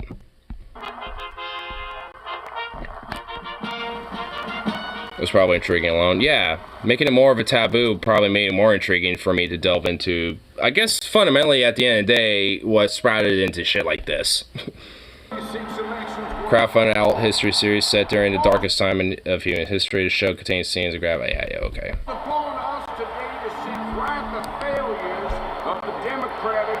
I'm sure you're aware of Huey Long, the original. I mean, in this little series, he's named Howard Langdon, but in the actual mod in the game Hearts of Iron 4, it's Huey Long, and that's who this is supposed to be. From the ashes of this civil war, the American Union State will rise.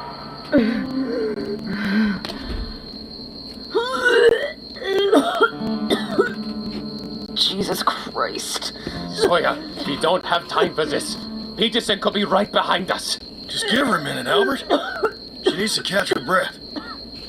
We all need to catch our breath. It's hard. I'm alright. We have to get to Denver. Denver? Emily, you're in no condition to move. At this rate, you won't even make it out of Kansas. I can. I can make it, Sawyer. No, Emily, you can't. Look at yourself. You can barely hold yourself up, let alone a rifle. Burning up, dehydrated. You look sicker than a dog. Without malaria, sounds like it. You are done. Sawyer, we don't have time. The Germans could have an air patrol out soon. We're out in the open, too exposed. We have to find cover, now. Albert's right. We just have In this timeline, the Germans are helping the American Union State. So, like in the Spanish Civil War, when the Nazis were sending volunteers to help the Francisco nationalists, the Germans here helped the American Union State. And the French and the British helped the combined syndicates of America in this timeline as well. just like the Soviets did in the Spanish Civil War. I mean, in a lot of ways, there's actually a lot of similarities to the real timeline versus the alternate timeline. It's just more or less like events and, like, you know, countries and certain people are different. I mean, it's kind of the fundamental thing, really. And also ideologies to a degree, too. Shut it, you two. We got something headed our way.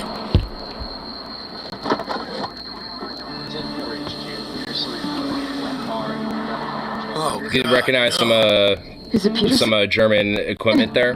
There's no way he could have gotten out that fast. It's way worse than Peterson. It's the Silver Goddamn Legion. God damn it! Recognize the name of the Silver Legion? They're a real thing in our timeline. In this timeline, they are too. Albert. The IWW is as well. If anything, actually, the Combined Syndicates of America is essentially basically the nation government form of the IWW, while the American Union State is basically, to a degree, like a lot of what the far-right nationalism that was propping up in the 30s and shit. Like, if you think of, like, Madison Square Garden in the 30s, like in 36 or 38, of all the fucking Silver Legion and Nazis and nationalists there, like, I mean, it's kind of like a play on to a lot of that shit that was building up in that timeline. Like Blair Mountain, a lot of the labor movement that was happening during the 20s still happened and shit, but if anything, they end up being far more bloodier. So Blair Mountain is a lot more of a violent conflict in our timeline even. So it's like there's some aspects about like the two timelines that are actually pretty similar. If anything, actually pretty relatively the same, but it's just that what leads up to it is what really makes it different.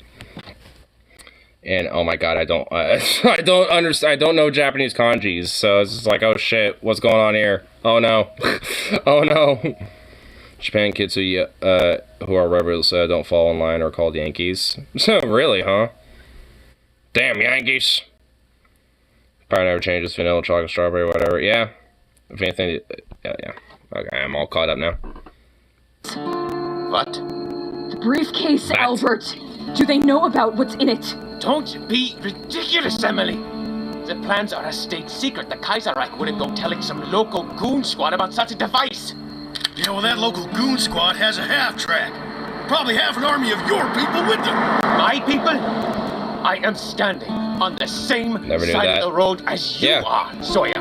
Yeah, I mean, that's why I find, if you want to know a little more about the overall, like, Kaiserreich lore and the alternate history of it, here, let me go back to it. Yeah, here we go. Like, Alternate History Hub's video right here, this is like a really good general basis explainer video of like the general lore, what builds up to it, like what happens in the timelines and stuff like that.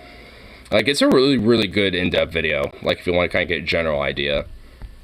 This is kind of directly from the community right here. Fields. Half the goddamn state has been sold to Germany. The traitor state, Union state friend saw to that. We don't have time to argue over this.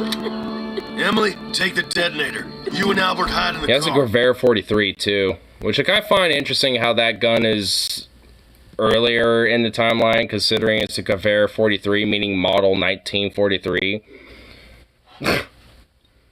So I find that interesting. Things go south. You blow the charges and make a run for it. I'll hold him off for as long as I can. Damn it, Sawyer. This isn't time for your cowboy antics. He's got the hat for it. I will not have you fight me over this. Not this time. Not after what happened at Fort Columbia. We couldn't have prevented what happened at Fort Columbia, Sawyer. Enough. Take this detonator and get in the car. State your name and unit, soldier. Paul Sawyer, lieutenant in the 17th Louisiana Rangers. Uh-huh. And what is a Louisiana Ranger doing in Kansas, hundreds of miles from the front line, next to a commandeered vehicle, Lieutenant? Special orders, counterinsurgency. Found a Cindy spy peeping the old Eric's. He didn't come willingly. I can get my orders if you like, sir. Those bombs are way too close to Sawyer. The explosion. Not now, Albert. These orders are outdated, Lieutenant. You wouldn't mind if we search your vehicle over there, would you? Sir, I'm on a very time-sensitive mission. I really do gotta get... not one step closer, you Cindy scum. I think we found our oil well burner, Chief. Perhaps we have. We'll be taking you in for further questioning, Lieutenant. The chaplains... I can tell the backing actors aren't exactly as talented as the main ones. ...better at getting information out of you. I'm sorry you feel that way, sir. We just cannot get a goddamn break. Emily, don't! You may run for a long time, but I love the cover for the song.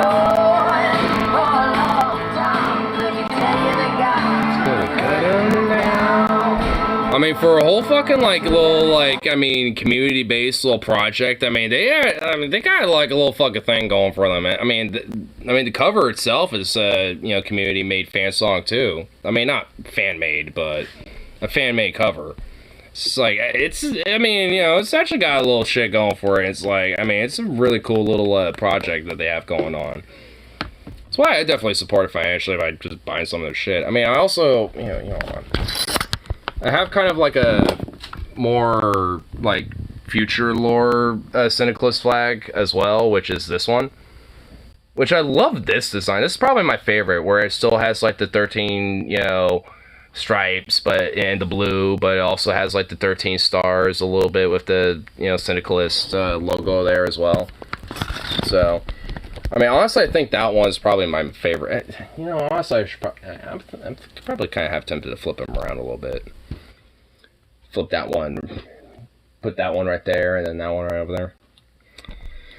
I used to have them outside, but then some major windstorms fucking knocked everything down. I'm like, you know what, that ain't gonna work, so I just kind of reintegrate them all in here. So I just need to buy a goddamn flagpole, honestly. Or I guess a couple of them. Got 1, 2... I have a third one right here hiding under these ones, and then I got that one. And then I have a IWW flag that's stored up in my, like, little ammo boxes in my ammo containers in that top one right there. So, I have a lot of flags, and I want a couple more too. I want to get that like the LGBT flag that has like the that side triangle part. I don't know, I don't know which iteration or which specific name for that LGBT flag is, but I want that one that says like Armed Careers Bash Back with an AK on it, because I've seen a couple of those on Etsy, and I'm just like, I want that.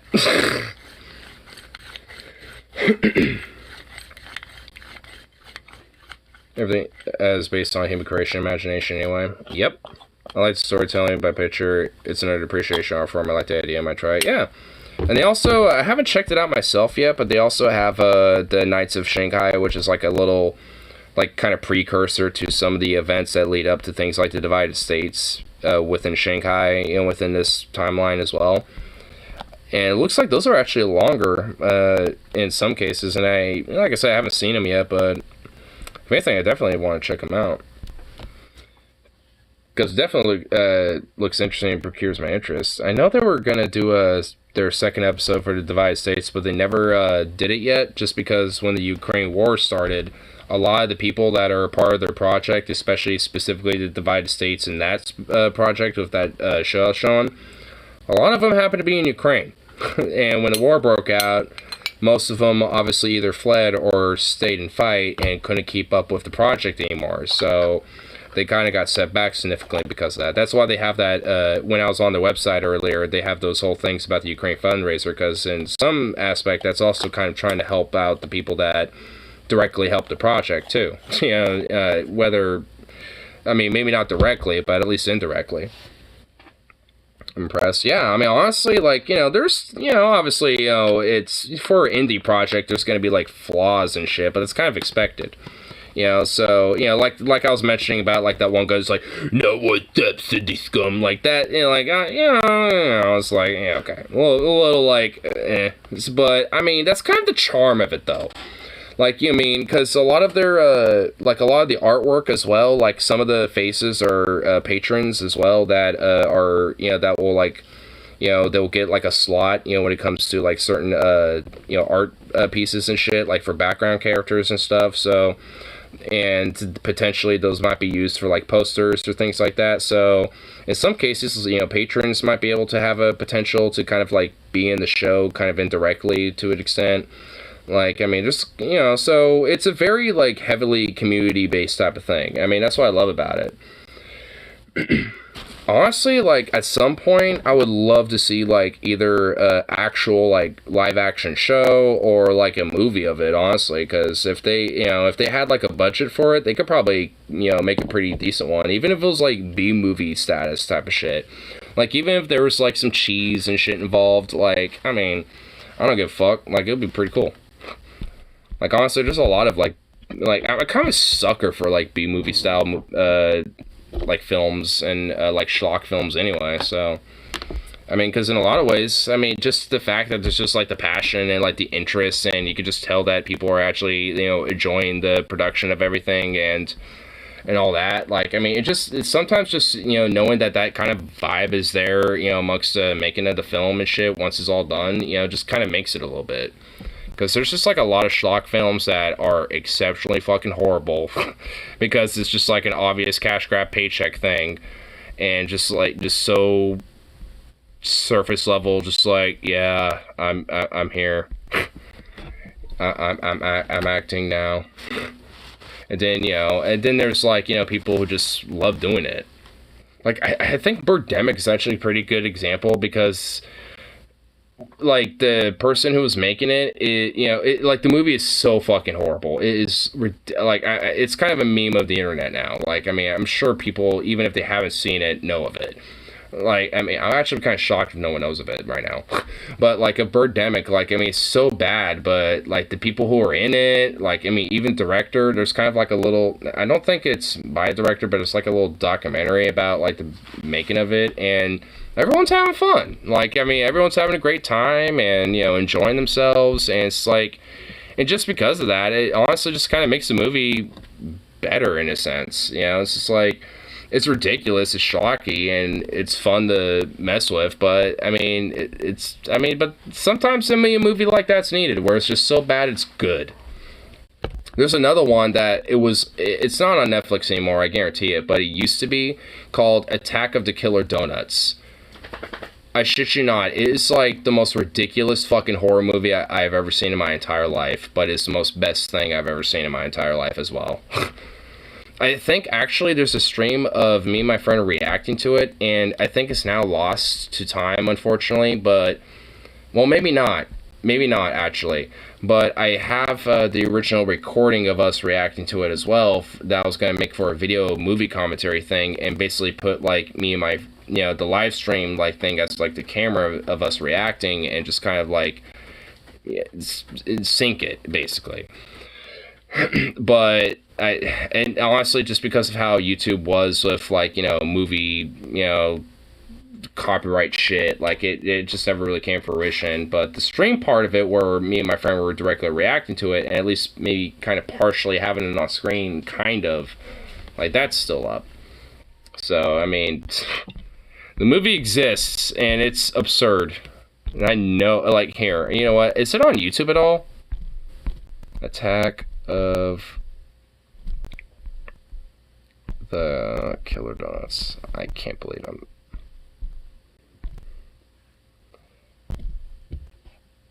Oh my god, it's on fucking YouTube. Really? Is it actually? Oh my god, yes it is. This is it. This is the movie. Oh my god. Wow. Yeah, it's on YouTube now. Does this mean I could probably get away with a movie commentary of it now?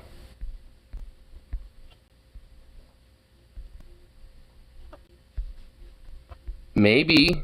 Oh.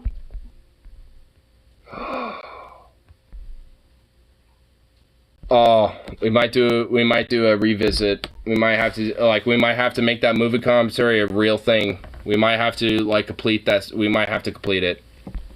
It's on. It actually is. Oh my god. If it's on YouTube, like, I mean, wait, no. Probably not. Probably not. If it's on this form. Wait a minute. Buy or rent it, but I can watch it for fucking free. See, hold on. See, this is what I don't get. Like, is it, like, can I get away with it or can I not? Oh god, there's a trailer for it. Look at these horribly CGI donuts, man. Oh my god. I mean, there's clips. Another one. There's another one right here. I have a feeling I could probably, like... Wait, there's Attack of the Killer Tomatoes? What the...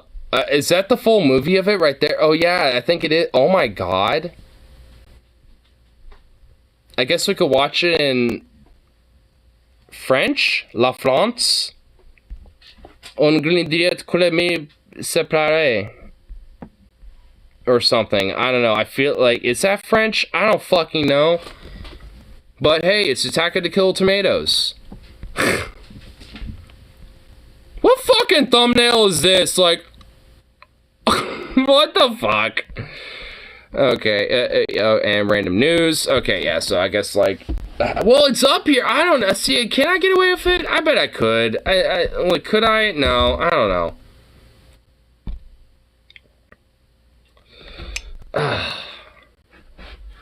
I want to. It's getting late, so I'm gonna hit the A. It's been an honor. Just want to wish you well, encourage you to keep you and yourself and authentic. So, yeah, we'll keep up there. Hope to chat when it works. Yeah, no worries, man. It was good to chat with you, too. And I hope you have a good rest and a good slumber. I probably won't, like, right now, but, you know, maybe, like, at the 4-hour mark. I'm almost at that point. I might. I don't know. Depends on my mood. Depends if I'm sleepy or not, or if I'm hungry or not. I am getting a little hungry, so.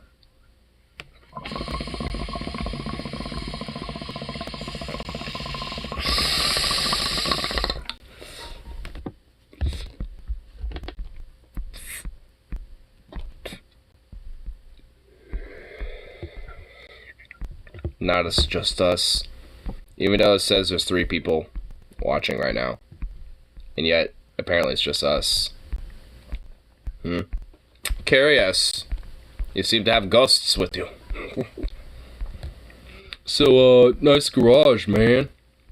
Not so good at small talk. Yeah, well, me neither. So how's the weather down there? That's how it is up here, because it's smithering hot. It's horrible. It's miserable. It's just gonna get worse. Oh. Like, I'm sweating right now. Like, what the fuck? Ugh. Come on, it's like 75 outside. Like, is it still, like, this hot in here? Like, we're fucking kidding me. Ugh. I hate the heat. I can't tolerate it. Did I mention I hate the heat and I'm unable to tolerate heat really well because I have a low heat tolerance? Ugh. Fucking just miserable. 72 here. Well, I mean, I guess it is in the middle of the night, so it's just gonna be nice, a little cool, but ugh.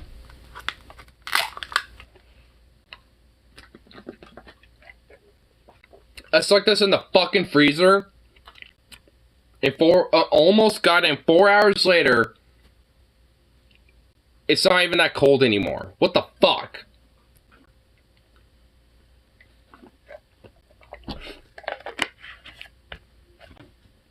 I stuck this bitch in the freezer all damn day. What the? Oh, are you kidding me, dude? Boo! And fuck you can be knocked over, you piece of shit.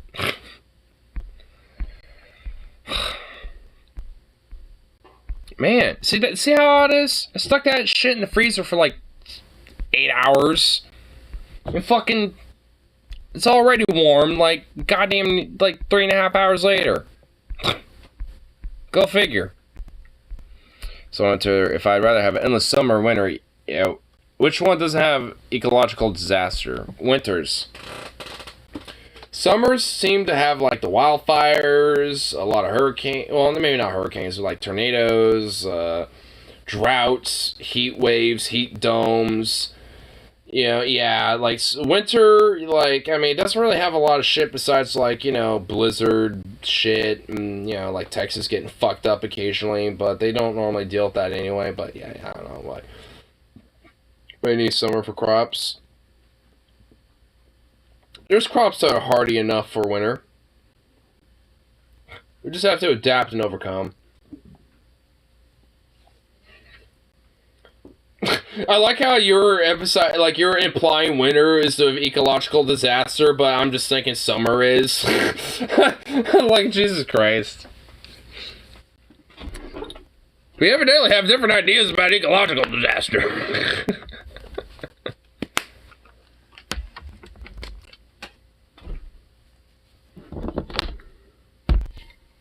My potatoes can, you know, muster through the goddamn winter, then yours can too, brother. It's plain both would be. Well, yeah, oh, yeah, fair enough, touche. Yeah. Yeah, that is a fair point right there.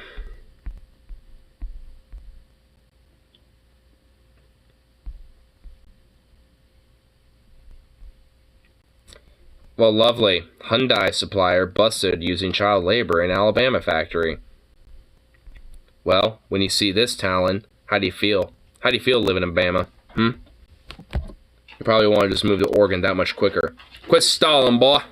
Quit stalling there, Venom. Come on, Come on, boy. Come on. Gotta get out of that state. Sukov, come here. I'll hold you. You sweet baby. Come here. I'm gonna scoop them up and just squeeze them to death and just, like, eat all their insides and call you George. Oh, you sweet baby. Good old fat libertarians tell you what, boy. Oh, who's a good baby? Oh, who's a good sweet baby boy?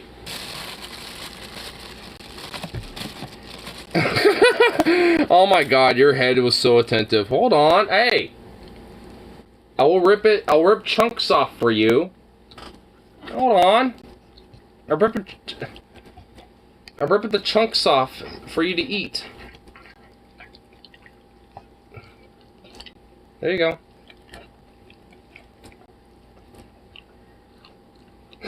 He's looking at the big one like, I want that first. There you go. Oh, you goofy. Bye-bye. Yeah. He's a little savage pig.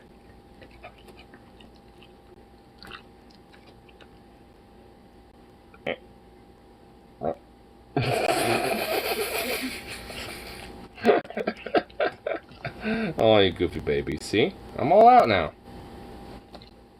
He's like, oh, you're out. No. Well, you feel like about a pound heavier. Oh, you sweet baby. Oh, who's like a baby boy? What's the rules?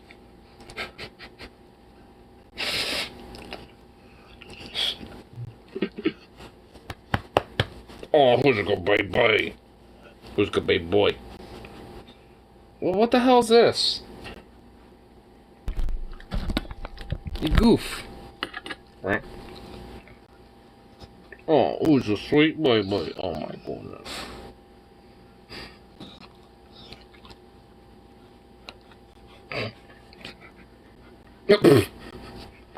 What is this? What is he doing? Like, this is like a very cat thing to do, but yet he does this on a daily basis. Booty, booty, booty, booty, booty, booty, booty.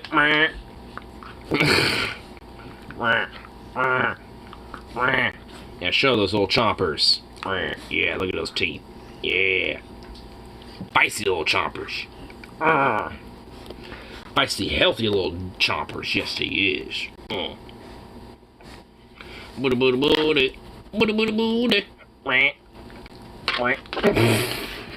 He's just like, "Rrr, how dare you."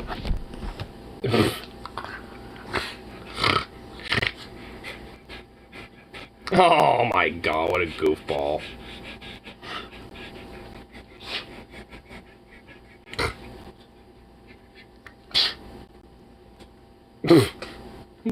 What is this?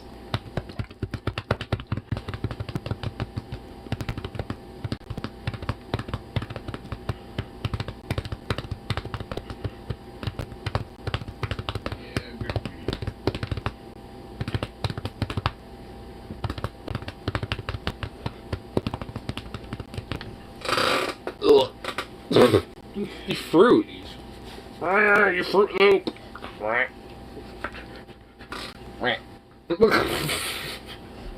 Oh my god, what?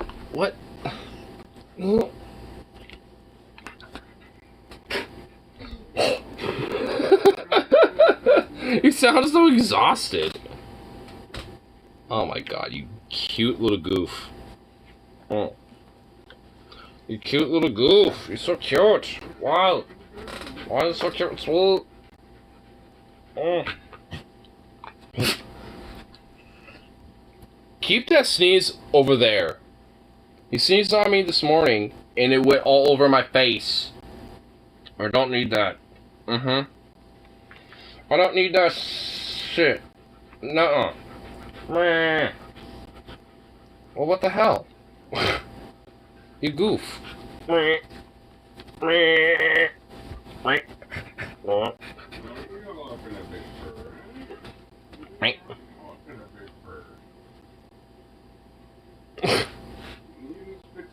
Oh my god, you goof. Look at you.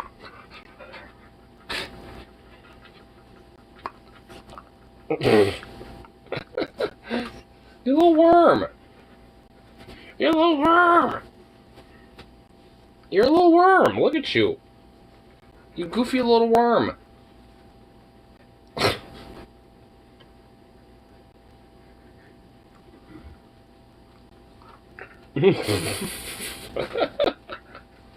You're so silly. What is this? You're so silly.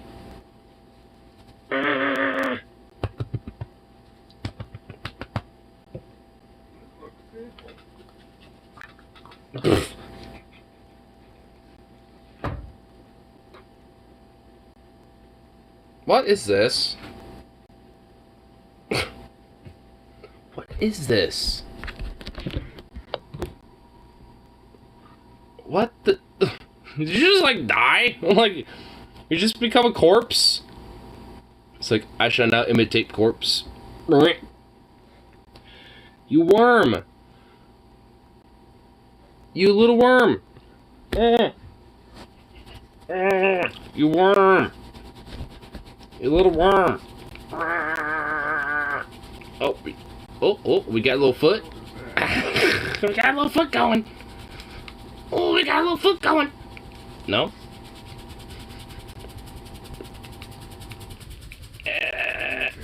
I can't keep this up forever, bro. You're not putting enough effort in it. That's right. You're not even putting effort in it, bro. See? What the fuck? What is... Can you explain this? Hey, you, hey. Hey, well, fine. Well, fuck off to my. Can you explain this? What? Can you explain this? I got like a corpse that, like, oh god. He's about to roll off in like the most unpleasant of ways. I love you and hug you and squeeze you and call you George. I would, but he's kind of in a predicament now. Hey. What's that? See, big bastard. Get over here. No! I was gonna grab a little fucker off of you. But no! You wanted to be a little bat. No, now you're being a bastard. Alright, get off me. Fine. I'll find that fucker later then. And I'll singe it and burn it like it properly deserves on a pyre, which is gonna be my fingertips. You're a fucking psychopath, look at you. You're a little worm. You don't act like a dog, you do everything that's like not dog. Peaches, I know, it's just, he don't give a fuck. His Peaches just be there to just, for the world to see. He literally don't give a fuck. I mean, for not like a big dog, he's got some big peaches, dude. It's ridiculous. At least YouTube recognizes that, you know, it's like, hey, an animal is an animal, and they, you know, it's like, it's just happenstance that it's just gonna be there. Because if a little puppy boy wants belly rubs and scritches and shit, you know, then, you know, it's just like, well, what? If the peaches happen to be there, they happen to be there. Oh, now what? Now what? Yeah, I got my own red rocket right here, bro. Boom. Why are you so curious about this? It's a fire. You're supposed to be afraid of this thing. See? You weirdo. You little weirdo.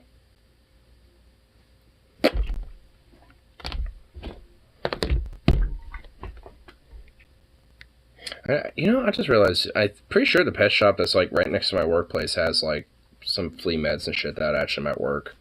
Because from what I understand, like the stuff like they use squeeze, you know, like on the back of their, you know, shoulder stuff, like that liquid shit actually makes things worse. And frankly, I think that's true because honestly, I feel like it did nothing but made the situation worse.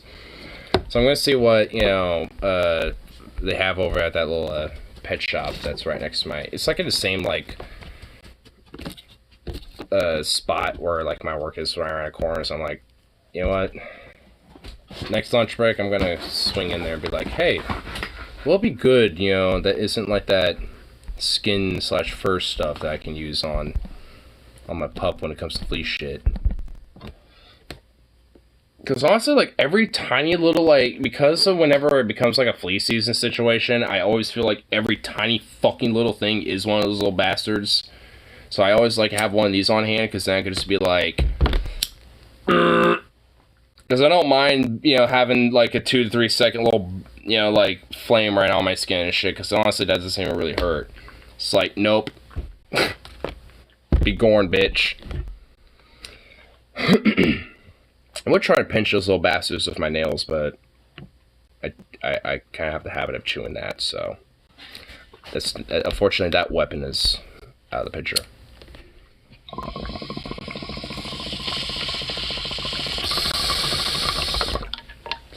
I got some good, like, fat bastards off of him the other night. I was burning them off. And they explode if you let them sit on the flame enough. Like, I, you know, set it on, like, a glass desk, and I was like, you know what? I was gonna let you burn there, bitch. And then it just, and because they're, you know, when they're pregnant or, like, full, they're huge at that point, in comparison to when they're, like, young or, you know, not full or anything. So they straight, like, they make, like, a straight, like a little pot, and they, like, go launching, you know, at that point. It's like, ooh, bursting like a good bastard. It's always a very, enjoyable for me, because it's like, yeah, the pressures of all your insides have burnt and exploded out of you, you flea special bastard, or whatever the fuck. You parasitical son of a bitch. Like, I'm pretty much, like, convinced and confidently, like, you know, willing to defend the fact that they are not fruitful or viable or needed on any level or any form of ecosystem or, like, the tree of life on any metric. Like, if you took fleas out, if anything, life and the rest of the family, less of the tree of life would actually flourish more because of it. Because there'll be less transitions of different diseases and shit like that that carry from fleas. So it's like, we actually would have a benefit, like mosquitoes, Hence why, from our earlier argument, about, like, first mosquitoes, then we go after the fleas, and then, like, the internal, like, worm parasites and shit like that, and so on and so forth. We just, kind of nitpick which ones are just very unnecessary, mainly just, like, parasitical, organisms and shit like that, and, make the rest of life, just a little bit better for it. I mean, we kind of did with, like, some viruses and shit, like measles and stuff, but unfortunately, a bunch of random anti-vax psycho dumb fucks, want to bring that back and shit, because now we have cases of that again. Yay! But, hey, we mostly got rid of it. So, just need to kind of keep more consistent with that tract. If we were just a little more consistent, we'd be okay. But no, we have to be full of various different levels of stupid. That's always great.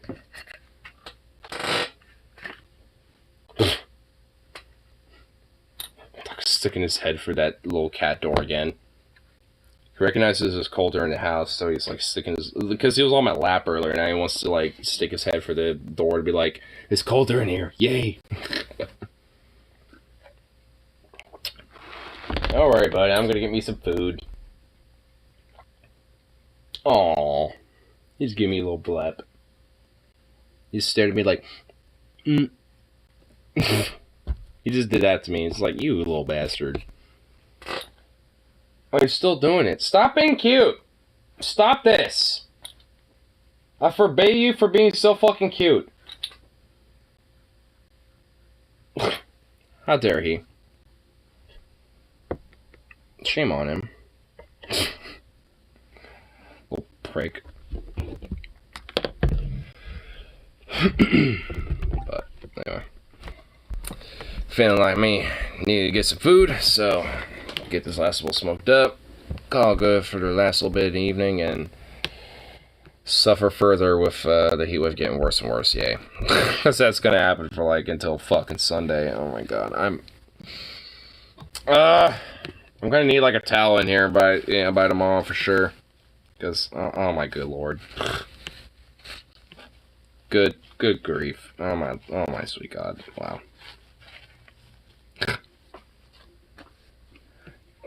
Jeez. My sweats must have been toxic, good lord.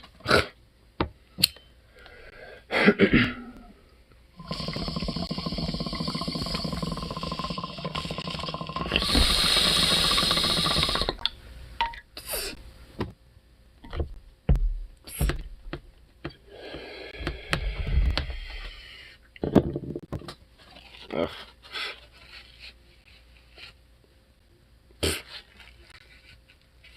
Good lord. Ugh. Anyway. I think I'll call good for the last little bit of the evening, so... Well, peace out for now, but I should be back around for that